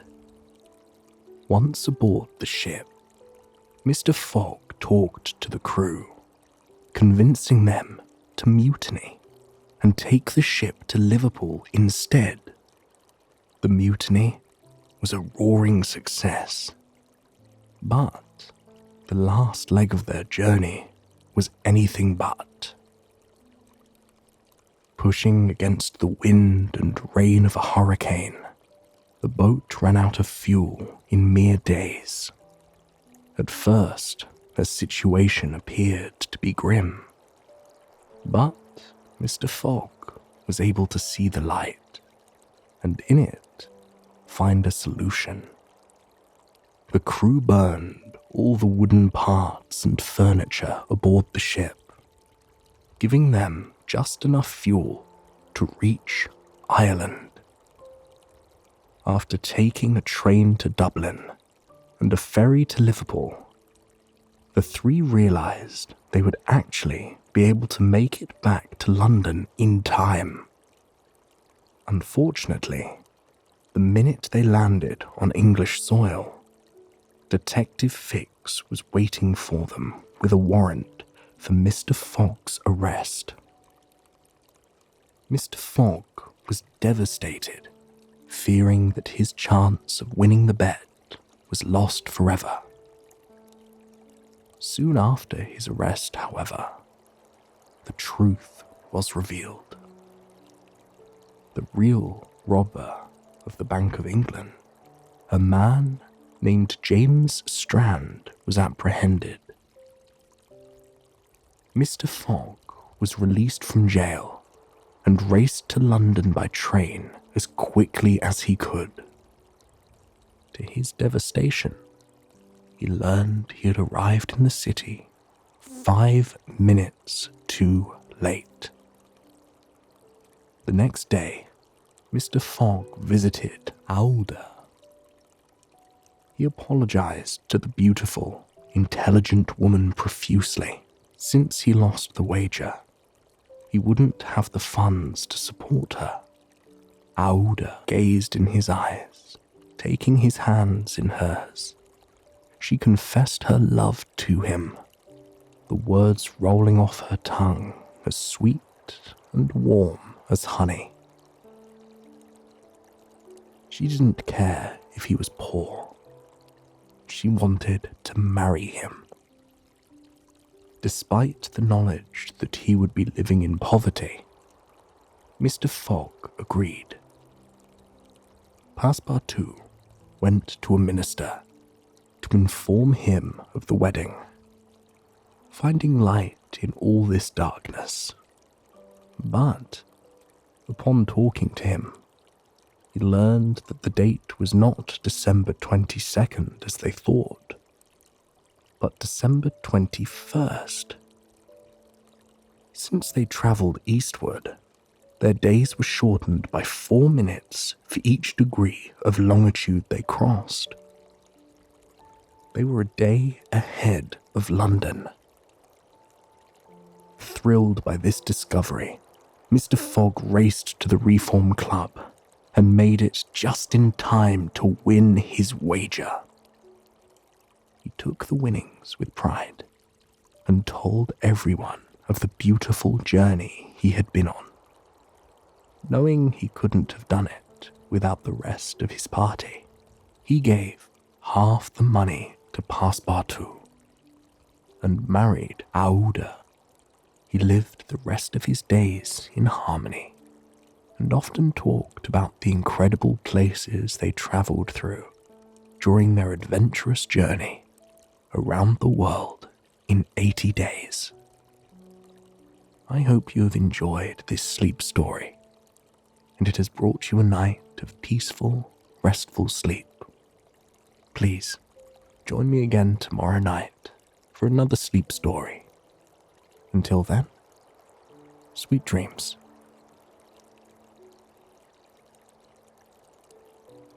Hello, and welcome to Soothing Pod's Sleep Stories.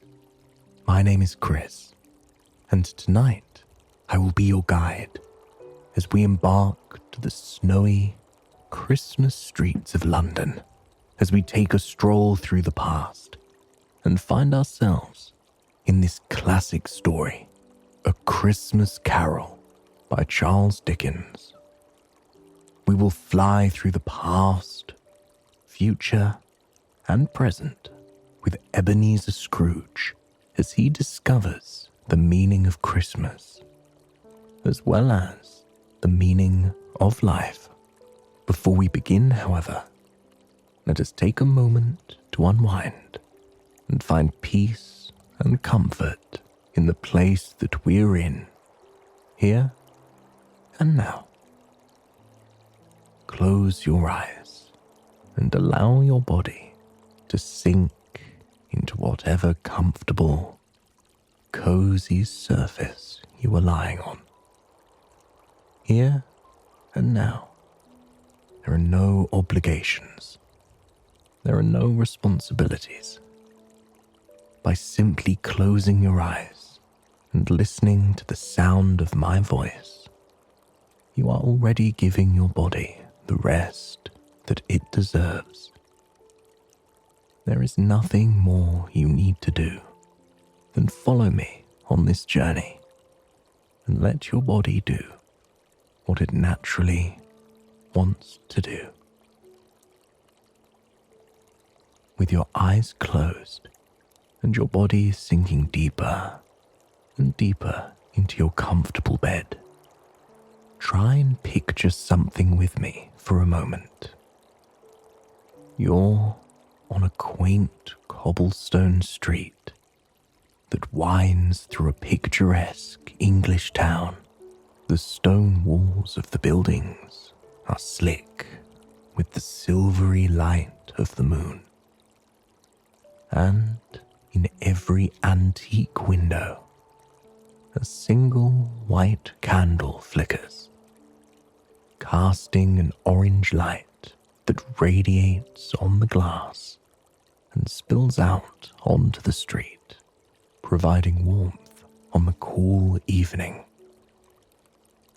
You walk down the peaceful street, your steps echoing off the walls, adding to the soundscape of the world around you. The grass sways on the edges of the walkway. Overhead, trees softly rustle, and in the distance, a river bubbles as it makes its way to the sea.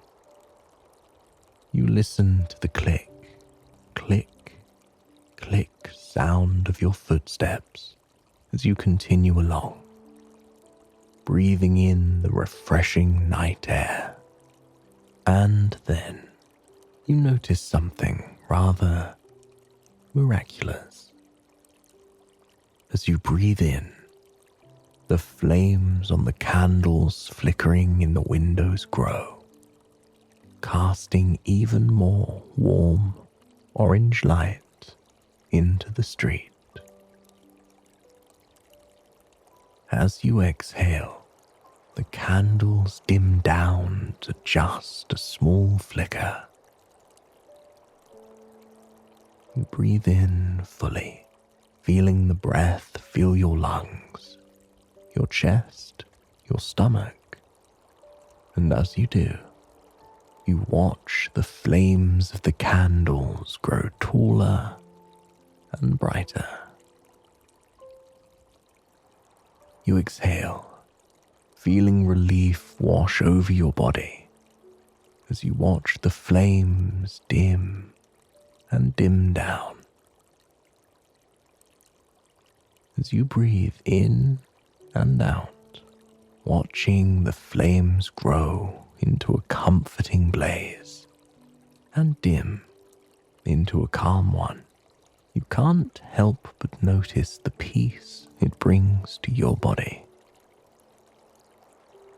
You watch the way the light catches the dew drops on the window, turning them into perfect droplets of what looks like sunlight.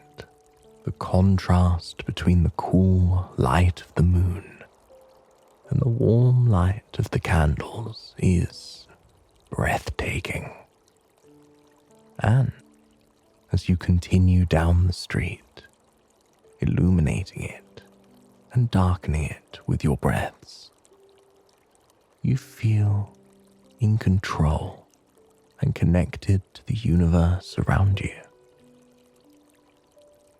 Now that we have taken the time to relax and find peace and comfort in the place that we are in here and now, let us begin our story. The classic, beloved tale of A Christmas Carol. The streets of London were awash with a thick, unrelenting fog. It glistened in the dim lights of the flickering street lamps. Street lamps trying their hardest to illuminate the frigid streets and buildings blanketed by the mist. And yet, there was such joy throughout the streets.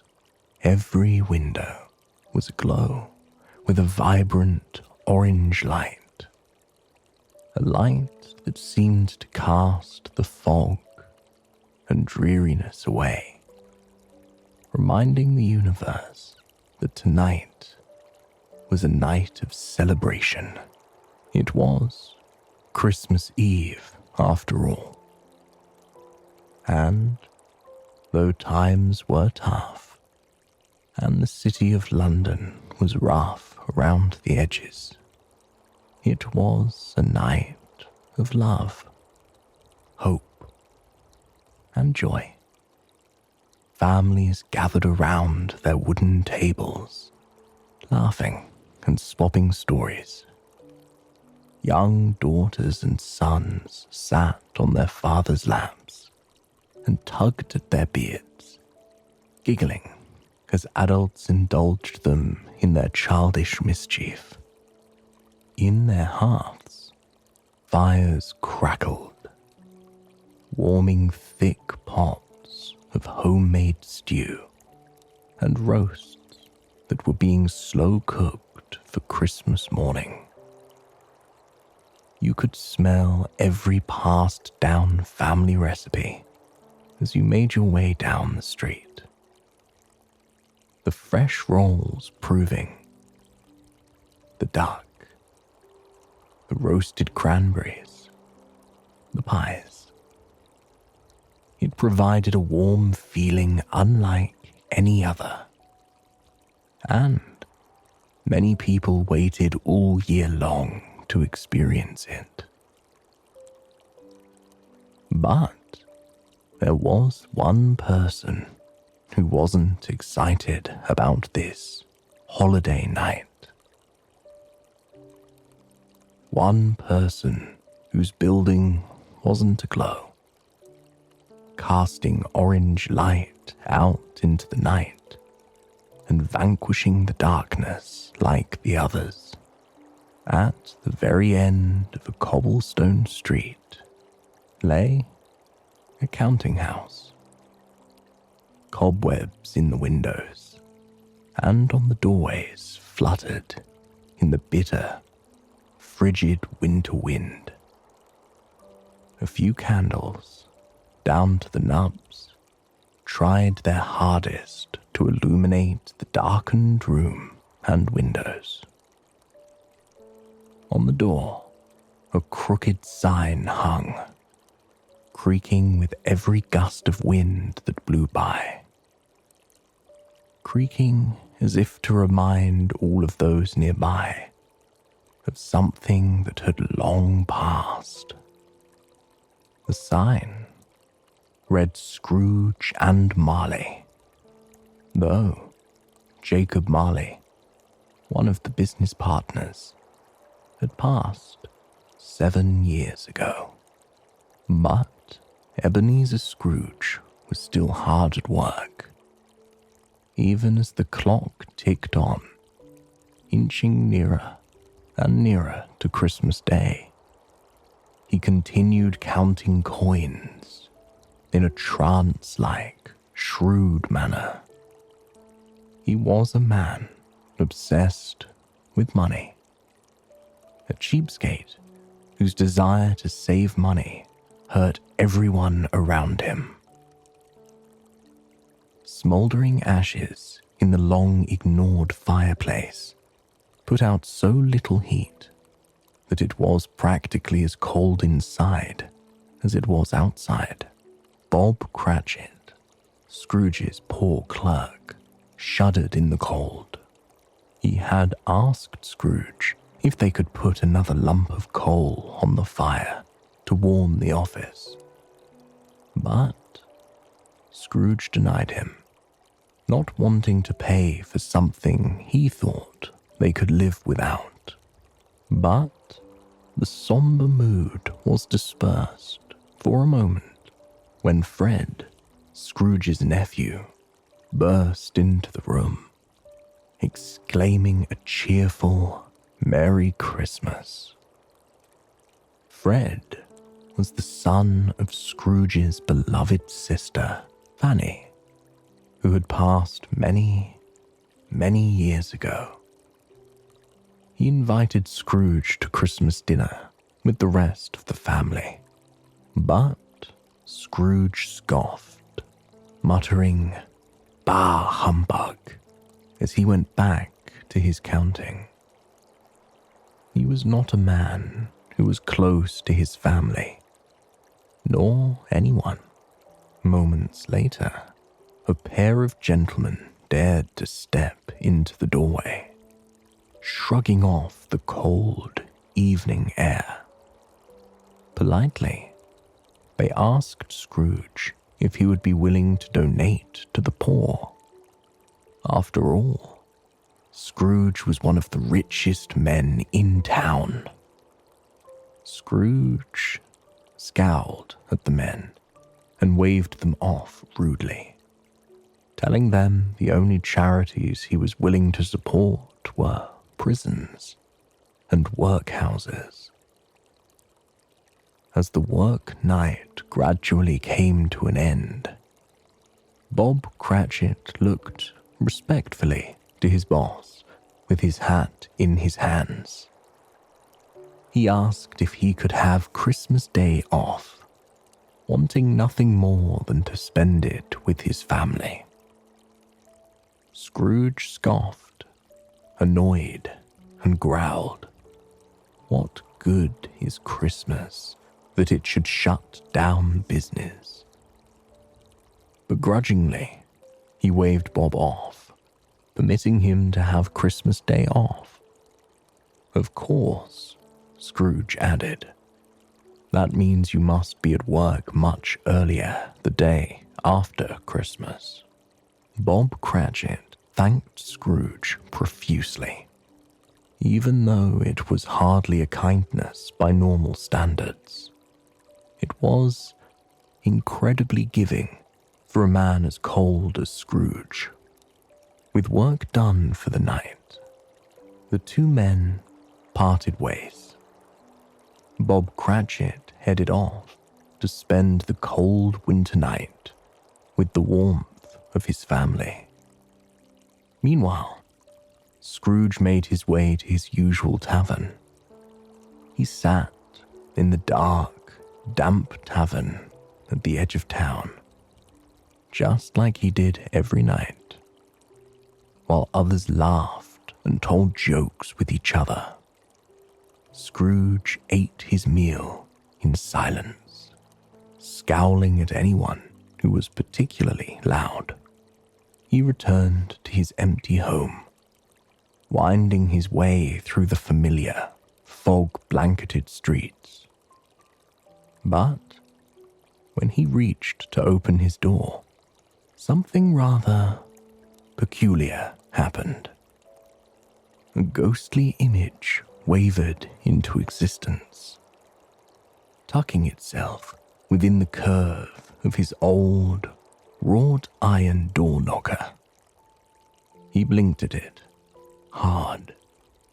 It appeared to be the face of Jacob Marley, his former partner, his former friend. But after taking a closer look, the face of his friend had completely vanished. He shook his head and waved off the nonsense, heading inside and clomping his way up the wide, ornate staircase to his bedroom. A dim, weak fire crackled in the fireplace. He was familiar with the cold. He had been familiar with it for most of his life. He put on his dressing gown, ready to turn in for the night, when, once more, he noticed something odd. The stunning carvings on the mantelpiece began to transform, each and every one turning into Jacob Marley's visage. Scrooge shook his head in disbelief, calling out a dismissive humbug. And yet the strangeness of the night only continued. bells rose up from the tabletops, ringing sharply into the silent night air, aided only by the crackling of the fire. Heavy footsteps thumped up the stairs, each step seemingly louder than the last. And finally, a mist seemed to seep into the room through the door. At first, Scrooge didn't want to believe it. He told himself it was a trick of the moonlight, that some fog had simply crept in from the window. But as the gossamer moved closer, it was clear that this was no fog. It was the ghostly figure of Jacob Marley. His arms and legs were bound in tight chains that jingled as he moved, in spite of being completely transparent. Scrooge stumbled back, landing on his velvet sofa with a fright. Stubborn and not one for magic, nor the supernatural, Scrooge declared that none of this was truly happening. He must have had a sickness, food poisoning perhaps, that was messing with his mind. But the ghost of Jacob Marley stared right through Scrooge, commanding his attention. His voice was a ghostly murmur, worn down by age and by trials. He told Scrooge that he had spent 7 long years wandering the earth. 7 long years carrying the heavy chains around him as punishment for the sins he had committed in life. It wasn't until Scrooge looked more closely that he realized the chains were made up of things he was entirely familiar with. Steel purses, cash box, padlocks, ledgers, all tied back to the business they had shared, the business they ran the same way. Jacob Marley told Scrooge that he had visited him on this Christmas Eve to save him from having the same fate someday. He explained that Scrooge would be visited by 3 ghosts over the next 3 nights.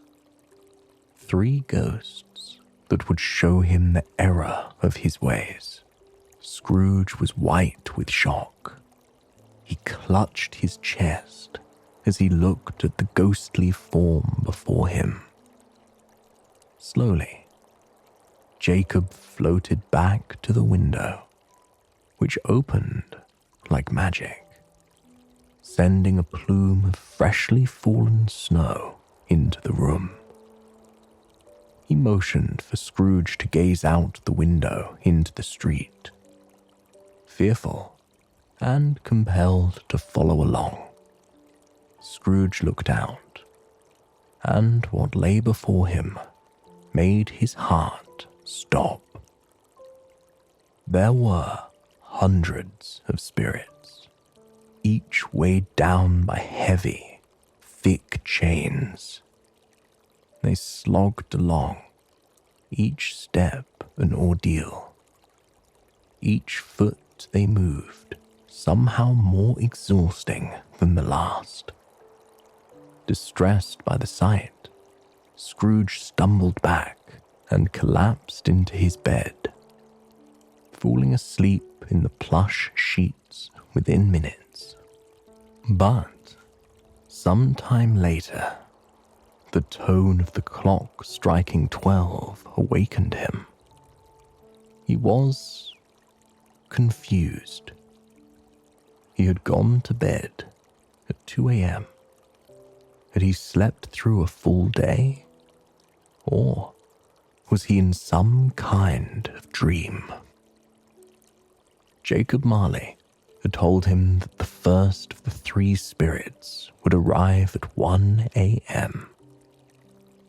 Scrooge lay awake, waiting for the visitor to come to him. At 1 o'clock, a gust of wind swept through the room, bringing with it the aroma of Christmas, of figgy pudding, of fresh baked bread, of sweets and delicious warm dishes. A small, childlike figure floated by Scrooge's bed. Despite being a ghost and looking like a child, Scrooge felt an odd sense of calm in his presence. The figure radiated an aura of wisdom, of fairness, of understanding. "I am the ghost of Christmas past," the figure murmured to Scrooge. His words were smooth, rich, and comforting, like honey. Scrooge was not afraid. In fact, he was mesmerized by the strange figure. The ghost of Christmas past beckoned Scrooge toward the window, telling him they had places to visit together. He reached out, laying his small hand over Scrooge's heart, and, as he did, a flash of light enveloped the room. With that flash of light, and a feeling of warmth that washed over him, Scrooge was granted the ability to fly. The two stepped out of the window into the frigid night air, taking to the air with ease. Scrooge looked down over the city of London as they sailed over it, weightless, untethered to reality. He felt a boyish joy wash over him as he flew through the starry night sky, gazing down over the flickering lights of the city that had been his home for so long. And yet, as they continued to fly, Scrooge realized they were traveling to the place that was his home long, long before London was. They journeyed to the countryside, skirting over lush treetops and winding rivers that laced through the flourishing fields. As they sailed over, familiar childhood sights made Scrooge's heart soar. He was gazing down at his friends, at the creeks he used to play in, at the fields he used to run in, and, finally, he was looking at the school he had stayed at. Tears streamed down Scrooge's face as he took in his childhood, something he had forgotten long ago. The ghost took Scrooge into the school, flying through the familiar hallways with ease. In a lone room, a small, solitary boy sat at a desk. Everyone else was outside, filled with joy. They were traveling home, heading away from the boarding school, so that they could spend Christmas with their families. But the young boy, a young Ebenezer Scrooge, sat in the empty school all alone, fighting back tears. The ghost told Scrooge this must not have been easy for him. Scrooge brushed off the comment, saying that he handled it just fine. The ghost and Scrooge watched as the young boy aged year by year And each year he sat in the classroom alone, gazing out the windows as his classmates left with a sense of longing. Scrooge could no longer deny the sadness he felt in his youth. But, at last, there was some brightness in his memories as a teenage Scrooge looked sadly out the window. A young woman swept into the room, bringing with her an aura of peace, of joy, of hope. The Scrooge of the past lit up at the sight of her. His sister, Fanny. Delighted, she announced that she had come to take Ebenezer home. Their father was much kinder now, and he wanted Ebenezer home for the holidays. A young Ebenezer embraced his beloved sister, tearing up as he held her closely. Scrooge watched the hug with his hand clasped against his heart. He told the ghost that Fanny was the brightest light in his life. She passed away many years ago, and is the mother of his nephew, Fred. Scrooge told the ghost of Christmas past that he wanted to see no more. But the ghost informed him there were many, many more memories they had to visit. Many Christmas pasts that made Scrooge who he was today. They travelled to a merry party where a young Ebenezer celebrated with Mr. Fezziwig, his longtime mentor. Ebenezer was full of life, happy. It seemed like he was embracing the Christmas spirit and inspired by Fezziwig. But then, Christmas slowly began to lose its luster.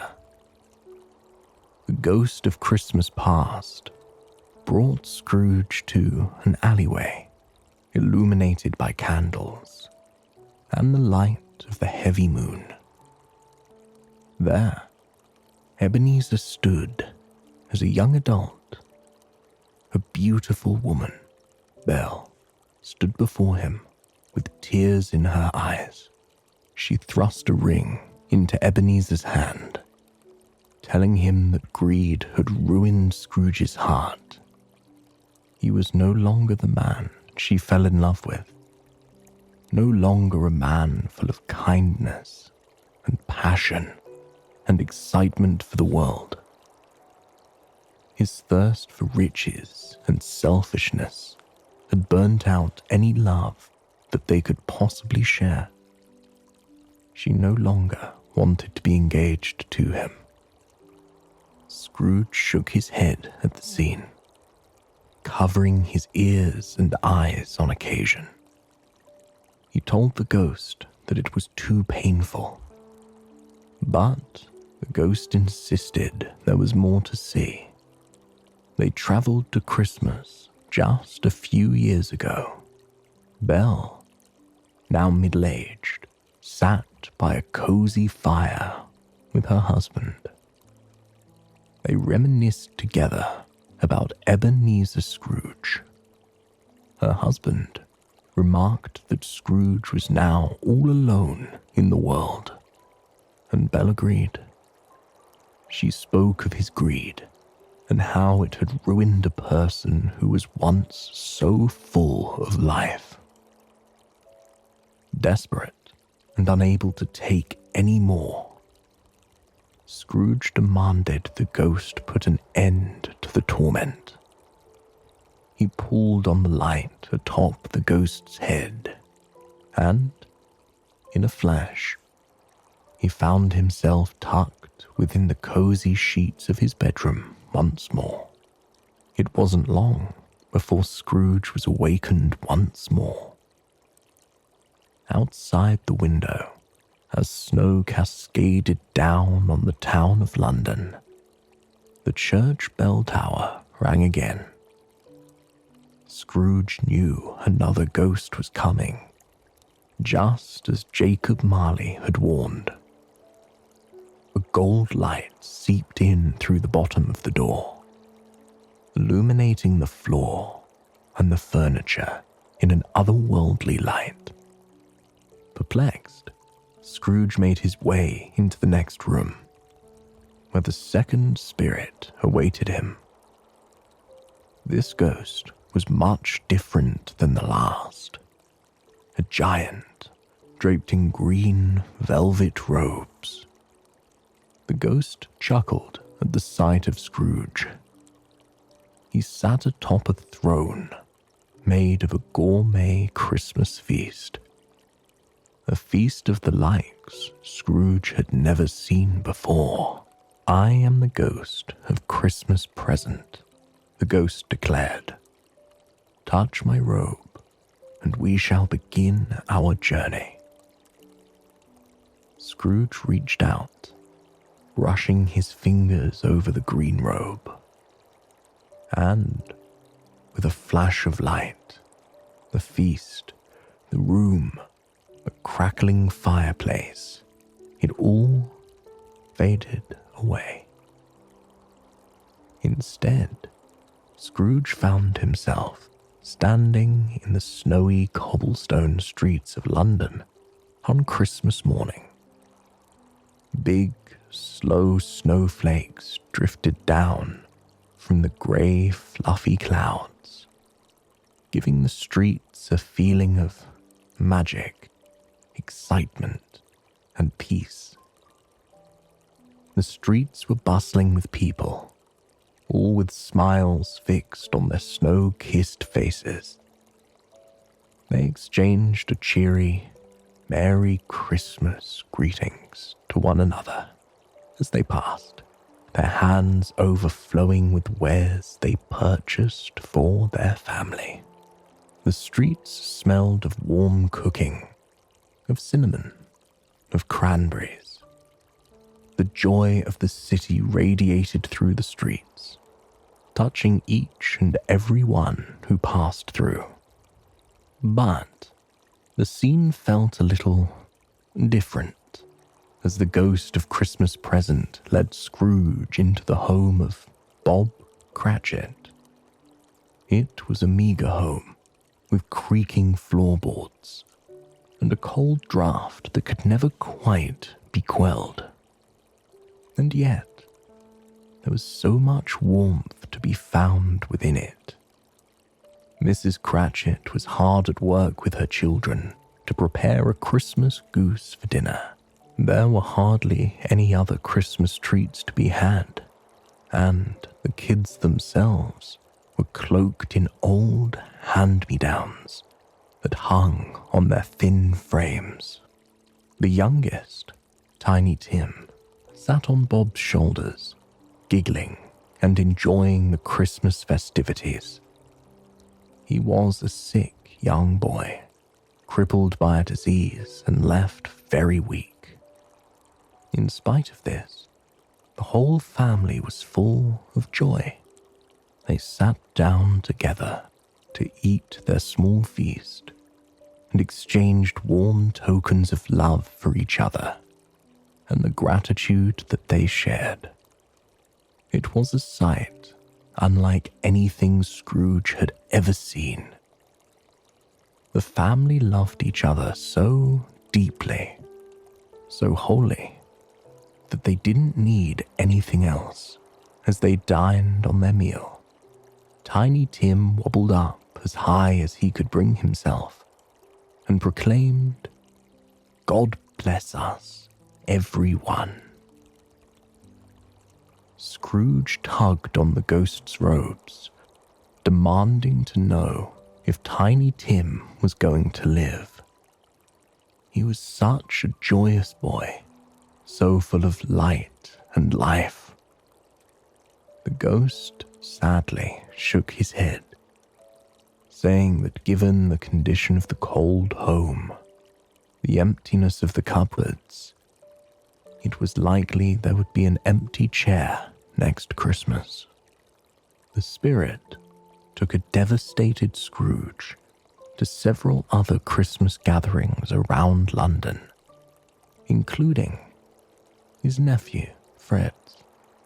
Scrooge flew through the party unseen, recognizing faces and joining in on games whenever he could. Though no one could see him, it filled Scrooge with a sense of happiness and joy, something he had long forgotten he could feel. At last, the ghost revealed that there were 2 children who travelled with him beneath his robes. The thin waifs were named Ignorance and Want, and they were clearly hungry. Shocked by the sight of them, Scrooge asked if anything could be done to help them. The ghost looked through Scrooge and replied, coldly, "Are there no prisons? Are there no workhouses?" With that, Scrooge found himself back in his bed, exhausted and sad. Not long after, a hooded figure approached him, emanating a cold energy. Overwhelmed by the experiences and revelations, Scrooge dropped to his knees, asking if the spirit was the ghost of Christmas yet to come. The ghost did not respond, instead staring straight ahead as if Scrooge was not even there. The ghost motioned for Scrooge to follow, leading him through a series of strange, dark places. They arrived at the stock exchange, where a group of men coldly discussed the death of a wealthy, cruel man. Then, at a pawn shop, shady individuals sold items stolen from the same man. At the poor family's dinner, a husband and wife embraced, relieved that the man they owed money to was finally dead. And, at last, Scrooge found himself standing again in the Cratchit household, where Bob and his wife held one another, devastated over the loss of their son.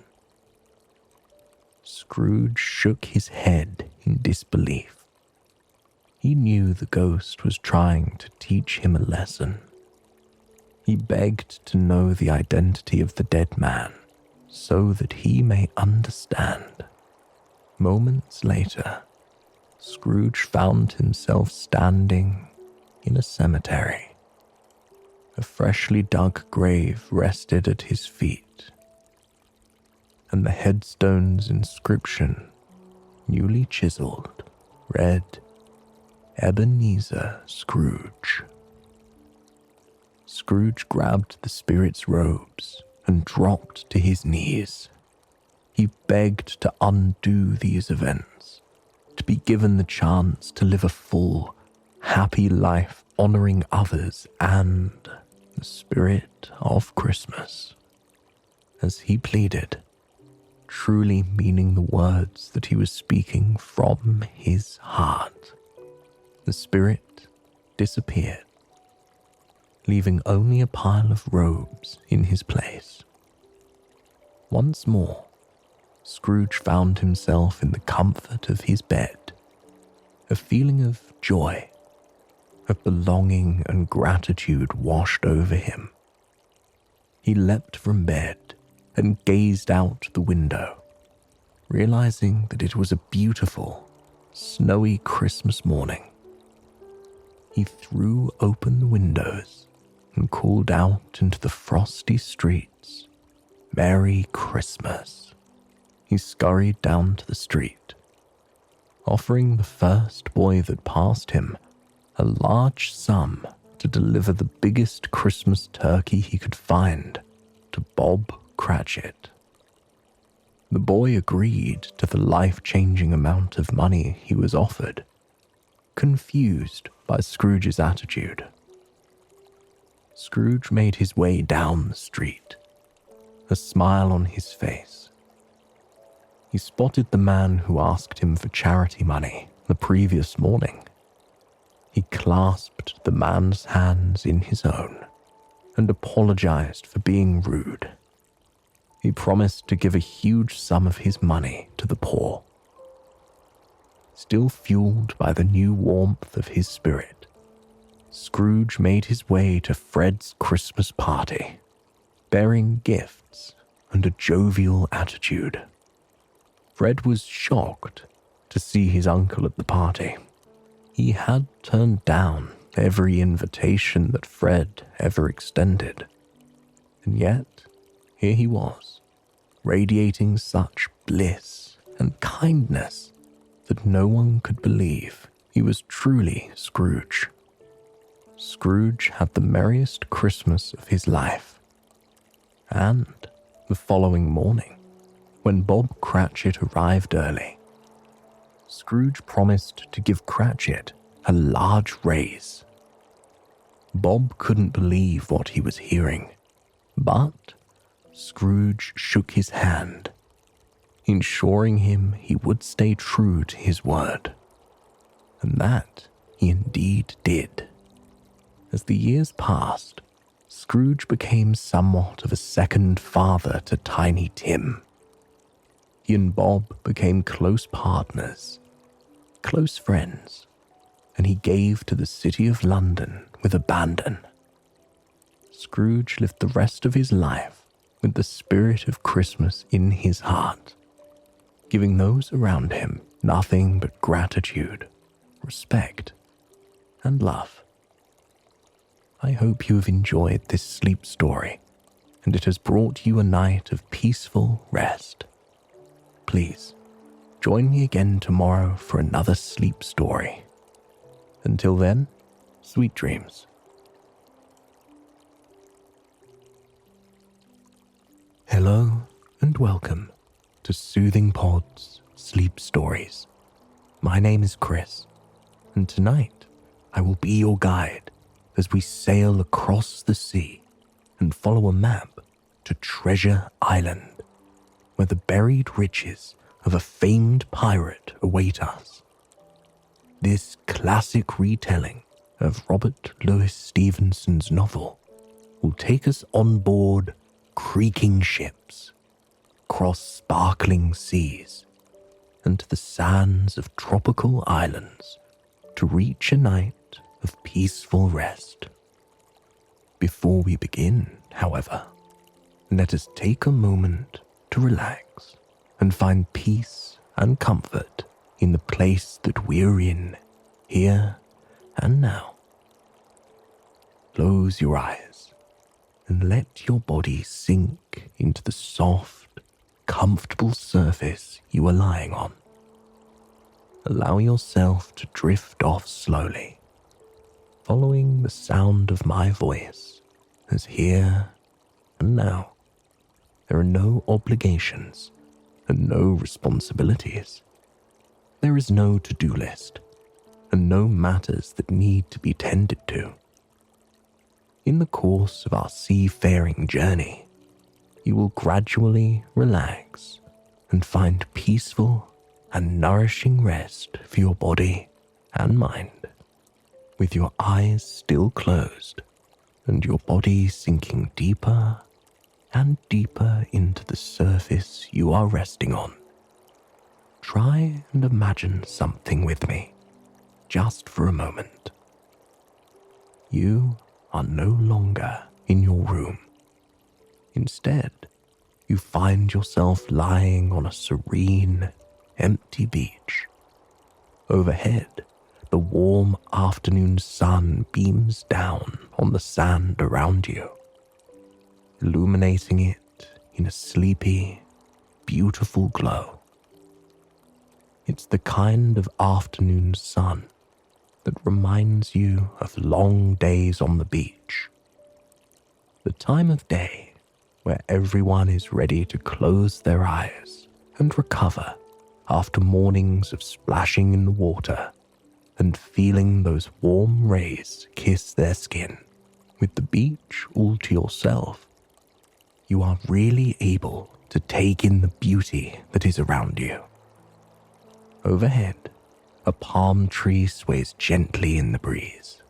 You can hear the fronds dancing against one another, swishing as their green leaves meet and depart. As they do, the sunlight filtering through them changes, growing darker and lighter, swaying and dancing across your sun-kissed skin. Beyond the fronds of the peaceful palms, you see birds sailing through the clear, soft blue sky. The cottony clouds that pepper the sky around them look like they've been plucked out of a cartoon or a painting. They're so fluffy, so perfectly white that they pop out against the deep blue sea behind them. The birds seem utterly at peace, sailing through the sky without a care in the world, drifting wherever the wind takes them. And you can truly feel the gentleness of the wind. It brushes against your warm skin, whisking away any heat that could be overwhelming and leaving you the absolutely perfect temperature. On the breeze, you can smell the aromas of this peaceful coastal world.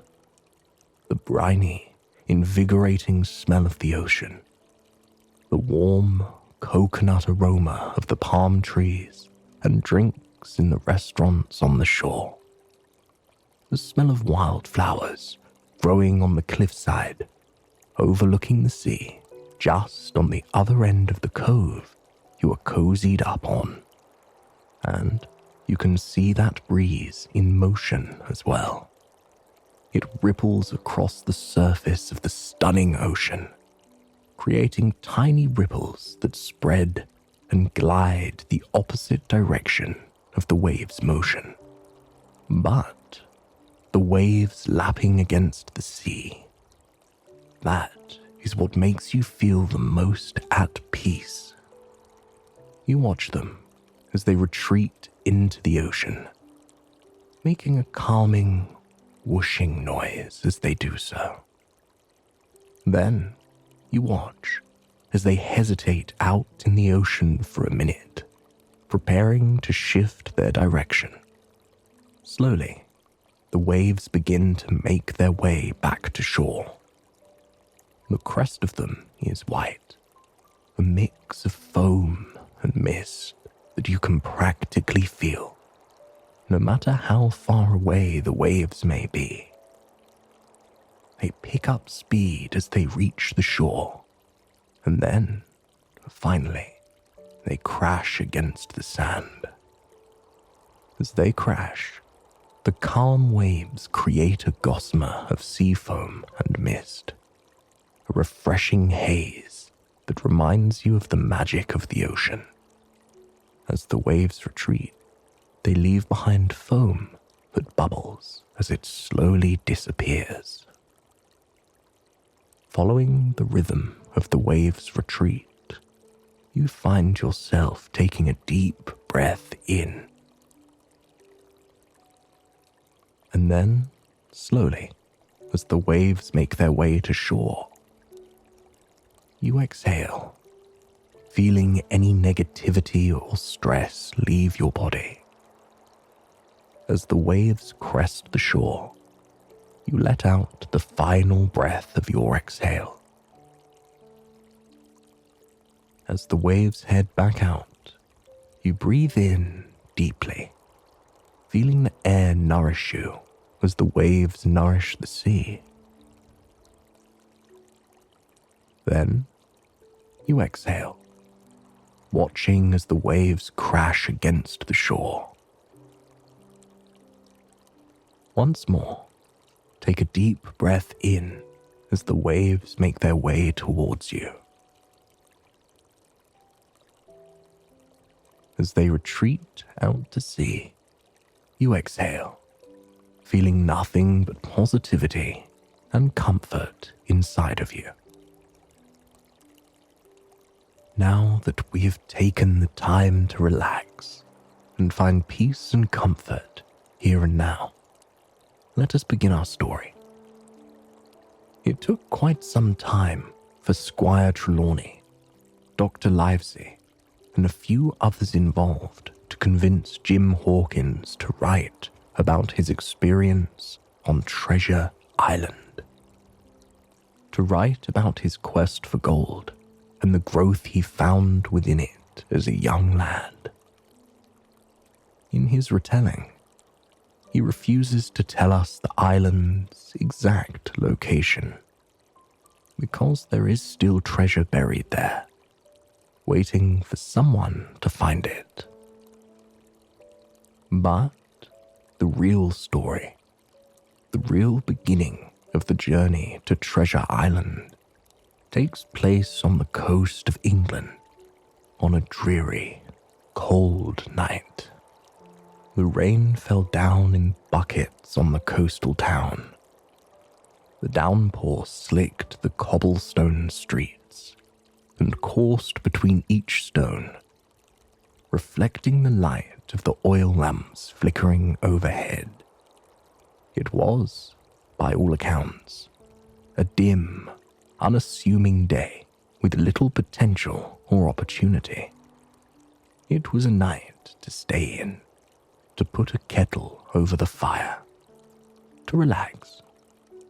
And yet, it was the night that set in motion a wildly different life for young Jim Hawkins, who was sweeping the floor of his father's Admiral Benbow Inn. Jim swept the floors most nights, inching closer to the sailors and passers-by who stopped to rest their weary heads and have a drink. It wasn't the best place for a young boy in most people's opinion, but Jim loved it. He loved listening to the sailors' stories. He clung to their words, clung to their tales of adventure, and soaked up each and every one, a fire igniting within him as he heard of the adventures that awaited him out across the sea. But on this night, there was a sailor that stood out from the usual guests. He was old and grizzled, giving off an air that told people he had seen more than they could even imagine. He tossed a few gold coins down on the counter with a plink, plink sound, and promptly occupied a room, staying for several nights, much longer than the coins he provided could cover. The captain, as he called himself, was a rough man, a man who made his presence known.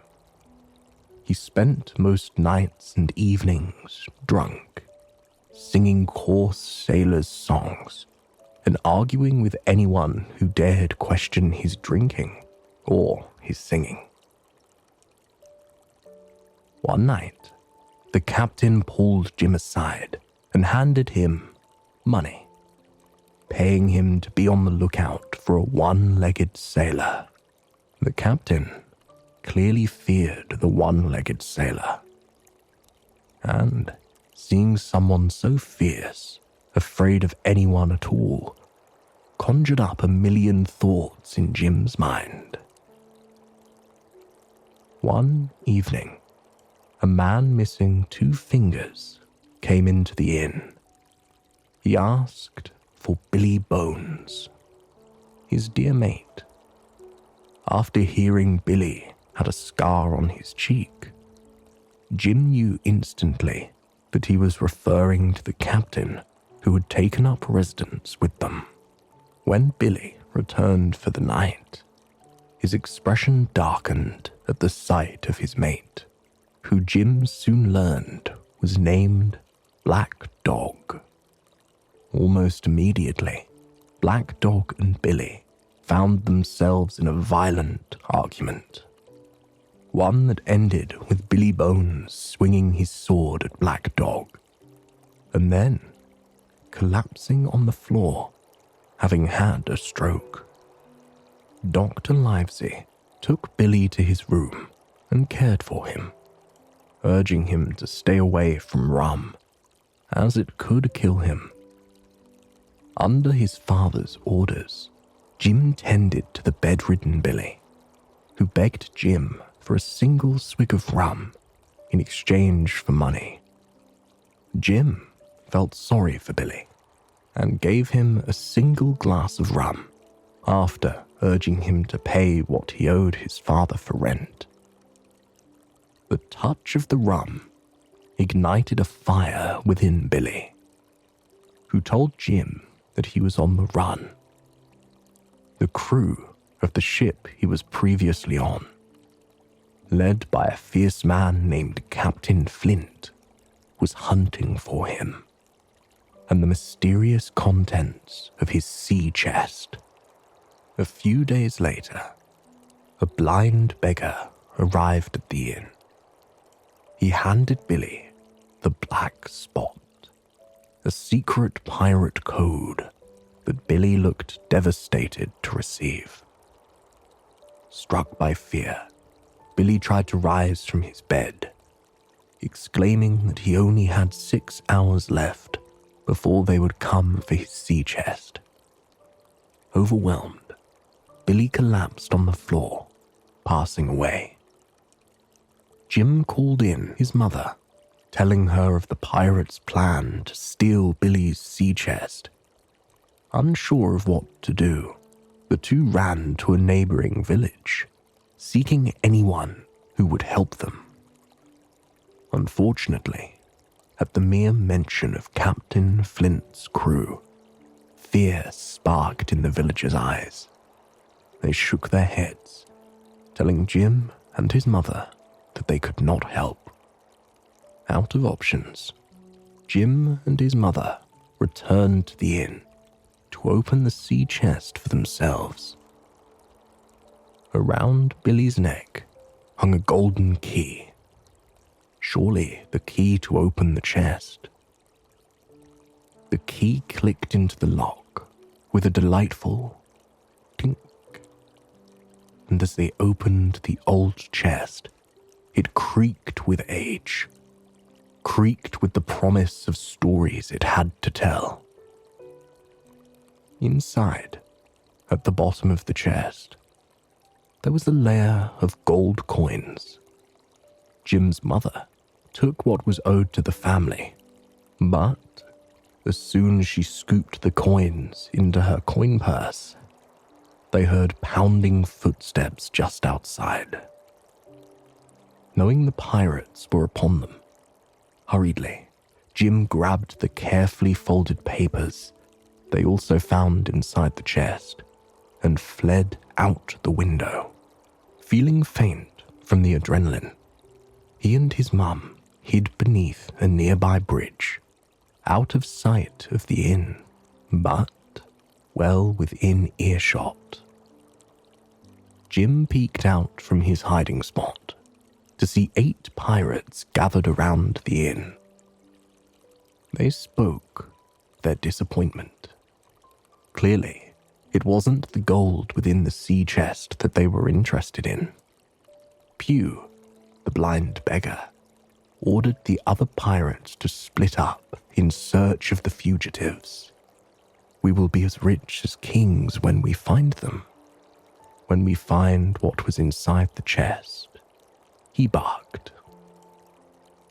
The pirates found themselves in a violent quarrel soon after, in which Pew was shot dead, and eventually the rest scattered, making it safe enough for Jim to come out from hiding. He soon became aware that the papers in his possession were what the pirates were searching for. Desperate for help and answers, he went to the home of Dr. Livesey, hoping that he could guide him. Upon arriving, Jim learned Livesey was dining at the home of Squire Trelawney, a wealthy local man. Livesey and Trelawney investigated the papers. Surprised, Trelawney told young Jim that Captain Flint was a pirate more violent, more bloodthirsty, more hungry for riches than the infamous Blackbeard ever was. The papers were not just ordinary papers. They were a log of all the gold Flint had accumulated. Perhaps the most thrilling paper of all, however, was a map to an island where all of Flint's treasure was now buried. Livesey and Trelawney were overcome with excitement. This amount of gold would change all of their lives. They immediately began planning to set sail for the island, with Jim joining as their cabin boy. The group was sworn to secrecy, promising that the existence of the treasure would remain between them. Soon after, Livesey was able to secure them not only a ship, but a crew as well. The ship, named the Hispaniola, would be their home as they set sail for Treasure Island.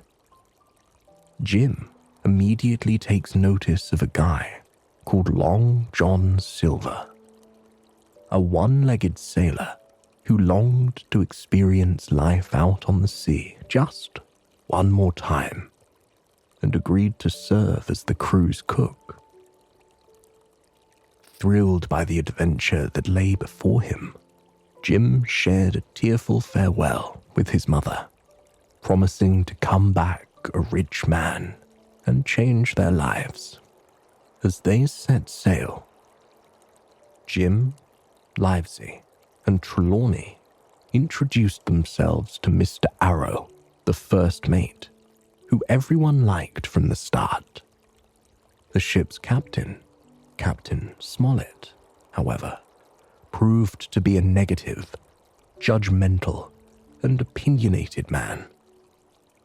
Smollett made the crew aware of his dislike for them, and his fear that their journey was doomed. He spoke briefly of nonsensical talk about a map and treasure, something that concerned Jim, Livesey, and Trelawney, as they suspected that their secret had somehow gotten out. As they journeyed further away from the green coastline, Jim was energized by the promise of what was before them, thrilled to feel like a pirate out at sea, to feel the mist in his hair and the wind in his face. However, things turned for the worse very quickly. Though Mr. Arrow seemed promising at first, things changed the moment the crew set sail. He drank wildly, and only a few nights into the trip, he completely vanished. The crew assumed he had fallen overboard in a drunken stupor, which left them to figure out how to reorganize their crew. However, Jim was not concerned. Rather, he was mesmerized by Silver, who was more of a pirate than anyone else, even missing a leg. He was able to swiftly make his way around the deck and keep things under control in a way that no one else could. In addition, his parrot, who he swore was 200 years old, was a delight to have aboard. For the first few weeks, the journey seemed to be going well. Trelawney and Smollett didn't particularly get along, but their frustration and negativity was kept to a minimum. Jim felt like he had finally found a life of adventure, a life of excitement, and he truly realized what an adventure he was on when, one day, he climbed into an apple barrel to retrieve an apple.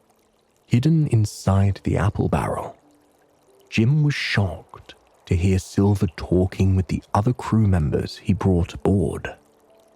He regaled them with tales of his adventures with Captain Flint, sailing as one of his crew members.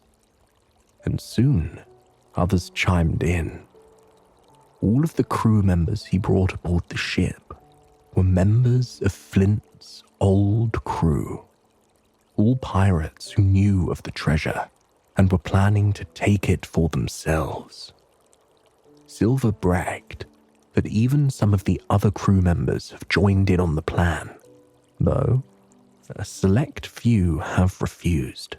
Jim was frozen in the barrel, unsure of what to do. He had no idea that Silver and the crew he brought aboard were conspiring against them. Surely, they would do anything to ensure the gold and riches went home with them, and not with Jim, Livesey, and Trelawney. Jim decided he had to do something before they reached land. But, just as he was about to crawl out of the barrel, Land Ho was called from the upper deck. In the distance, the beautiful white sand beaches of Treasure Island sparkled. Smollett and the crew quickly got to work discussing where they would drop anchor. And, as they did, Smollett unfurled a map.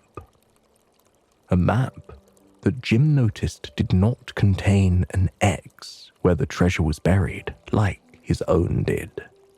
Silver offered some advice, swearing he knew and loved the island well, having visited it multiple times. He winked at Jim, telling him the island was one of the most beautiful in the world. Pleased with Silver's knowledge of a good place to dock, Smollett congratulated the crew and urged everyone to get ready to dock at the island. A bit later, Jim managed to find Smollett and Trelawney below deck. Frantically, he warned them of what he had overheard. Trelawney was devastated, blaming himself for hiring the crew.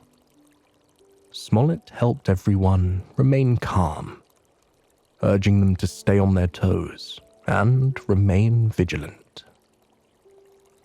Overhead, the sun glared down on the ship. The humidity simmered in the air.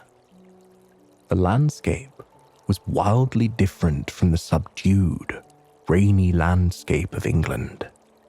Smollett and Trelawney consulted with a few of the honest sailors, telling them of their plan to lead the crew ashore as a diversion and then reclaim the ship as their own.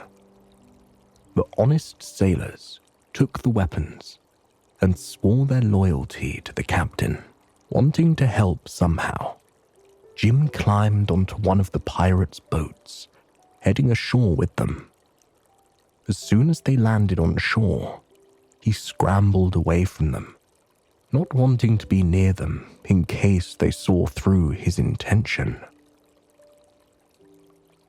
For a few moments, Jim journeyed around the island in a dreamy state. He had never seen anything quite as beautiful as this. The turquoise water and white sand were mesmerizing, and the palm trees swaying overhead brought him a sense of peace he had never experienced before. He listened to the sound of the birds overhead, of the waves, of the peaceful buzz and hum of the crickets and bugs on the island. But his peace was soon spoiled by the sound of Silver talking to someone. He had Tom, an honest sailor, cornered and urged him to join the mutineers. Tom declined, saying he would take part in no such plot. But a nearby scream, the scream of Alan, another loyal sailor, clearly sent a shiver down Tom's spine. It was clear Tom was not making it off the island without joining the mutineers, and his refusal to do so would lead to his death.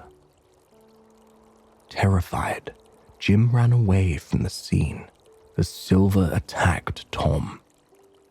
Desperate for safety somewhere, anywhere, Jim traveled deeper and deeper into the forest. In the distance, he saw the outline of a man leaning against a tree. He approached him, weapon in hand, and demanded to know who the man was. He responded that he was Ben Gunn, a man who had been marooned on the island for 3 years. He spoke with energy, in a nonsensical way that made Jim think he was losing his mind. Soon, however, Jim came to learn that Ben was once a member of Flint's crew, and he was very familiar with all the mutineers who were on the island now.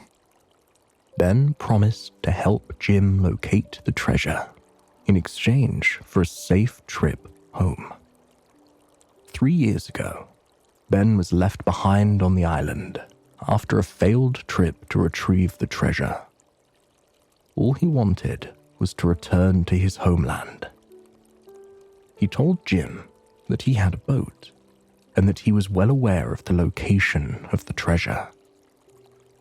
Thrilled by this discovery, Jim joined Ben, happy to have an ally against these pirates. Aboard the ship, Captain Smollett, Trelawney, Livesey, and 2 loyal sailors, Tom and Abraham, decided to head for the island in hopes of rescuing Jim. As they rowed to shore, their anxiety began to rise. Soon, they were struck by a cannonball fired by Israel, one of the mutineers and an expert shot. Forced to abandon their provisions, they swam to shore. Instantly, they found themselves surrounded by gunfire and cannons from the mutineers. They feared for Jim's safety, but not for long. As night began to fall, Jim and Ben made their way to the stockade where the map crew was hiding, having followed the Union Jack flying above the stockade. Soon after, Silver approached with a flag of truce. He offered a ceasefire in exchange for the map that would lead to the location of the treasure. He promised that Smollett's crew would be able to return home. But Smollett refused. Furious, Silver stalked off, leaving the crew to wait, as they knew Silver would seek revenge after being rejected. The battle that ensued after was short-lived, but heart-pounding. Jim, Smollett, Livesey, and Trelawney all survived, having lost fewer crew members than the mutineers did. Driven by the spirit of the adventure and heroism, Jim took Ben's boat and paddled to the Hispaniola, cutting it loose from its anchor. On board the ship, he was surprised to find only the mutineer pirate Israel. After a brief fight, in which Jim sustained several superficial knife cuts, he was able to overcome Israel and escape the ship. When he returned to shore, however, He was shocked to find Silver and the pirates in the stockade where his crew had once been. Silver spoke to Jim fondly, telling him that Livesey was furious at Jim's desertion and gave Silver the map to the treasure. Jim was not hurt by these words, as he noticed something interesting about the mutineers. They were ready to become violent, and Silver was clearly having trouble managing them. Soon, Jim and Silver found themselves alone. Silver whispered to Jim, telling him that the men are close to yet another mutiny. In order to make it out of this alive, he and Jim needed to rely on each other. He urged Jim to pretend to be a hostage so he could gain control over his men once more, and Jim agreed. As Silver frantically tried to control his crew, Dr. Livesey came to tend to the pirates, part of the agreement he made when he handed over the map. Jim could feel Livesey's disapproval, but as Livesey tended to Jim's wounds, the two were able to talk. Jim revealed he knew the location of the Hispaniola, and that they could escape aboard it when the time was right. The next day, Silver and the crew set out in search of the treasure. Uneasy on their journey, the crew was even more put on edge at the sight of a skeleton with its arm outstretched, pointing toward the treasure. From the forest, Ben Gunn called out Captain Flint's last words in an eerily haunting tone, convincing them that his ghost was walking the island. Fearful and mistrusting, the crew finally came upon the treasure chest, only to discover it empty. Immediately, they turned on each other. Jim was relieved when Gunn, Livesey, and Trelawney swept in, striking down the pirates and taking Silver as prisoner. Jim came to learn that long ago, Gunn had found the treasure and brought it into his cave. Delighted to have found the riches, Jim and the loyal sailors boarded the Hispaniola with Gunn, Livesey, and Trelawney, setting sail for home. After stopping somewhere in Spanish America, Silver escaped, taking a bag of riches with him.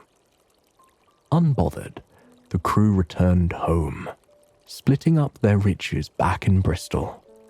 They looked upon the gold that they had gathered with smiles on their faces, knowing that the journey they took, the journey of a lifetime, was well worth it.